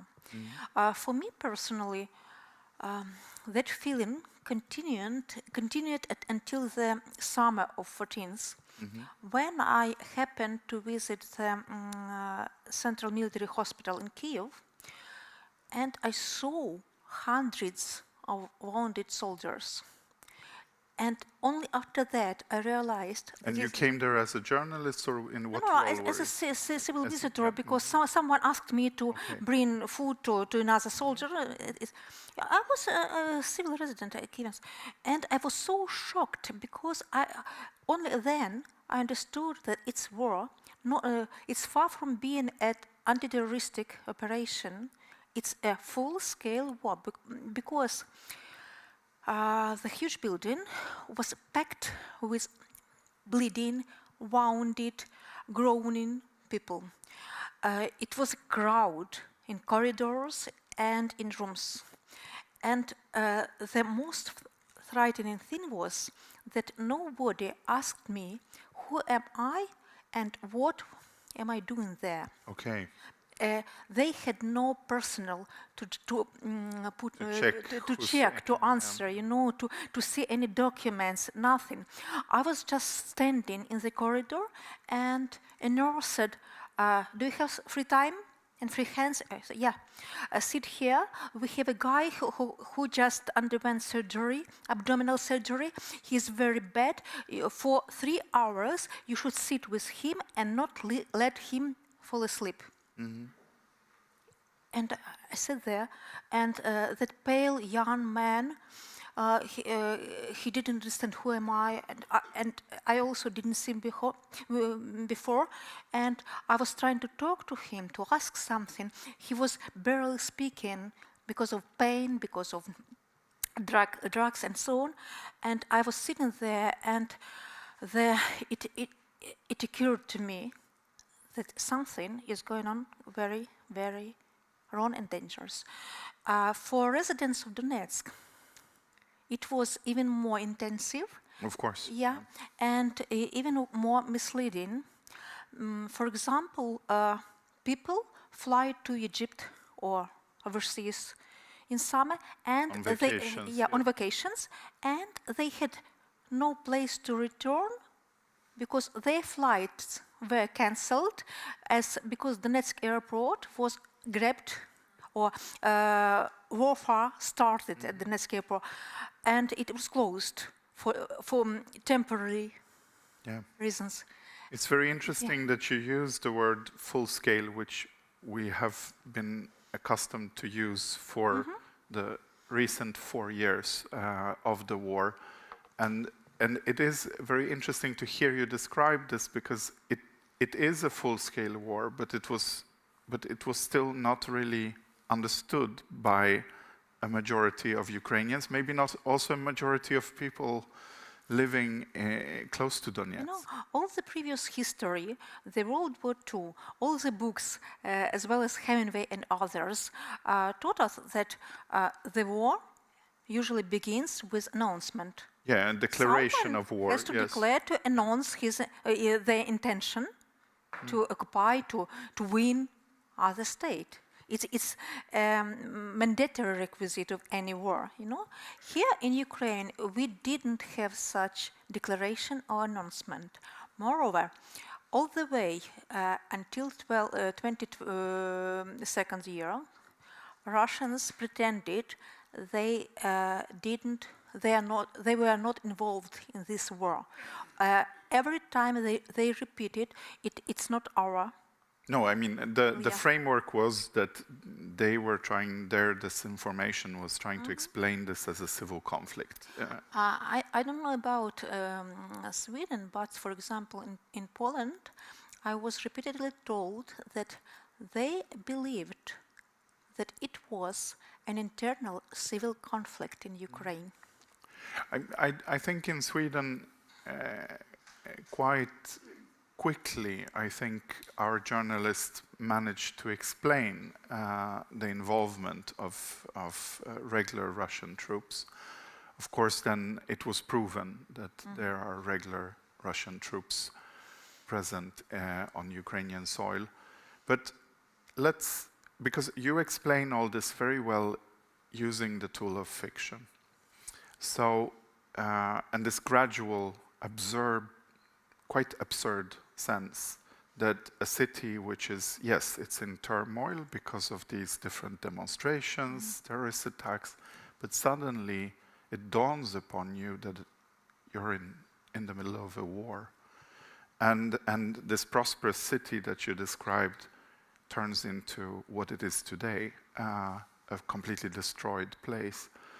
And how did you, so let's go back to how you imagined this tool, the use of fiction to describe this, and how your own research, because you were not there, right? So how did you do the research? First of all, the main character, she came to Donetsk from a small town in the west of Ukraine to the big city in the eastern part of Ukraine, the biggest one city.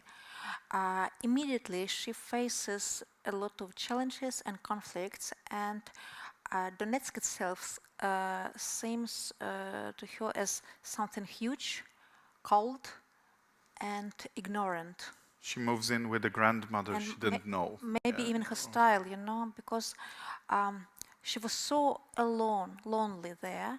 She was so vulnerable, having no connections, having no friends, having no job, money.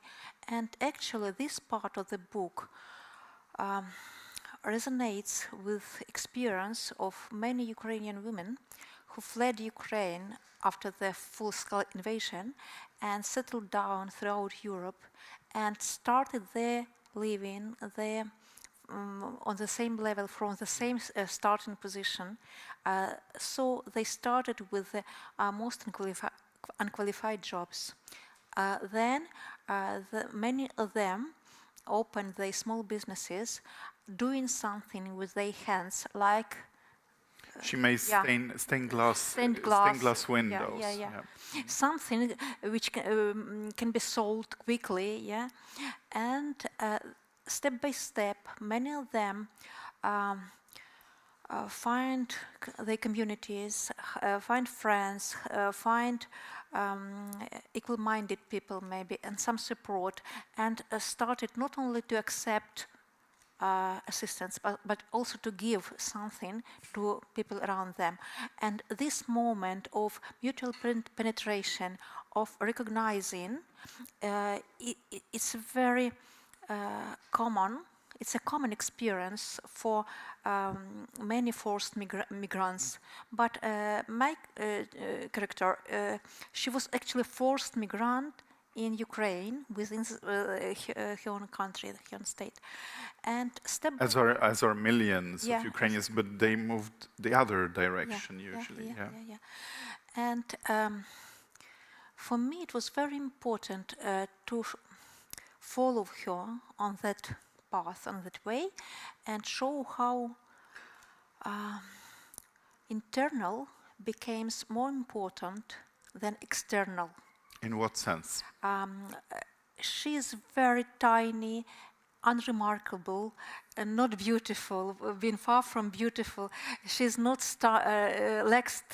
she lacks standard beauty, and to recognize her, to appreciate her, one has to look closer, to speak, to see her in manifestations of her spirit, in her, to appreciate her honest position, her courage, her smartness, and devotion, and many other sides of her personality, which are hidden behind plain face and plain appearance. And discovery of her inner beauty, it's a true story of this book, one of many actually, but it's also very important for me. And that's why I call the book Daughter, the daughter in Ukraine. Why? We had an idea in English translation to translate it is like a honey, darling. You know, it's not the daughter in the meaning of family relation. It's a cozy, warm word addressing beloved person, you know. And step by step, she becomes that daughter, not only to her granny, but to the wider community of men and women who eventually risked their own lives just to save her and protect and give something to her, appreciating her inner qualities. But let's go back to because it is a description of how this utterly irrational and unimaginable thing that is a full war descends upon a city and upon the characters. And as I understood it, you were, during this time period, you were living in Kyiv. So what tools did you use in the research of this book? Because I read it, of course, believing in the credibility of the details. It's very detailed. It has a really, you can smell and feel. That's why I told you that I feel that Donetsk is a character in this book in itself, because I get to know this town that I don't know, this city. Personally, I visited Donetsk only once in my life. Then I was a young journalist in my 20s, and I had a job I worked for a Kyiv newspaper, and I had a very creative editor-in-chief. And one day he said to me, in Donetsk, we had a riot in prison. Prisoners fought against the guards because of awful and human conditions of the detention. And he said, I've settled it. I have contacts, and the Donetsk human watchers, we have a group of human watchers in Donetsk. They agreed to accept you and to bring to the prison, and you'll have a talk with prisoners. It's a great assignment, journalistic assignment for you. I said, okay. And I was 21. Yeah, and I went to Donetsk. It was 90s. Donetsk then was without electricity, without heating, without anything. Dark winter, black snow, because fuses from mines were like tiny black particles of coal covering everything, and in a couple of hours, any snow turns to be black. And I was walking in that black snow, and I had a hotel room in the center, on the central square of Donetsk. It was huge, absolutely about 50 meters, and they had there only one bed, no other furniture, and no heating and no water. And I was sleeping on that bed in winter, and it was absolutely, I was so frightened, you know, because that Donetsk looked like something like sky missions, like.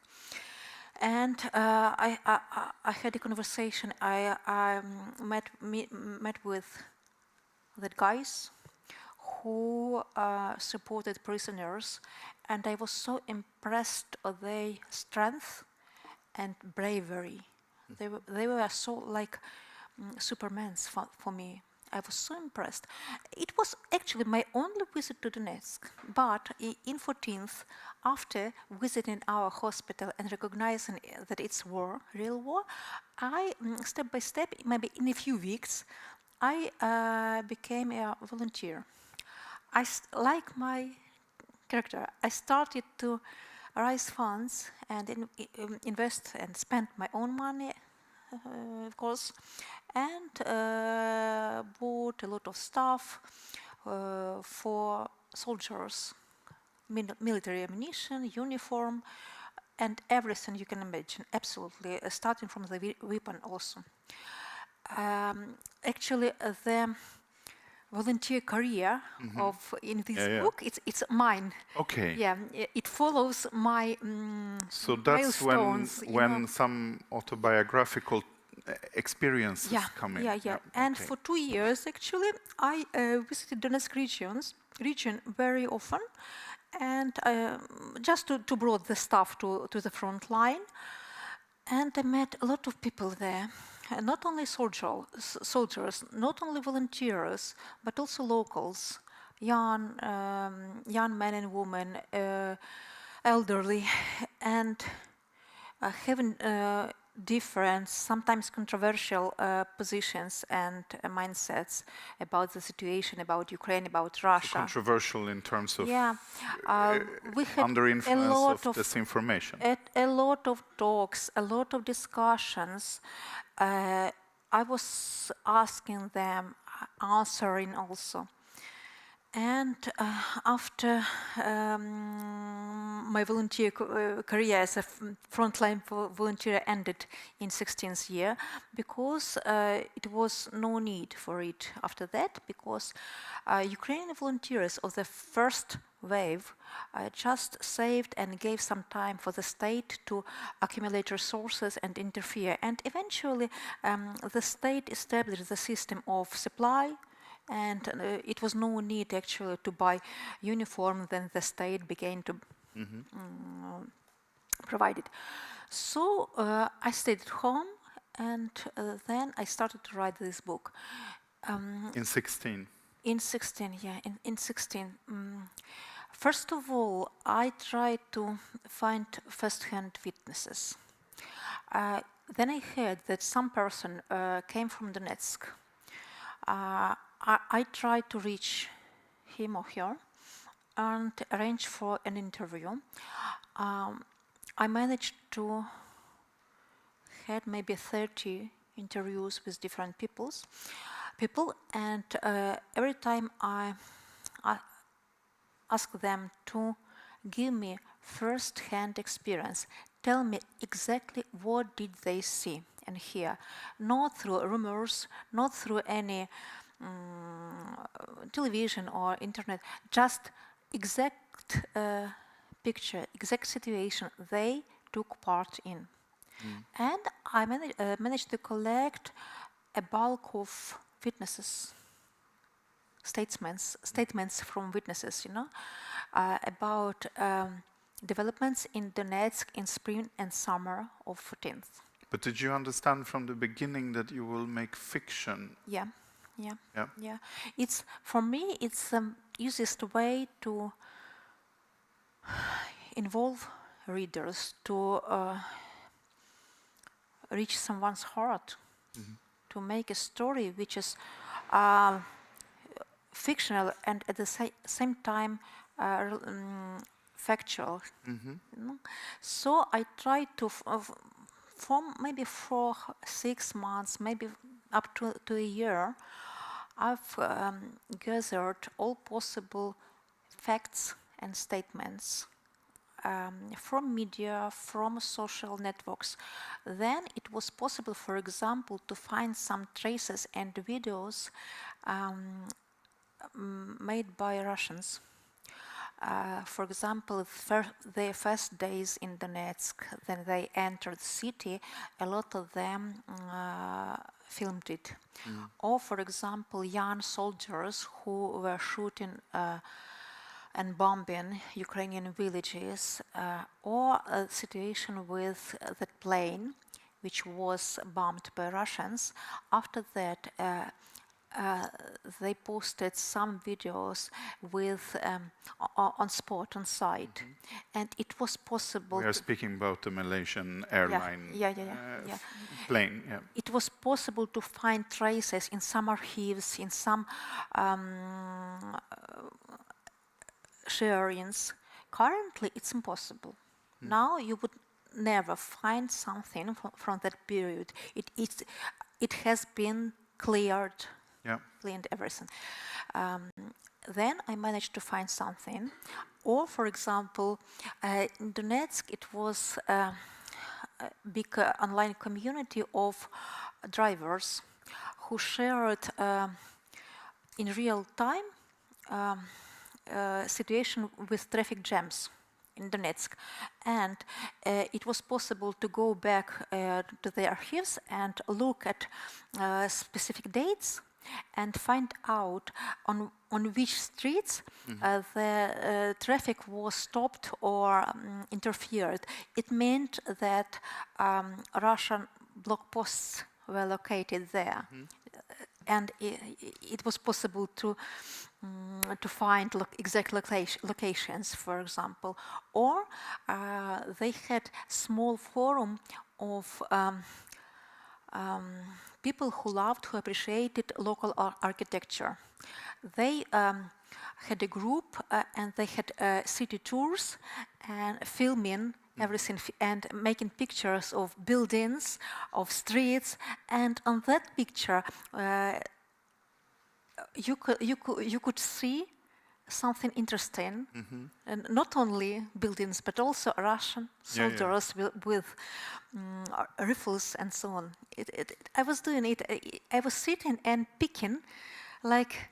It's fascinating hearing you describe this, because you read this really as a sort of documentary novel, and I have read that you were only in Donetsk once, as you described, and I couldn't really believe it.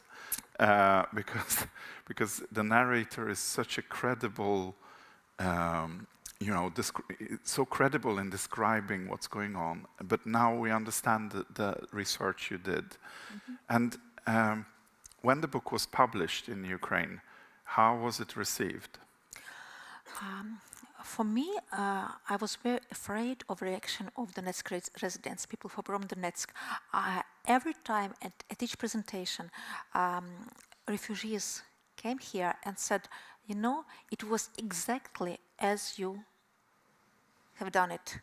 You have pictured my street, my community, my block, my neighborhood.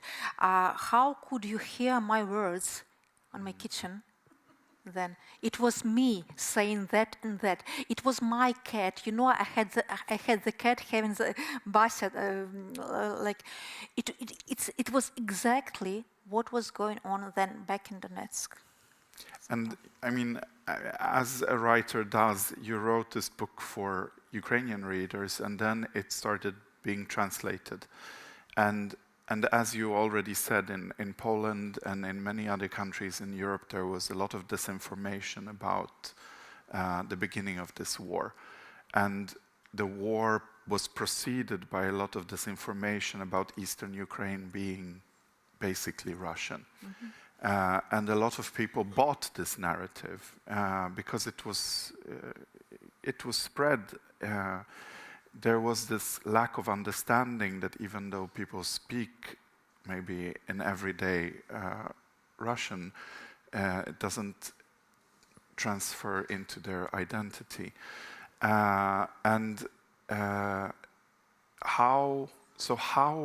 was it taking the story into other contexts outside of Ukraine, where you had all this confusion, maybe, about what actually happened in 2014? What were the reactions you were getting here on this side? By the way, speaking about Ukraine, in Ukraine, I've got a National Shevchenko Prize for this book. It's the highest literature award in Ukraine, and it usually is granted for the lifetime career. It was the first time in the history of that award. Then it was granted for first novel. For first novel, I should have said this. I'm sorry, I didn't. But it was a precedent. It was something unique and very unusual. Absolutely. So in Ukraine, it was accepted and welcomed on the highest and warmest level. Speaking about translations, for me, I'm writing not only about Ukraine as a local phenomenon, local events in Donetsk region. It's not a local story for me.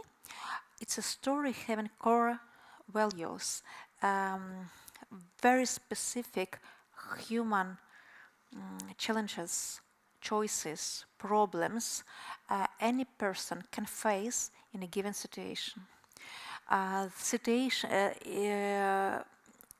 Story about smallest and weak personalities who step by step transform their identity, who make choices and vote for some or another logical actions for them, who became combatants not only in the framework of war, but also on a personal level, who decide to stand up and stand for something. It's a very brave decision, and who are taking a risk and understand that their personal lives are less important than something bigger and something more valuable. And these particular messages turned out to be very familiar and understandable for people in Europe and also beyond. For example, I had a trip to Tokyo, Japan.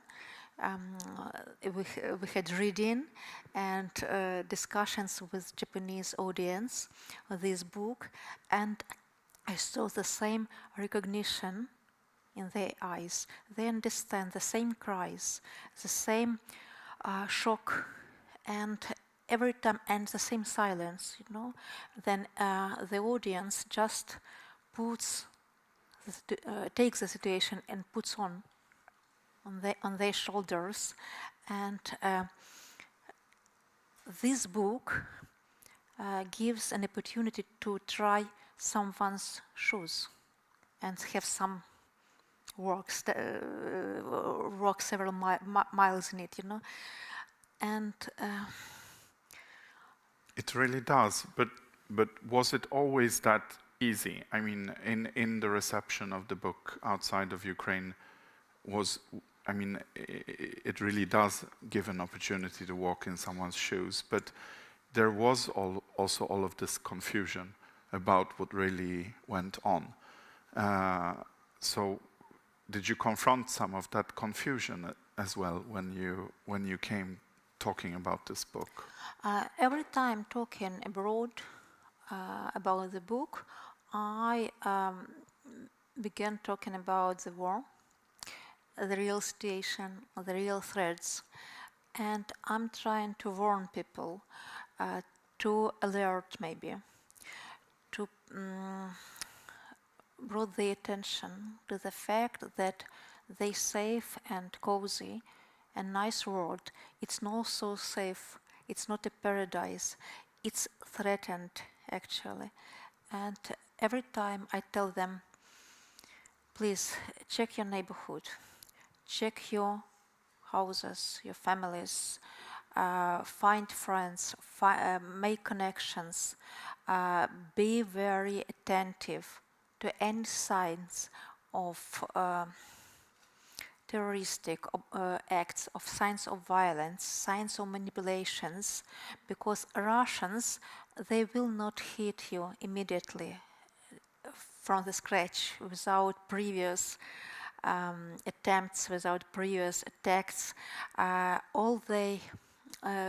Today's war is a hybrid one. It's true, and maybe they will try for initially to grab your governance, to warn your elections, to manipulate your feelings and attitudes. Be careful. Be on alert. You know, it's very important not to miss signs. In this afternoon, I mean, there was a talk about, and that also was about how disinformation is being spread, and I think that, I mean, it's also part of my work as an analyst, policy analyst, to look at all of these things, and it is surprising how our awareness is not really there that we're under attack, that maybe Sweden isn't on the primary goal right now. It has been previously, but there's a lot of sabotage, there's a lot of disinformation, and the disinformation destabilizes us before any attack really happens. And I think that's one of the strengths of your book, because we need to go back to the period before 2014 to fully understand the developments. It's easy to kind of tell the story about Russia's war against Ukraine by the full-scale invasion, by the morning, suddenly Putin goes on television, there are the attacks, the drama, but it doesn't start there, does it? And I think when I get questions, what should I read about the war, I often recommend these books that are written about the early beginning of the actual beginning of the war, because I think it tells us much more about the psychology of this and the surprise and how it really is growing on you. It's not like in the catastrophe movies that it just comes, you know, like an asteroid and everyone runs. It comes creeping on you, right? And do you? I know from our talk earlier today that you are convinced that we are not prepared enough, but what would you tell us? Because I know this is the message you would like to give us to be better prepared. But how are you prepared for the unthinkable?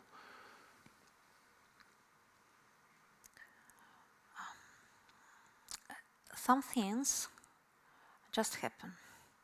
You can't get ready to it, you know.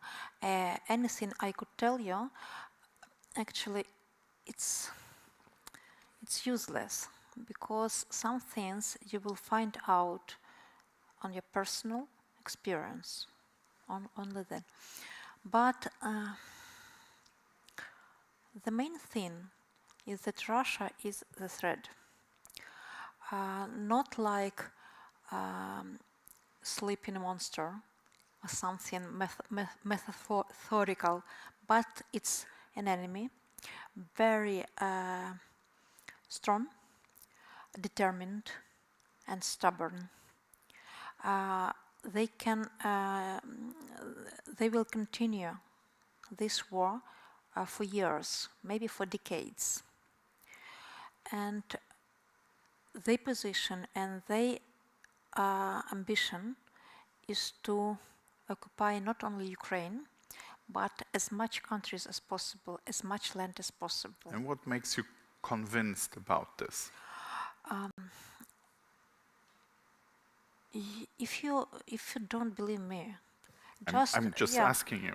Just read the social media forums, newspapers, not even newspapers.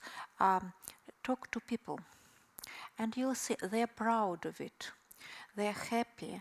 The only thing they regret is that they didn't occupy it and grab Ukraine in a shorter time, in a shorter period. No reflections, no doubts. It's their dreams coming true. And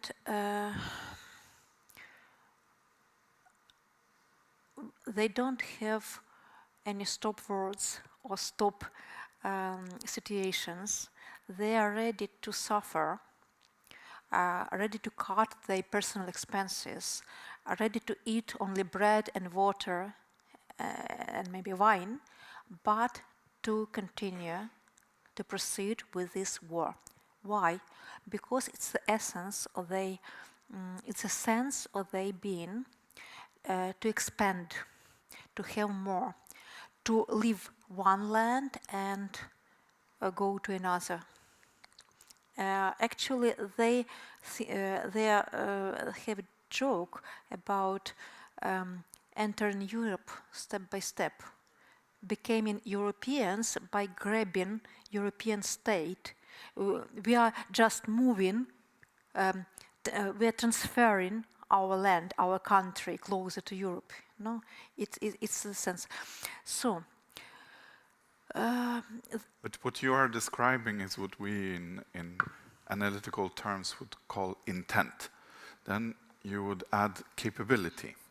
And capability is, of course, linked to us, because what Russia's intent was in Ukraine is clear. Their capability was overestimated. Ukraine stopped them, is stopping them currently.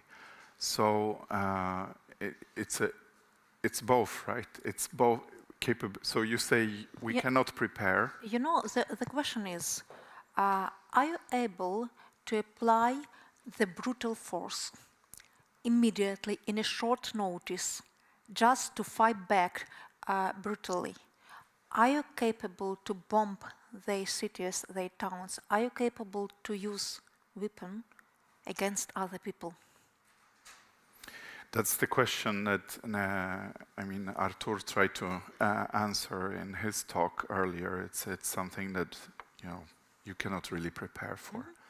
But one thing you can do is read Tamara's book, and I really recommend it to everyone here who hasn't done it yet. I would like to open up for 2 questions, but before this, could you describe your latest book for us who haven't had the chance to read it in translation yet? If you could give us just a hint of what it is about. Okay, I have my recent book is called Future Teller or Sheptucha in Ukrainian. It's about a woman in her 50s whose life is broken.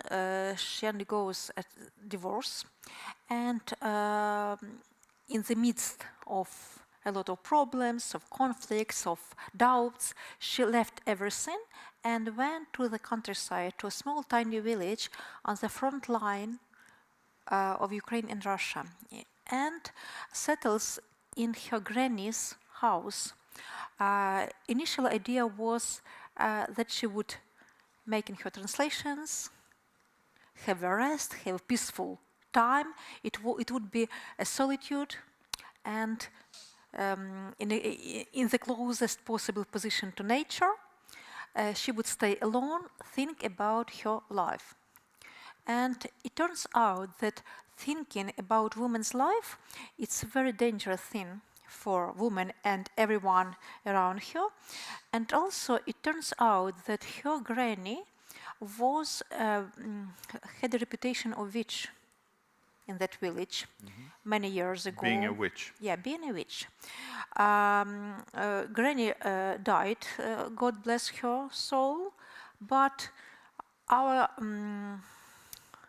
character steps into her house, into her position, and gradually local residents began to turn to her for assistance, for advice, and she, beyond her initial willingness and position, she starts to be like them, to live into that community, to play specific role in it, and to look closer at her life and lives of those women, young and elderly one in that village. A lot of funny situations actually associated with it, a lot of touching and sometimes tragical events here, and it would be a very specific social novel maybe, with a tint of comedy, with a tint of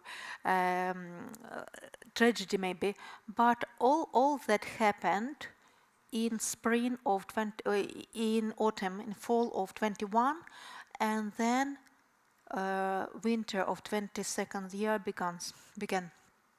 And it happened to be war. And that village, that small community, torn apart by a lot of controversies, but by conflicts, by historical differences, one immediately maybe became a unified and strong and brave community of people supporting each other and standing in front of the massive wave of Russia invasion. I hope we will have a chance to hear you talk more about this when it comes in Swedish translation. I hope so, yeah. Let's open for questions. Yeah. Just raise a hand and I will come with microphone. Yeah. Duše dякую.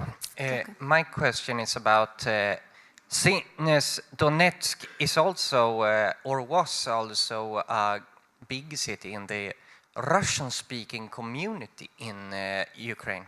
For a long time, Ukraine was, or is in practice, bilingual. And my question is about the Russian-speaking population of Ukraine, how their reality has changed from before 2013 to, and in the meantime, in the waiting for the full-scale invasion, and then suddenly now after the full-scale invasion, how have the Russian-speaking Ukrainian identity and reality changed in contrast to the Ukrainian-speaking community? If you understand my question. Yeah, all years of Soviet occupation in Ukraine, it was the years of Russification in Ukraine. And so it was a state policy to eliminate Ukrainian language from the official communications, from interpersonal communications, from family use, and a lot of people switched to Russia. Not back in 80s. It happened maybe after the World War II, especially in 70s years. For many people, it was the language of their homes, or family language in the first or second generations. And after the war, after 14th, and especially after the Great Invasion, it turned out that the language, the mother language, is the language of our enemies, and people are killed by those who speak Russian, and a lot of people try to switch back, to transfer from Russian to Ukrainian language. A lot of, especially in 4 years ago, maybe we had a boost of Ukrainian language courses, and it was short time. It was a short period. It's natural, but a lot of people try to switch to Ukrainian. Currently, it's very hard for them to explain to themselves and to explain to others why do they speak Russian in Ukraine. They're trying to persuade us that it's not that Russian which is used in Russia itself. It's regional Russian. It differs. It has a local accent. It's true actually, but staying abroad, then I hear Russian language from many people. I feel terrified and angry, and my face expression shows it. And then people look at me and switch to Ukraine. And I'm not going to give some opinion about it. I'm speaking Ukrainian. My kids and my family, my friends all speak Ukrainian. And if I hear and I have a person who tries to speak Ukrainian, but I see how hard I would never correct or make some remarks about mistakes, about everything. I understand it's a very hard path to follow, being an adult, to switch your language. For example, for my publisher in Ukraine, who was Russian speaking, but switched to Ukrainian in 14th, maybe a bit later. It took her about 1 year to start speaking a bit more or less fluently. But even then, she said, I have a permanent Google Translator on my mind every time I think in Russia and then have to translate in Ukrainian. For her, it was very difficult path because she made a lot of public presentations and she started to speak Ukrainian, and it was for her painful actually. But after about 2 years, maybe 2.5, she started to speak fluently. And currently she says it looks that I forgot Russian. I start to have dreams in Ukrainian, started dreaming in Ukrainian, not in Russia. But it took her almost 10 years, to switch completely. It's not so easy. And next question. One more question? Yeah, one more question. Have we? No. If Seems not, like it everything it is is clear. getting It's also late. okay. But I'm very, very glad that you took the time to come here, Tamara. Thank you for inviting. And share this time with us. Thank you very much. Thank you. And thank you, Stefan, for moderation.